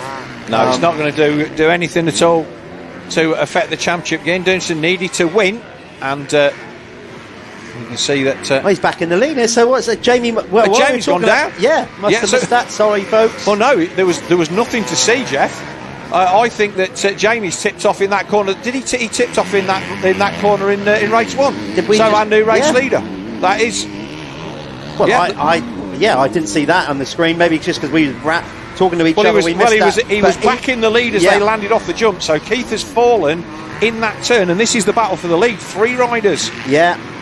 Charlie Heyman, Jamie Keith, Cian Doonson up the far side of the circuit over that nice big table. Now, from Charlie's perspective, now this is where he'd want Jamie to do him a bit of a favour. Not that he needs to race either of them, but it would be quite nice from his standpoint if Jamie Keith kind of didn't come back at him and actually held Doonson at bay a little bit. But I don't think Charlie will go on a rampage here to try and gap them. I think he set his pace for the race. He doesn't need to push it and try and pull away. Just keep going and let the others do what they got to do, because like I said, he is and he's chasing down a championship, and I don't care who you are and how calm and cool you are, when you're chasing down your first ever championship, if you don't feel a little bit of nerves, particularly as the race goes on, then you can't be human. I mean, we've all heard it. We've heard so many champions go, they start hearing bike noises that aren't there, they start seeing things that your mind goes, doesn't it? As the laps count down, it must be difficult to keep your concentration up. Jamie Keith's been really good today, though, Jeff. He's showing the speed that we knew he was capable of, and he's racing against the guys that he needs to be beating and showing them that he's got something for them. and he's still there on the back of our race leader Charlie Heyman. Doonson third, Musto fourth, ACU fifth. Obviously Tommy Searle, he tipped off earlier on in the race. He's not going to figure, so trying to work out the overalls at the moment. Well, I thought Brooks Heyman is eighth, so obviously Heyman's going to be our overall 2-1, victor with a 2-1. Brooks is a 1 and I want to say 1 and no, 1-8 is not going to get it done. Doonson will be second, and I think Jamie Keith with the 6-2 might do it. Might do it. So we will wait and see. Well, if Doonson gets past Keith, a 3-2, we'll definitely see him into second overall. It's all about who's going to get that third spot right now. But obviously there's championship implications on this as well. Things are trending well for your race leader right now. Yeah, no matter what happens, if Doonson's got to pull a massive points out of our race leader in this one so we can keep it alive. I think it was 59 was the gap. So he's got to pull at least 10 points out of him to keep it alive, because even if he ties, he's only got 1 race win to our 2 race wins to Heyman's 6. But as it stands at the minute, it's Heyman's in the box seat. Jamie Keith is closing in, and Doonson just does not seem to be able to have any say in what's going on. I'll put that up. Phoenix Tour's fastest lap of the race. It was some time ago, but the rider on screen did set the quickest lap of the race, 2:03.38 by Jamie Keith. So it wasn't last lap around, although he was slightly marginally quicker. But when he was making that chase to Charlie Heyman is when he set the quickest lap of the race. He's regrouped from whatever little tumble or mistake that he made. Doonson's still sitting there, but look, Doonson went into the last lap in the first moto in 6th and came out in 3rd, so don't rule him out. I missed all of that on my way down the winner's circle, so when he turned up at the winner's circle, I was like, what's going on here? Like, what's happened? So this is also interesting. As it stands at the moment, this will not wrap up the under-21 championship for Charlie Heyman. That will still be a couple of points adrift of that. And also remember that Jamie Keith was also the fastest rider in Moto 1. So a pair of Phoenix Tools fastest laps for the Goswell Honda rider will be maybe a little bit of comfort for the little tip-offs that he's had. Certainly laying it all out there coming around that first corner. Jamie is going to be another one of these young riders that are going to be racing at the now sort of almost legendary VMXDN. This time moving to Hawkstone, so he's going to be racing a 2-stroke at Hawkstone for the stolen Yamaha team. I think that announcement's been put out there, so that will be interesting. Certainly knows how to get around Hawkstone because he won the opening motor of the year. He won the opening race of the year there back in March. Seems so long ago, but this season, goggles off then for Heyman. Yeah, they're driving him potty, I should imagine. I'm wondering if there's a little bit of rain out there again and he's just getting done. Now, Jamie Keith has got to go right. He's got no goggles. Yeah. If you're following somebody and they chuck the goggles, I've got to get in front. Because if I get in front, they're never coming back. But he's got to get there. And that's the point. He has got to get there. And in many ways, I understand why Charlie chucked them off. If they were giving him grief and it was flapping around, maybe it was pulling on them and all that. And while he's got the race lead, that will actually make it so much better for him. Obviously, you don't chuck your goggles off if they're really hampering you. They've got to go. I mean, we always try to encourage riders to keep their goggles on for as long as they can, but sometimes, Phil, we've all been there. They've just got to come off. You can't get the job done. And the instant they do come off, you automatically feel faster. It's like somebody put contact lenses in. Like, it makes such a difference, doesn't it? So he might actually, this might help him. He might actually be able to see the track a bit clearer now and get away again. Got to find out. But all the while, that clock, the more important thing is, the clock is ticking down and that championship is getting closer and closer. He's the only rider consistently using that inside line. Every lap he went there and Jamie Keith was running around the outside. And obviously this is where the pass for the lead was gone, so he set it up like 3 corners before. Here's Keith around the outside. But Charlie... he's done him. He's done the opposite. Yeah. So Charlie went inside to try and protect that line where Jamie got him before, and Jamie just went, well, okay, well, I'll go the way you were going. Right, this is where Heyman, in all intents purposes, probably needs to just roll off a little bit for a couple of corners so he doesn't get roosted. Yes, and that's... with the last thing you want is Doonson's obviously going to come through and make the pat. Oh, it's right there. Dutchman right on the tail of our race leader.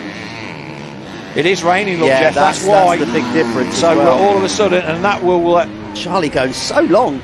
Yeah. Now this is one of the things where sometimes when it's raining, not having goggles on isn't as much of a disadvantage as you think, depending on whether the rain is coming down or whether it's hitting you straight in the face. If it's hitting you straight in the face, it's awful. But if it isn't getting you haven't got the distraction of having all the water on your goggles. That's getting quite grim out there now. You can see how it's got a lot darker. Now for Charlie, it's all about championship. I don't know if he's any what kind of setup he's got with his team deal, if he gets extra for winning races bonuses, all that kind of stuff.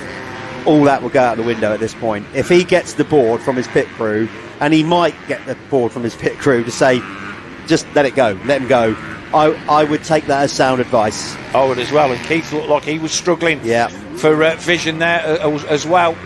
So Phoenix Talk's fastest lap man is Jamie Keith still.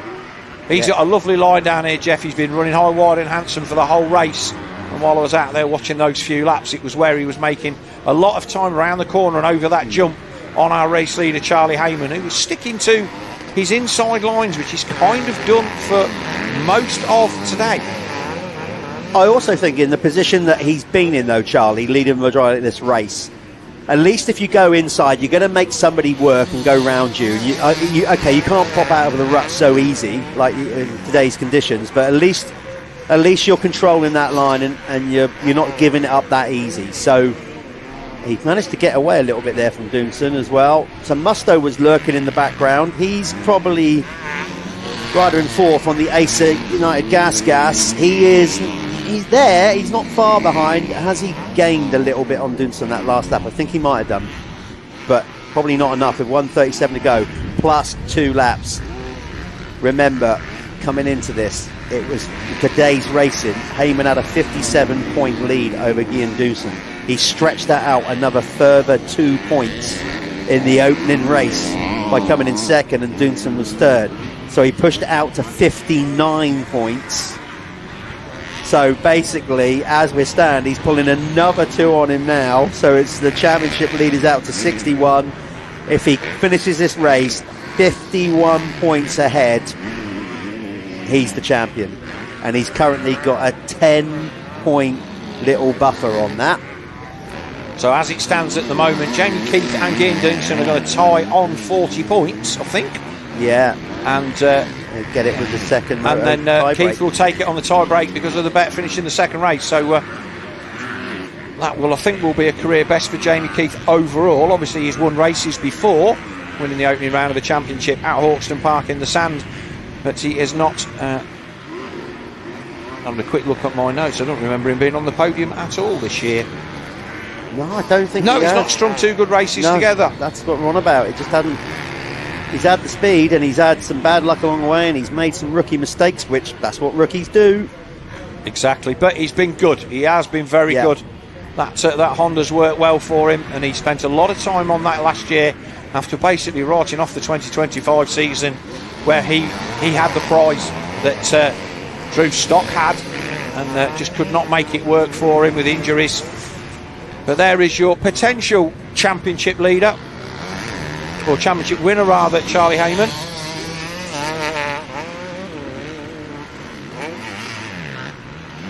Yeah.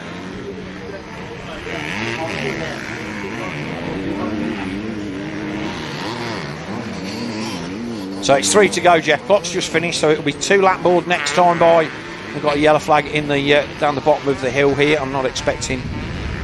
Is that our race leader? It looks like whoever it was is back up. But this is the battle for second. As it stands at the moment, Doomson will, if Doomson finds his way by, will that push him from third to take the actual overall victory? It will give him the overall win, because currently he's tied on points with Jamie Keith on a 1-6 against a 3-3. Yeah, as Keith works his way through. Nice to see Jamie having a bounce back. Like I say, he led the first one. He was there. Finishing your season on a high. Still got Blacksall to go if you're local to Blacksall then in Suffolk. Definitely get there, because they've gone out into the other field, which they didn't. I mean, that was back in my time racing.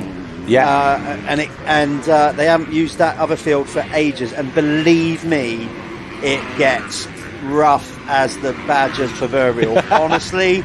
So I'm really, and it makes the lap a bit longer. So if you've been to Blacksall, great, but if go again, because they've extended the track for this year, and it'll be brilliant. It is a fantastic venue. It was great there last year.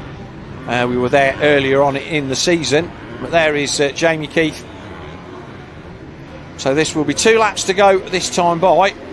We can hold the shot and we will see the battle for second, hopefully.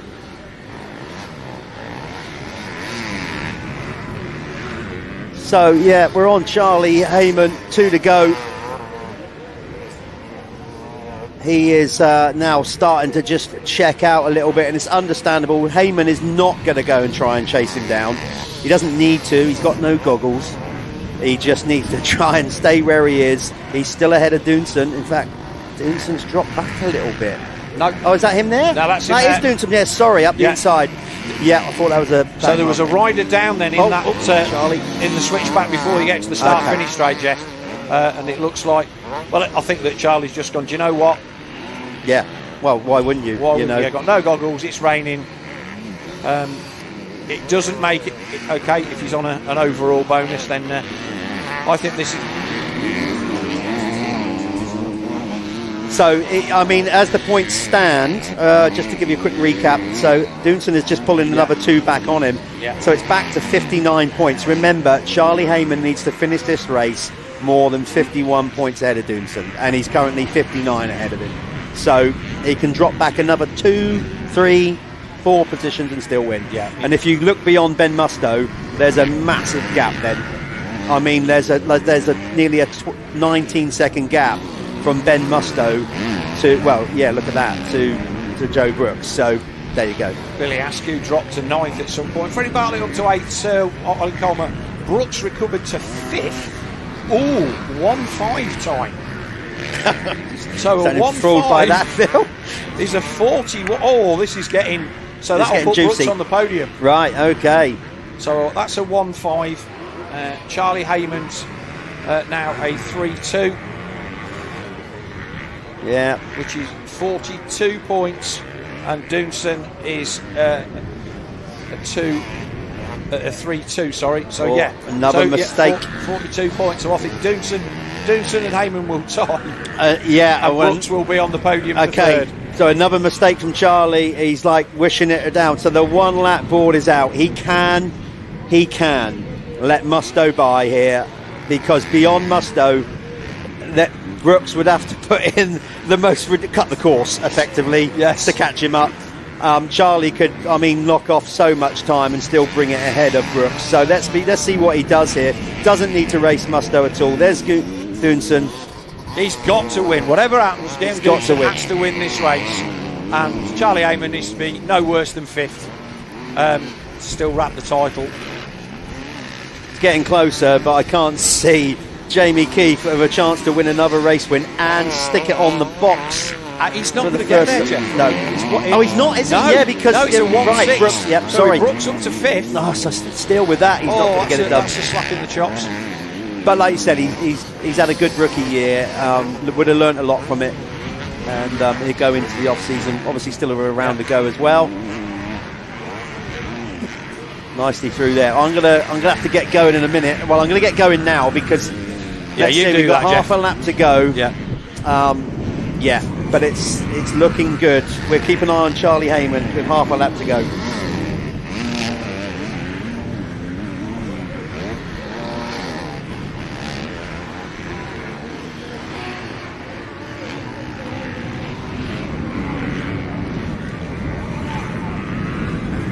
Jeff toddles off to victory lane.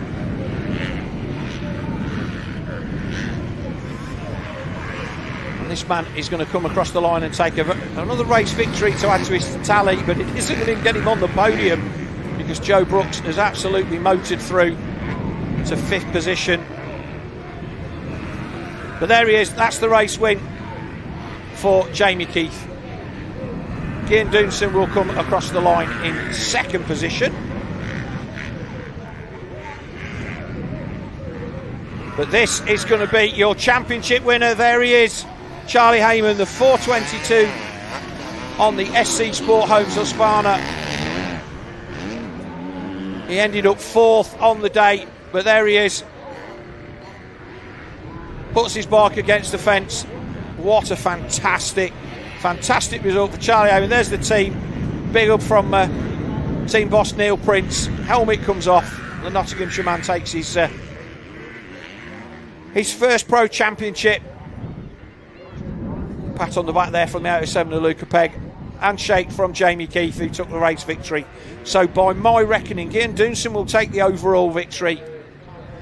There we are, big pat on the back from Tommy Searle.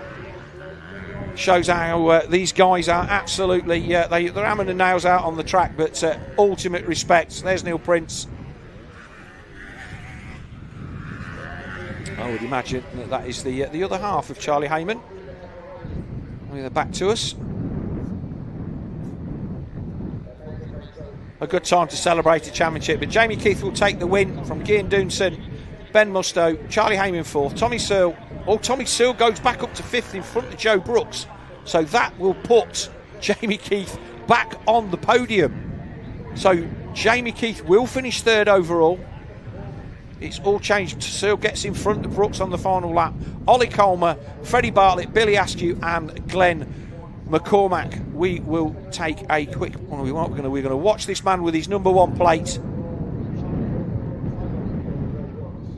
Fantastic there, Charlie Heyman, your 2026 British MX2 champion. Still yet to wrap up the under 21, but brilliant result for him.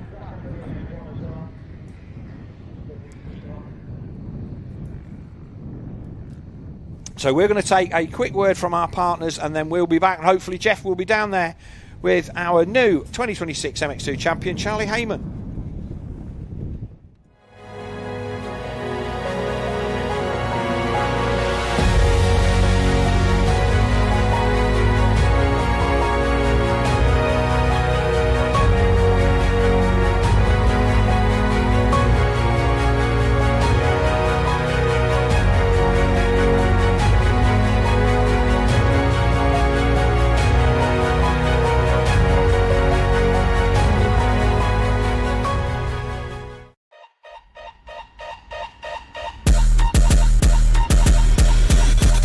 How would you like to win Tommy Searle's actual race bike? Well, at the end of the British Motocross season, we are going to be raffling it off to one of you that have a ticket.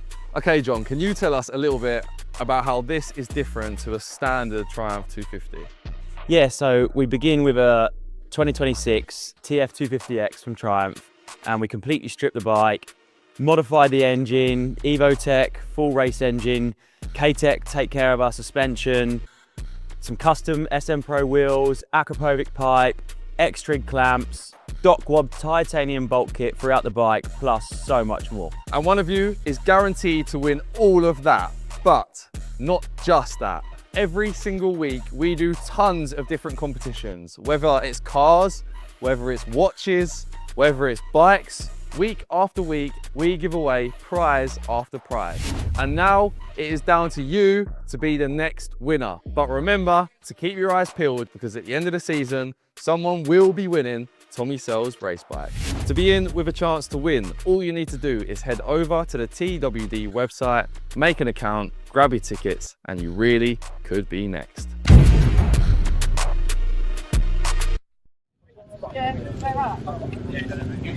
Okay, here we are down in the winner's circle, championship winner's circle. I'm half of everybody, Charlie. It gives me great pleasure. There you go. Look at that. 2026 MXGP2 champion, MX2, where I may.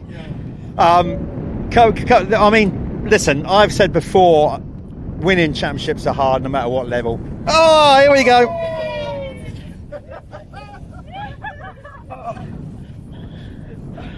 Get it down you, get it down you. So I'll take that. I'll have that for later. No, yeah, that's exactly that. But you know, I've said before, winning championships, you've been such an amazing competitor this year. Amazing starts, loads of race victories, but consistency either side of that. But when you're going for a championship, it seems to be the longest race ever. Not that I've ever won one. And they say you hear things on the bike and things, but you genuinely had issues throughout that race you had to manage. Talk us through it. So, yeah, it was a bit of a crazy race. The start was kind of such a good start. That was the main thing I was going out there. Just get a good start, get out the front. I did that. And Joe crashed. He had a really good start again. He crashed, which I was leading, and a lap in, thought my foot peg don't feel right. The springer completely gone, which is just from the rocks. It's no one's fault. The other foot peg did it 2 laps later, so I couldn't take my feet off on the jumps because I couldn't get them back on. So then in my head I was like, right, like it's making it hard for me.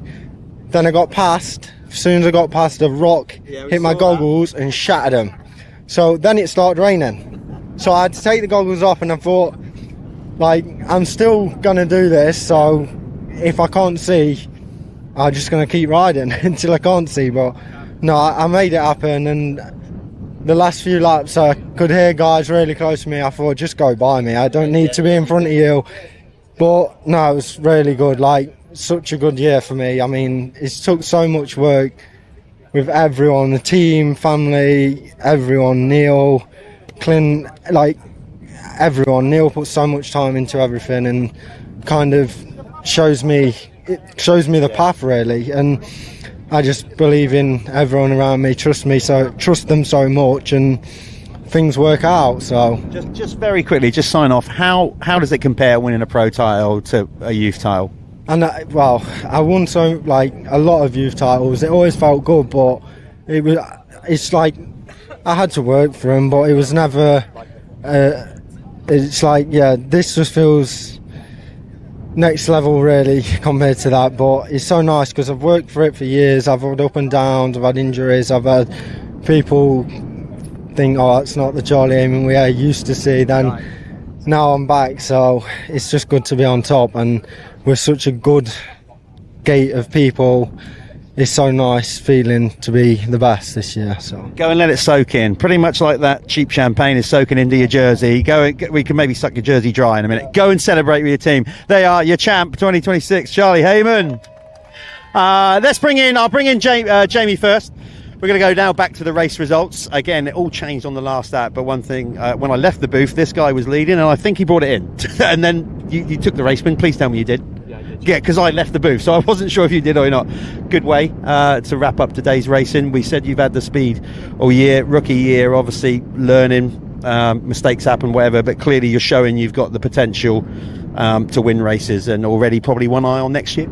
Yeah, definitely. I mean, we started off the season well at Hawkstone, and then I don't know, everything just seemed to just fall apart after that. I think that ruined me, to be honest. As much as it was what you want, it wasn't what I needed, if you know what I mean. So I think everything after that is just not what I wanted, and it just fell apart. But we've been working a lot lately, and it's all because of Conrad really, and Conrad's put a lot of time into me these past couple of months, and I just need to give him a big thank you really, and Luke as well, my mechanic. It wouldn't be possible without him. But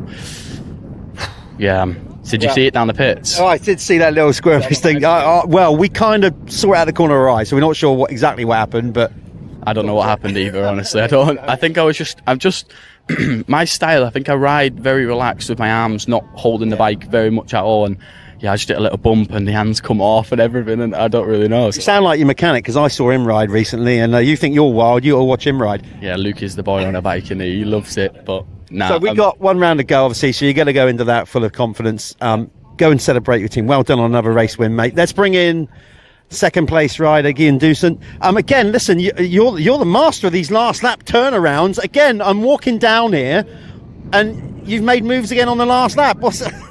Maybe we just have one sprint race with one lap. No. In the beginning, I was very slow. In the end, I'm like a diesel, you know. Yeah. No, I'm very fit, and like the last couple laps, I feel like I make the difference. Second moto, it was really rut city out there. It was so many lines, and I didn't really want to take any risk, so I took it easy. I was seeing the battle up front, and I made it up in the mix in the end. Took me a bit to pass Charlie, and then Jamie was already gone, but like I said, I had plenty more left in the tank, and I pushed it out the last lap. just to show the fastest, you know. No, good job to Jamie. Of course, big congratulations to Charlie for the championship. Great season. But yeah, back-to-back wins, and looking forward to do it again in Blackstall. Yeah. I wish you back to luck. We'll see you then. Okay, so there we go. With third place on that last lap, I believe, went to Ben Mustoe. But I think Ben, with all the excitement, has gone back to the van. So I can't see him anywhere, so he's missed out on his post-race interview. So let's get back to the final race of the day here at round 7 at Duns, the Apico MX1 class. Let's see if Conrad can go 1-1. I never take a day off, work around the clock, my engineer getting paid off. Rock like Ace up, like the weed and take off. So high, cannot see, 8 off. Now I got these rappers all breaking up a sweat. Cause every time I get up on the mic, I come correct. And I learned it from the best, always dressing something fresh. Looking for a little dime, big button, nice chest. Yes, they heard I used to rock Guess, but now I'm rocking clothes that ain't in the stores yet. Travel back in time, I'm in a vortex, trying to make it work out, think I need more reps. Used to take a bus, now the board.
At Ride, you're in control. Create something unique or choose from our wide range of base designs. Stand out with eye-popping colours and bring your kit to life with personalised details and logos.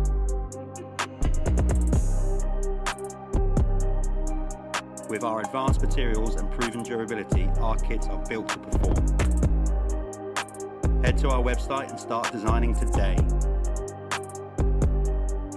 Look good, feel good, ride good. MXology, next generation performance in off-road.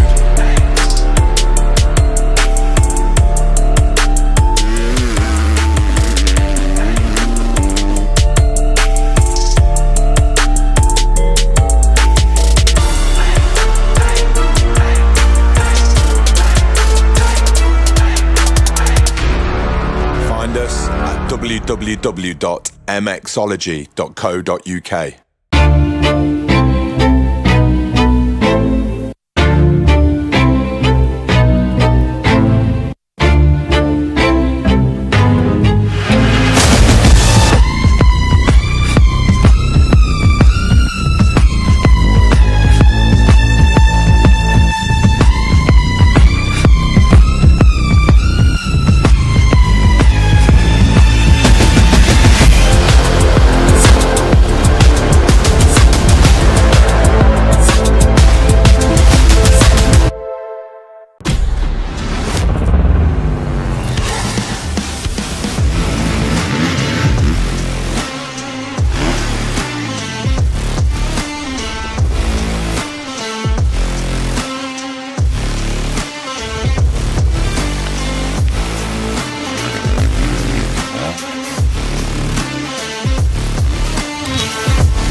Welcome back, everybody. Then that was a bit of excitement. Then Charlie Heyman taking the 2026 MX2 Championship. Then and the overall, because we were all fingers and thumbs, it was a win for Gian Doomson. He took the overall victory from Jamie Keith and Charlie Heyman coming in third position. So that is your podium in MX2. There's been some real excitement on the last lap of MX2. Yes. I missed it because I'm trying to hot foot it down there. I left this booth with half a lap to go, going, "Oh, what a shame! Jamie Keith is not going to make a podium," and and he should. And then all of a sudden, he's there. He is. But here we are. Then this is the championship as it stands at the moment. 21 points. Then the gap back to Auriel Oliver in second from Conrad Mewes. Ben Watson in third. This championship mathematically will not be decided today. Taylor Hamilton injured. Tristan Purden had a good ride in that one as well, so good for him. He finished fourth. Grimshaw 5th, Adam Sterry 6th, Jamie Carpenter 7th, Ben Edwards 8th, and Bobby Bruce Nice. That is your championship positions. But the race was Mewes, Watson, Oliver, Purden, Gilbert, Sterry, Grimshaw, Bruce, Meara, and Lennox Dickinson. So we'll wait and see how that goes. Right, we'll have another quick word from our partners, and we will be back with the gate drop for MX1, Pico MX1 Race 2.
Riders on the gate then, Jeff. There is the 16 of Tom Grimshaw.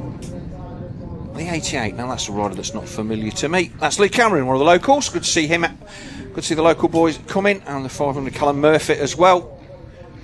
Last race of the day. It's been a great day's racing. We've seen all sorts of people tipping off and all sorts of stuff. So is this last of our Pico Factory Racing MX1 races going to deliver?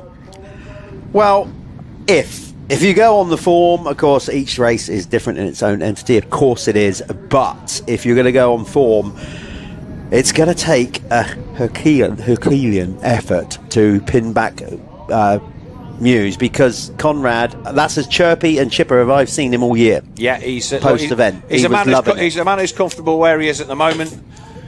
15-second board is up, 5, and we'll go sideways, and we'll be underway for the final race of the day here at Duns. And we're going to take the whole shot. Somebody didn't make a very good start in the middle. That looked like Kawasaki might have made a decent jump there. It's Oliver, but he's left the door wide open, and Gilbert. Was it Gilbert? Did a bit of a terra firma knack, caught a rut. That's Ben Edwards. Ben Edwards, come on, lead a lap, Ben. In your home, Scotland. He's Scottish, basically. He's still 2.5 hours north of here, believe it or not. It's as near home as he's going to get, but it's Josh Gilbert then that leads them away. Yeah. It's like Mewes there in about 5th or 6th. Ben Watson did not see Ben at the sharp end either. So Ben Edwards there, he's dropped back to 3rd, but still on the absolute Mark McCann 64 KTM, making it count on his home turf. There's Watson buried in the middle of the pack. I think Conrad Mewes was about 4th, and Ben is buried in about 10th or 12th, so that's not what we need to see from him. Auriel Oliver is the next guy that we need to see. He is there in 2nd position behind Josh Gilbert, and it is Auriel Oliver. Yeah, another good start for number 6, Carlton Husband. We didn't get to find out what happened to Carlton. He's just behind that pack there. He's made a pretty good start. But Gilbert going for the lead. He's going to control the inside. Yeah, job done. There's Mewes already up to 3rd, looking just supremely confident in these conditions. I think it's a matter of time. He might even be up to 2nd by the end of they come out in this next corner. not quite. It's optical illusion there as they go inside. Nice move from Oliver to hold that position. So let's see what Josh Gilbert can do through the first couple of laps. Yeah.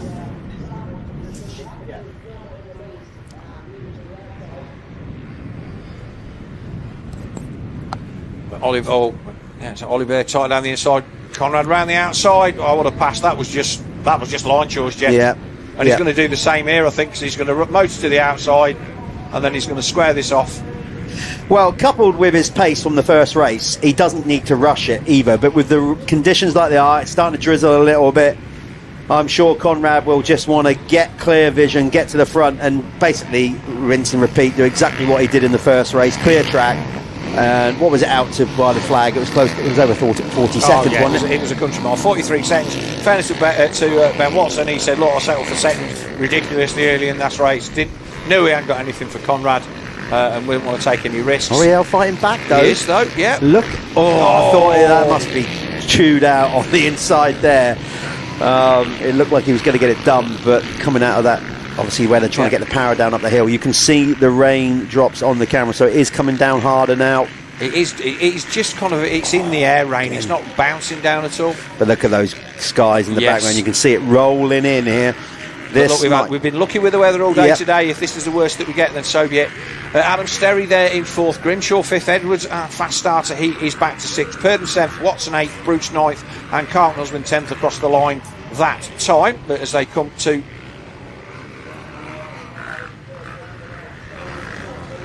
so Edwards hanging tough. Yeah. It's not a bad start for him, and he's put a great season together. Again, if you really stop to think about it, he's eighth in the championship, and that's impressive. And again, I think he picked up some injuries last year. I think he missed a couple of rounds already this year. Did he as well? Yeah, he did, didn't he? Yeah. So that's not too bad at all. I think that's great, and he's such a likeable lad, Ben Edwards. Conrad had a look up the inside he did, there, but he's taken his time with this, I think. Oh, so and then he plugged it a bit there. Yeah, he did, didn't he? And that's it. Everything I just said in the last 10 seconds, just ignore. No, look. I said, taking his time with it, and then he just rode by him. Josh Gilbert's got to defend. And so at that point, he's trying to make Conrad go the long way round. Conrad did say in the interview, Jeff, I was looking for lines for race 2 from half distance. So, Josh Gilbert had a good ride in race 2. He'll be happy with that, although he ended up finishing 5th. That's still a decent return, and those three have already started to gap out. Tristan Purden in the background there looks like he's making his way. Ben Watson in there as well. Lots of stuff going on. Yeah, they're absolutely checking out the top 3. Early days, but that would be a signal that they're going to get on. I'm going to be interested to see Josh Gilbert's fitness at this point. Remember, he's a fit. There's Watson. Sorry, Jeff. There's Watson. He's already passed Purden. There's the rest of the battle. Grimshaw. Sterry's dropped. Sterry's there in 4th. So Watson, Grimshaw, Purden. I'm not sure that Ben Watson didn't find his way past Adam Sterry at some point there, unless Adam is over the jump and gone. In fact, is that Stowe there on the outside? I think it is. That does look like the changes. Yeah, it's white back end on the KTM. So he's had a bit of a nonsense somewhere and lost a bunch of places, and he's now back behind Tom Grimshaw. Oh, standing it up again. God, those ruts they're big, no question. When you see top level riders like this, kind of 50 pence it round corners and keep notching it, standing it upright, and not have that flow, those ruts are treacherous. Herman coming back at Ben Watson. Yeah, look at that. The man on the 772 Ride MX Kawasaki with that special kit. Yeah, you can't quite see it from here, but when you get close, on the chest on the right hand side, literally is Mel Gibson as Braveheart. It's that fine detail. It looks pretty cool. He's going to have to. Yeah, well. Oh, Ben moves him out of the way. Then that was I'm coming through. Oh, Tristan coming back at him though. He's going to have another go. Yeah, not really able to take his freedom, but he definitely took his line. See what I did there? Right, I'll just park that up for the day. My work's done. I'm not going to better that. No. Yeah.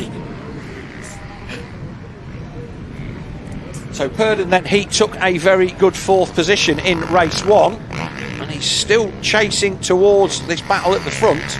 So he had late race pace. He said that for a while. Ben Watson has found his way through, but he's not dropping the number 41 Kawasaki, and that has pulled them away from Grimshaw, Sterry Bruce, Edwards and Lennox Dickinson. Again inside the top 10, Lennox Dickinson, man who's been selected for the Irish Motocross Nations team. I did not hear your interview with Mark Chamberlain because obviously I went out and watched the racing, but did we get anywhere with that, or was it a big right, kind of okay, so I'm sure people are watching going, well, why didn't you ask him? Okay, actually, come on, who's it going to be? And I'll tell you the reason why I didn't ask him, because I know Mark well enough and long enough to know that he wouldn't have told me anyway. Yes. So I didn't even bother waste my energy with that, but we did have a really good discussion about youth development, where we're at, and the future riders coming through below the 125 class. And just taking it into all accounts, he is, it sounds like he's going to finalise his decision after Sweden next weekend. That's kind of like where we're at. How soon that announcement will come out, I don't know. Obviously, he's just seen Charlie Heyman secure his first British title. That's obviously going to be a more positive than negative. Will he get the selection? I don't know. We just don't know. So I wish I could tell you, sit here, Phil, going, I know something you don't, but I don't. No, and it's always Mark's decision. It's always the way it is. We will ping the Phoenix Talks fastest lap award for no surprises. Conrad Mewes 2:03.6. Big kick there. He caught the edge of that rut, and it just went off screen. He did it, but he pulled it back in line. In fact, you saw him peg that bike a little bit earlier, a lap before. The foot pegs ground out, and those deep ruts just unsettled it. So it looks like Ben Watson has broken free of the 41 of Tristan Purdon, and now he's onto the back of the battle with Aurel Oliver and Josh Gilbert. So a ride that Ben Watson needs to. He's got the pace. He's there. Drop Purdon. So Purdon's lost a bunch of time on that lap, but in fairness to Tristan, he hung it out for as long as he could. He's still going to be under pressure from Tom Grimshaw, who was 7th in race 1. I'd say that's a decent result for him. He's close to this top 3 or 4. Look at that. I mean, I know you mentioned it before, but I'm just going to pull it up again because the last lap around, Ben Watson was the quickest rider on track by some ways, 2:03. So he takes the Phoenix Tools fastest lap of the race. He is, it's just edging out Conrad by 4/10. So there you go. No wonder Ben is closing in on this group at front. Ben currently 6 seconds adrift of our race leader. Now, would it be stupid to suggest that maybe Ben's found a flow on this track, having to come from the back a little bit? Obviously, he was like 7th or 8th, not the back. And he might fancy his chances of getting up onto the back of Conrad, or do you just think that Conrad's managing the gap? I think, again, Phil, a little bit of both. More, I would say, Ben looks much better in this one, but I do think Conrad is just reserving a little bit of energy at this point, and I reckon he'll get to the next 2 or 3 laps and start to amp it up a bit. That's my take on it. Right now, he's just probably still searching out the better line round the track. Once he's got it all sorted, as charging round the outside on that Dirt Store Triumph, surely he's not going to get them both in one section, is he? Don't think so. Too far back, but he made light work there, Ben Watson, of Josh Gilbert. Next on his hit list is Aurel Olivier. Watson across the line. What is the gap? 2:02. Another super fast lap by Ben Watson. We'll give him the Phoenix Talks fastest lap again because he is motoring. Yeah, he is. So the gap then under 5 seconds. So he's taken a 1.5 seconds out of Conrad Mewes on that lap. He's closed onto the back of the Gabriel SS 24 KTM of Aurel Oliver, who was second fastest that last lap around. Yes, because Oliver was actually fastest on that lap until Ben went across the line. Exactly. So both of these boys are riding like the championship depends on it, because it does. Yeah, exactly. They can't keep letting Conrad at this stage of the season ride off into the sunset. They need to start pegging back some points, and if they can't, they at least got to apply pressure onto him. To try and force him into some mistake. If they can't actually put a pass on him, at least keep the pressure on to the end of the race. So Gilbert already started just to lose the toe a bit on these guys, but I say first meeting back after pretty much missing half a season. I think he'll be fairly happy with that. So this is where it needs to be interesting. Ben Watson needs to find his way past Aurel Oliver in short order to be able to chase down our race leader. And we'll wheel that brilliant line out again. Ben was first in the first. Ben in the first race finished second. If he passes Conrad Muse, he will take the overall because second's as good as a win. Yeah, exactly. I'm not saying that that's looking likely, but Ben's got a bit of a wriggle on, and we'll see what the time is. So there's Conrad. It looks a little bit more than the 4.5 seconds that it was before. Yeah, I think so. Obviously, if we go on the first race, by this stage of the race, it was already up to about 11, 12 seconds. So not as big a gap this time, but I don't think Conrad's in any kind of panic mode as Watson doing this outside line again. Is it going to work for him? Yes, it does. Oh, no. Okay, I think that's legit. He didn't overtake, didn't lose ground, didn't lose any time. Try to put it back on the track at a safe vantage point, which he did. Yeah, 6.5 a dozen, no advantage gained. And I think Oriel showed him the edge of the track there. Ben's going to do the same. Oh, blimey, hello. Well, I guess that tells you everything that Ben thought about the previous move. And there's no hiding from that one. Ben just took him to the outside of the track and said, I'll be having that one, thank you. And so now the gap's 6.7, so that's cost him the best part of 3 seconds. Does he have anything up his sleeve? Look, Ben Watson, when he's on a rip, and let's remember, he was taking 3 seconds a lap out of some of the best sand rollers in the world at Lommel. So there's Conrad. We've got a bit of a visual for the next lap.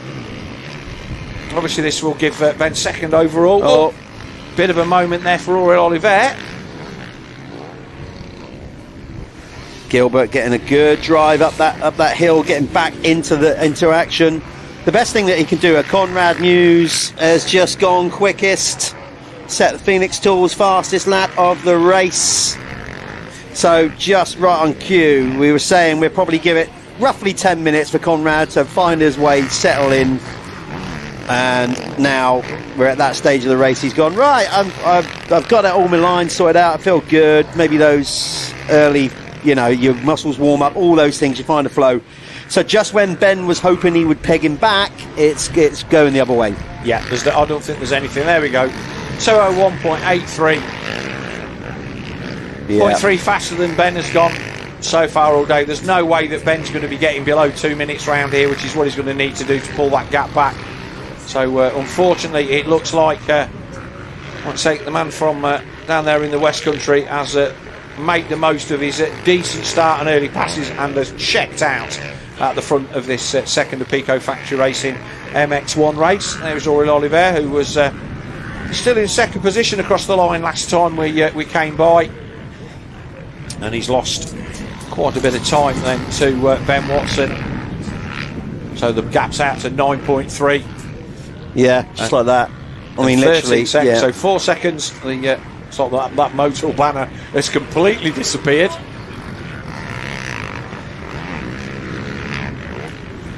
Yeah, well, Oriel is, again, he's losing more points. Well, they obviously both are to Conrad, but Oriel in that second place in the championship.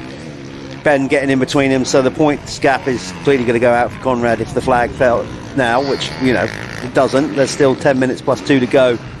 But the way Conrad's been riding today, I just can't see him making any kind of major error. I mean, it looked like he was going around on rails in that first race. So a little puff of dust on not this uphill but the previous one from Oriel Oliver, which was a bit amusing. But look who's in the background lurking. Yeah. Josh Gilbert still, I think it's fair to say that Oriel Oliver has come backwards towards him, but he's still going to keep the pressure on. It'll be interesting if he can put some more, because he puts himself in front of Oriel Oliver. He is going to be doing Conrad Muse a big favour, because that's another 2 points out in the championship going into Blacksall that our race leader will not have to worry about. Yeah, exactly that. As we said, the championship cannot be decided today, but it's definitely shaping up, at least, to be a solid step forward in potentially winning another British Championship for Conrad Muse and the Crendon True 7 Honda Racing Team.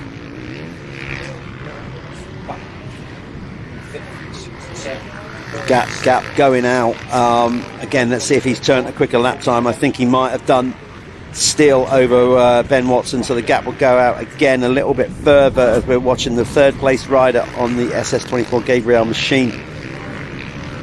Well, no, actually, Ben retaliated. Conrad actually lost half a second that last lap around to Ben, so no, not checking out as much as I thought, but he's put out a nice little buffer of 8 seconds to work with.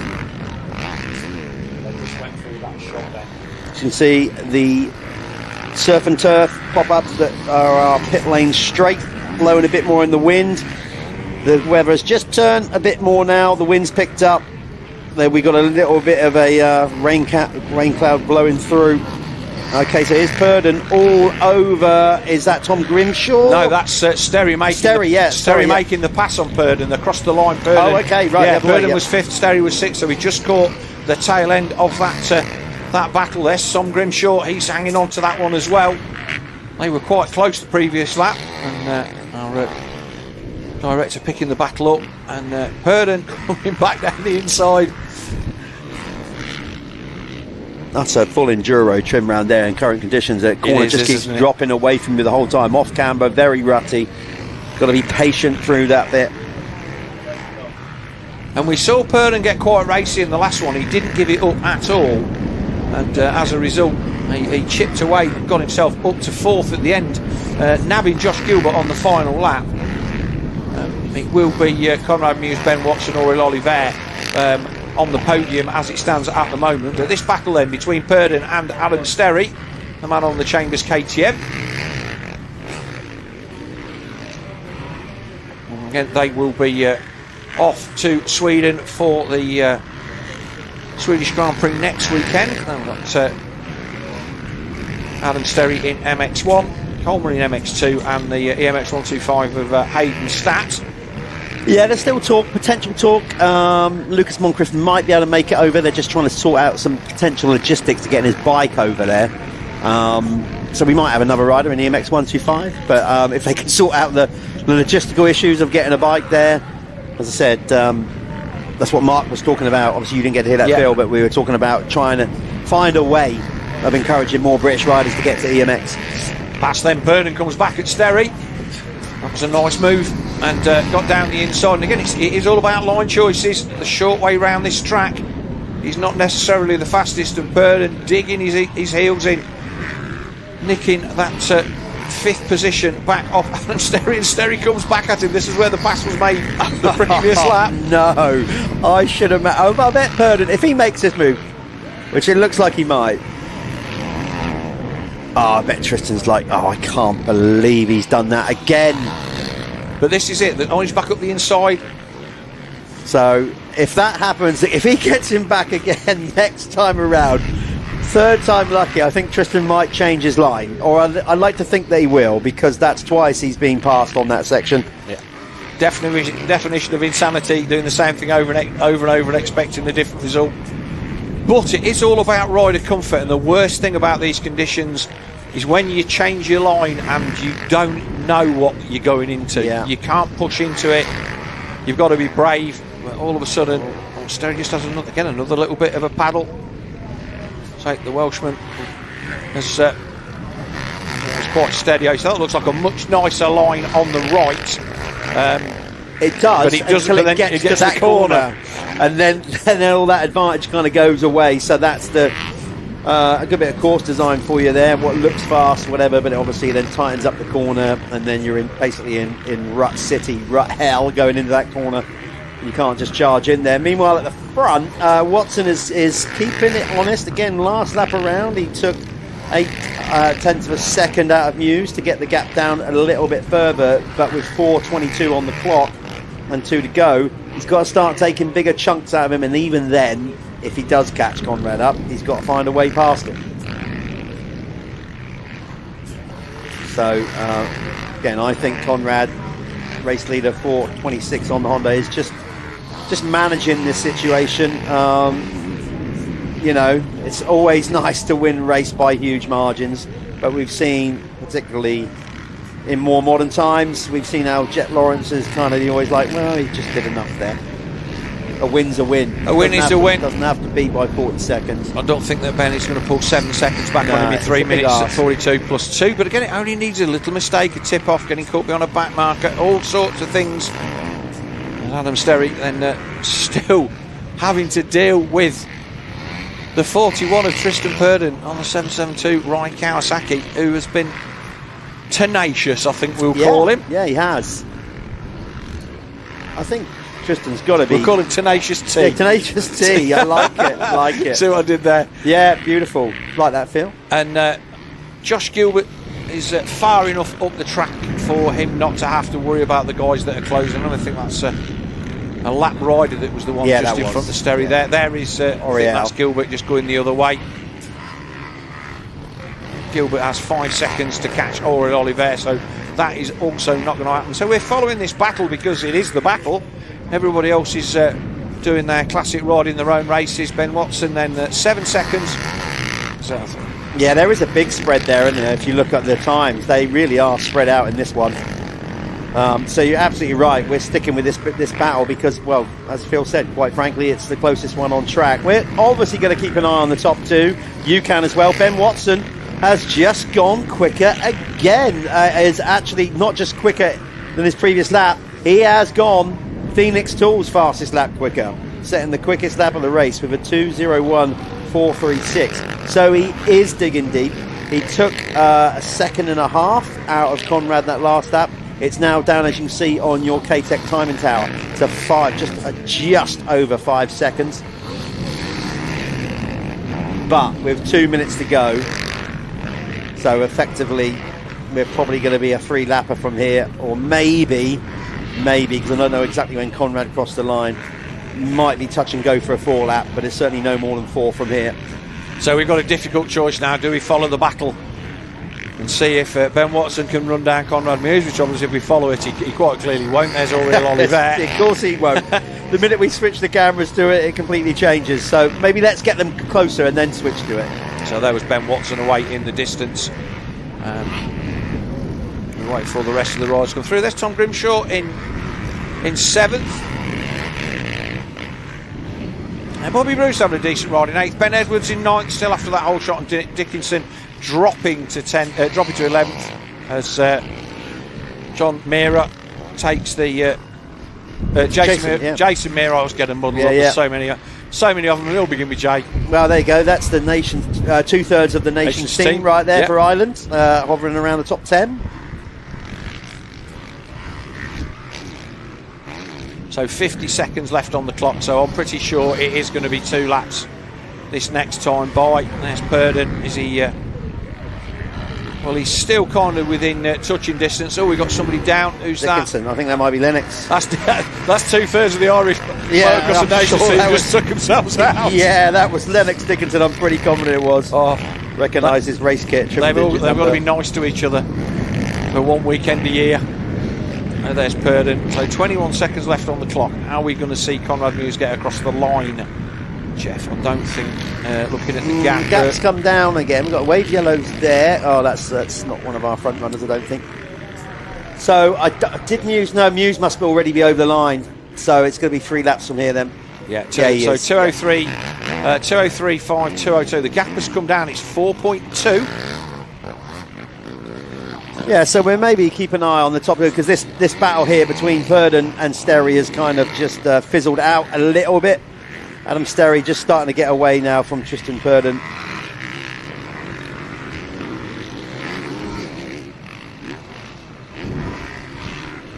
So the 772 ride, Kawasaki team doing, like I said, doing good stuff.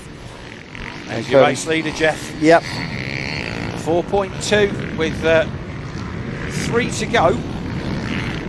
He doesn't look flustered. I mean, the gap might be coming down, but I don't think there's any kind of panic I can see from Conrad. No. That's not the right word. Not panic. Intensity. I don't think he's stepped it up or anything. I think he's just comfortable with his pace. I think Ben Watson has made a massive mistake there because that gap looks way more than 4 seconds. Yeah, it does, doesn't it? So we cursed the job by going back to our race leader. Of course, it always happens. That's Sod's law. So Conrad was getting closed in by Ben Watson. Let's see if he comes into shot. Yeah, I think Phil's right. I think there's been an error there. That looks a bit more than 4 to me. Yeah. So Conrad is riding this one in. He will take another 1-1.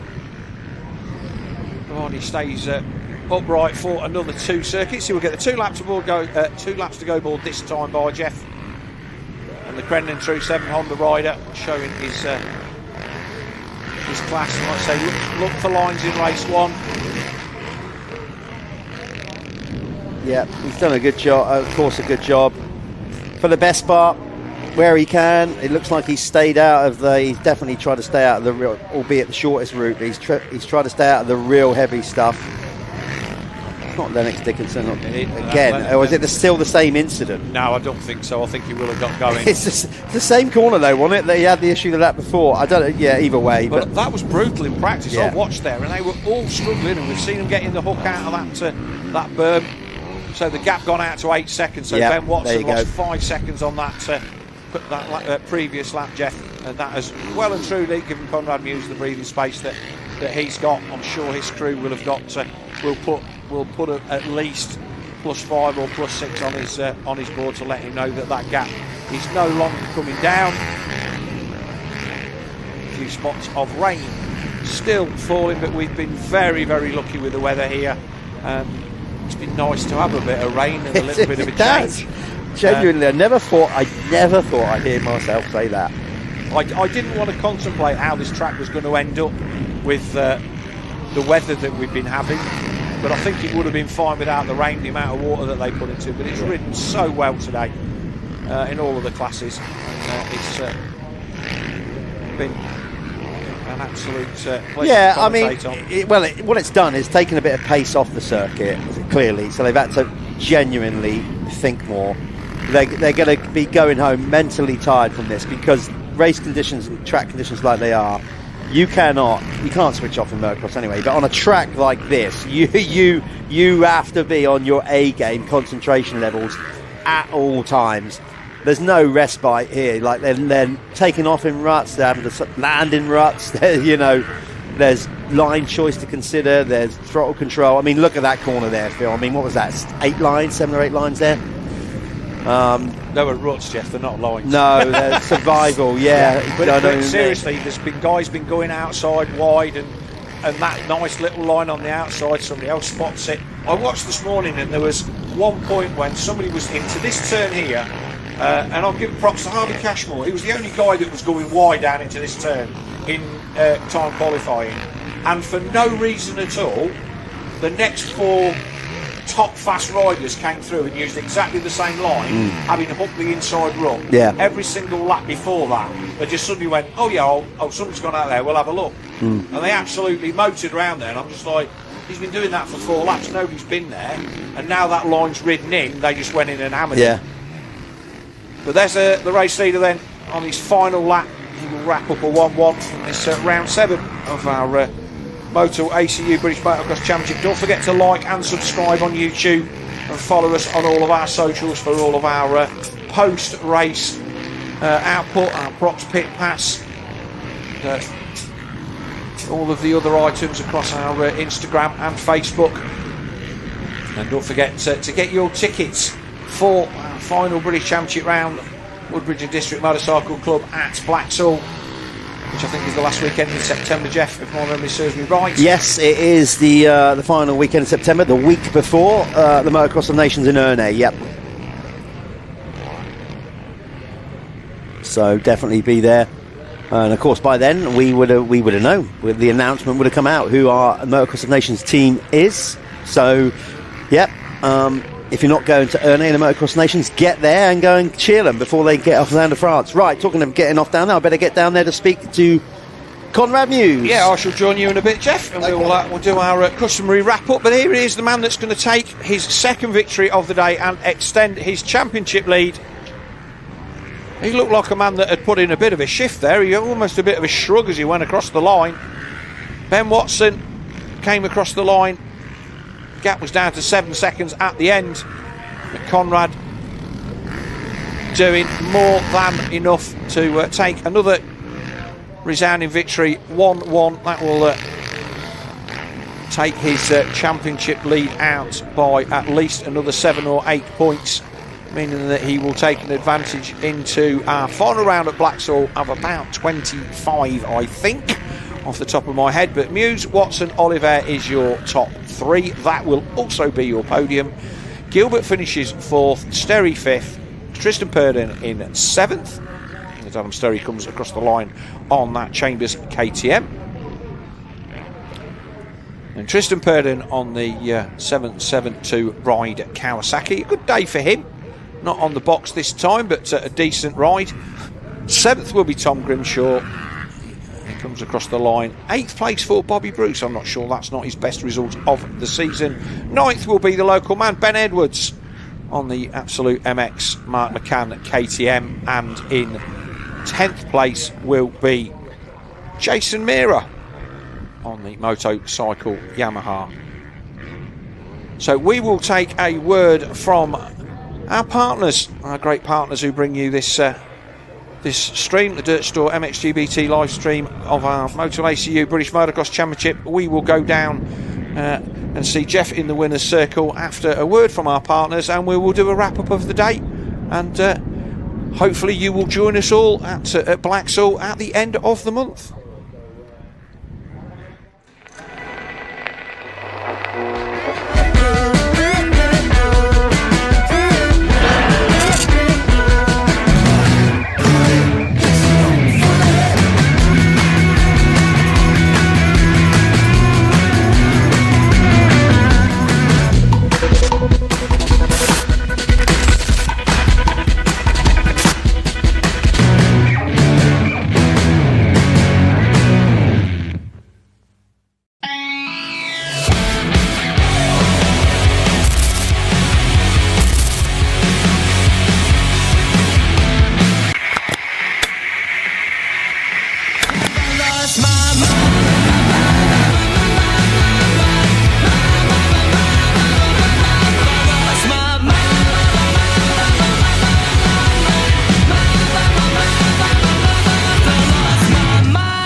Okay, everybody, here we are in the winner's circle. You can see the rain starting to come down. That was obviously a difficult race. We're just waiting for Conrad Muse to come in. He's debriefing with his team. Not sure where he is. I might have to do this in reverse order. Let's do that, because that will speed up time. Ariel, can somebody? We'll do it in reverse order because we're waiting for Conrad. So we'll do it back to front. Come on over. Yeah, we're going to do third to first this time. So congratulations on another weekend. Obviously, it's super tough out there. How was that one compared to the first one? We saw you pushing again. I mean, really tough riding conditions. The track was quite sketchy, like GP conditions. And yeah, to be honest, I didn't feel my best. I didn't show my best potential. But for this weekend, I'm happy to finish in a good way, let's say, and yeah, move on. Yeah, that's all you can do. So one round to go. It's a big ask, but it's still mathematically possible, and while it is, you've still got a shout. Yeah, that's the thing. I came here to finish the race, take some good points, and looking for Blacksall, the last one. Yeah. And you've raced Black. You like Blacksall? I think last time I said you really liked it. I remember you saying you quite like it. Yeah, last year I won the race. I remember. So yeah, it's a track that I like. Yeah. Well, look, good luck at that. We're going to see you there. Good luck in the meantime at the GPs. Ben, can we bring you over? Again, this is the big debrief at the end of the day. God, that was a push. You set quick lap after quick lap. You set the Phoenix Tour's fastest lap of the race, but then you got it down to about 4 seconds, and then we didn't quite see that happen. Then in one lap it went from 4 to 8. So we're assuming overcooked it a little bit. No, I just came around this left-hander after the finish line there and crashed. So that was just a really small mistake. Basically, the main inside line was a real deep cutout, and I was trying to cut out and back onto the kind of fresh dirt, and I just came in, bars scraping, and literally just fell over. So that was a shame, because I felt back to myself then, like my arms and everything were good, and I was pushing. Like I was saying at the beginning of the day, the intensity was there, and I felt like a good race was heating up, because I could see myself getting closer to Conrad after a bad start. So it's one of them. I didn't win, but I felt good, and when I ride like that, if I don't win, I'm quite content. So well, that's the key thing in it. Like you said, and you've been open and honest all year to sort of say that the format you just find it a little bit difficult to get up to speed, because it's proven in the stats. Yeah. You always seem to be that little bit more relaxed, that little bit more faster in the second race. How, going forward, if you're going to continue to compete in the British Championship, any ideas on how you can overcome that? I mean, I think it's just finding comfort. Like with my setup at the moment, I just feel like I need a bit more time. Like some people call me the diesel, because I slowly get better throughout the weekend, and luckily at the GP the 2 races are the last main event. So I think I just need to, in the winter, especially on them cold days when the blood's not flowing through your arms as much, and when the arm pump kicks in a bit more in riders, just try and replicate these race days. Just go out there in my first session of the day after a few days off, get some quality laps in, and 2:30s off the bat with some good intensity, and just push through that out of my comfort zone. So we'll work on it, and I feel like this race has probably been a bit exceptional because I've come from Lomond. It's taken a bit of getting into this dirt again, so it was a bit tight. In quali you can do 1 lap and you relax again for 5 laps, so it's just took me a bit too long to get into it today, but I've ended on a high, so we're okay. Well, that's the main thing. Want to go. Good luck in Sweden. By the way, I'd like the little Q&A with you, Tommy and Billy this week. That was quite entertaining. Thank you for that. Good luck in Sweden. Let's bring in the winner, Conrad Muse, then. Like I said, we're doing it in reverse order. He's been having keeping us waiting. He's had a major debrief up there. It's all right. We're doing it in reverse order. It's no big worries. I saw you having a longer chat with your mechanic Rob that time. Obviously, still supremely confident. You controlled the race, the pace from the front, but you didn't get away so much this time. Was that intentional? Were you managing the situation, or did you make changes to the bike that just didn't quite work out, or something like that? No, I wish it was intentional. I wish I did control that one, but no, I just didn't. I'm the biggest critic for not changing your lines if you're not comfortable, and I did exactly that race, and I was just on the same lines as the first race. I had such a good flow, and I just had a good start, got straight into them lines because I was the first rider to go around the track, so I didn't really know where to go. I was just in the same lines, and them lines were just beat up, and Ben had he had to pass a few people, so he obviously changed his lines up to pass people, and he found some really good lines, and he was coming then. I did have a little bit of a gift when he crashed here. He was coming then, and to be honest, I'm not sure there would have been a lot I would have been able to do, but I tried my best and won one on the day. Overall it was a fantastic day. It was what we come here to do. We worked extremely hard over the last break, and it's paid off. So 2 different kind of races today, but same result. Yeah, good time to do it. Obviously, you had the penultimate round, and that gives you that little bit more points buffer going into the last round. It's funny you say that, because obviously when we spoke here in the first winner's circle, you said, I got out front and I could use the opportunity to look at lines for race 2, and yet ultimately it didn't pan out. It's a funny old sport, our sport, isn't it? Yeah, it is. The first race I got the start, and I think halfway around the first lap I got into the lead, and I don't know whether it was luck or what, but I just hopped straight into the best lines, and sometimes it goes like that and sometimes it doesn't, and especially how the track was today, hats off to the track crew. They've done a fantastic job of prepping this place, and it was amazing to race today, but there was that many lines to choose from that it was hard to use them all, it was hard to find the good one. But yeah, like I said, overall 1-1 on the day. Massive shout out to the team, all my family, friends, my fiance back home. It was a great day for the championship. And the sausage dogs. Don't forget the sausage dogs. Right. Okay. Congratulations on your win. We're going to wrap it up. Bring Phil in. Phil, as always, this series continues to deliver. We're fortunate enough to sit in the booth, not always maybe see everything that goes on, but what we see on the screens and what everybody sees at home. Again, a great day's racing. And Conrad just picked up on it then. Under the circumstances, the track crew, I thought, did an amazing job, because it's not been easy prepping tracks in this summer. No, we've had the longest dry spell everywhere in the UK, and they ripped it so deep on Friday and Saturday. Overnight rain, lots of water, and the track's been absolutely fantastic. Yes, it's a bit rutty, but everybody's raced it, and it's been really, really good. We've seen some brilliant racing, 2 champions crowned as well, so that's been cool. Let's just quickly talk about that. 2 worthy champions, obviously still one to be decided at Blacksall, but a quick word on both champion. Drew Stark, against the run of play, rode all year with an injury, did what he needed to do. So pleased for Charlie Heyman as well, because obviously he came close last year, and this year he's sealed the deal. He's a worthy champion, but there's a lot of boys that are going to want to take that off him next year. He's going to have to ride at that level just to retain it. He's not run away with it. He's been the quality of the field, though, definitely. Looking forward to Blacksaw, actually, seeing how both those champions. Remember, we might see Drew Stock actually moving up to MX2. That would be a little bit of a treat if that happens. Yeah, so he was out on the 250 on Tuesday last week. But a conversation I had with him last night, they were going to take their time making the decision to make sure that they could make it work. And I think they've got a month or 6 weeks or 5 weeks. They're not going to rush into saying they're doing it. If they can get the bike where they want it, they'll be there. So that'll be good to see. I reckon we'll see him on it. Anyway, you're going to be there watching it, we hope. The final round of the championship is going to be at the end of September at Blacksaw. It's going to be really good. They've extended the circuit. We're really looking forward to it. It's been an amazing season so far, as always, at the Motul ACU British Championship. That's us done in Scotland. Long drive home for many of us.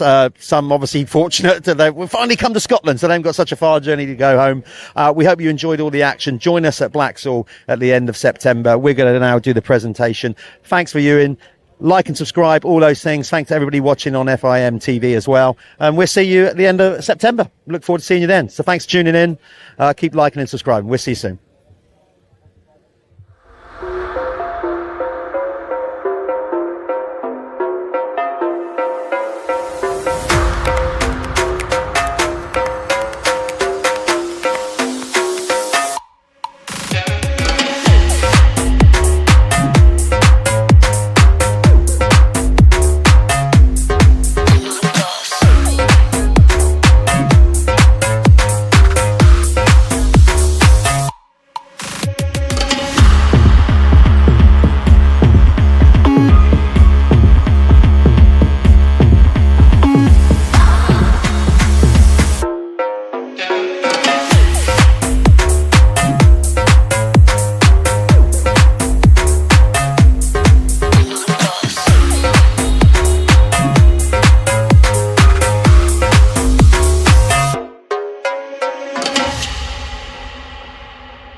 So I make it harder. Don't hold back. If you think about it, so many people do be cool and look smarter. Don't hold back. And you shouldn't even care about those roses in the air and the crooked stairs. Don't hold back. Cause there's a party over here, so you might as well be here with the people care. Don't hold back.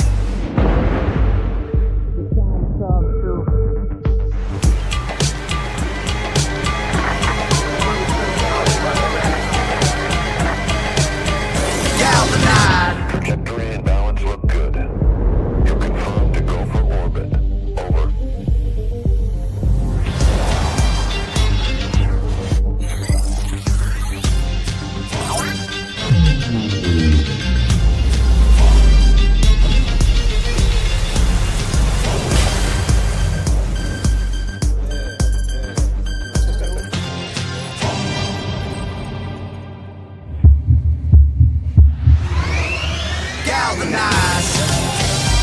Every day, Michelin innovates to move the world forward on the road and far beyond. Michelin, motion for life.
Welcome to Club Dirt Store, the new way to shop off-road. Stack up points with every order. Then bend your points for discounts. Join the club for free today.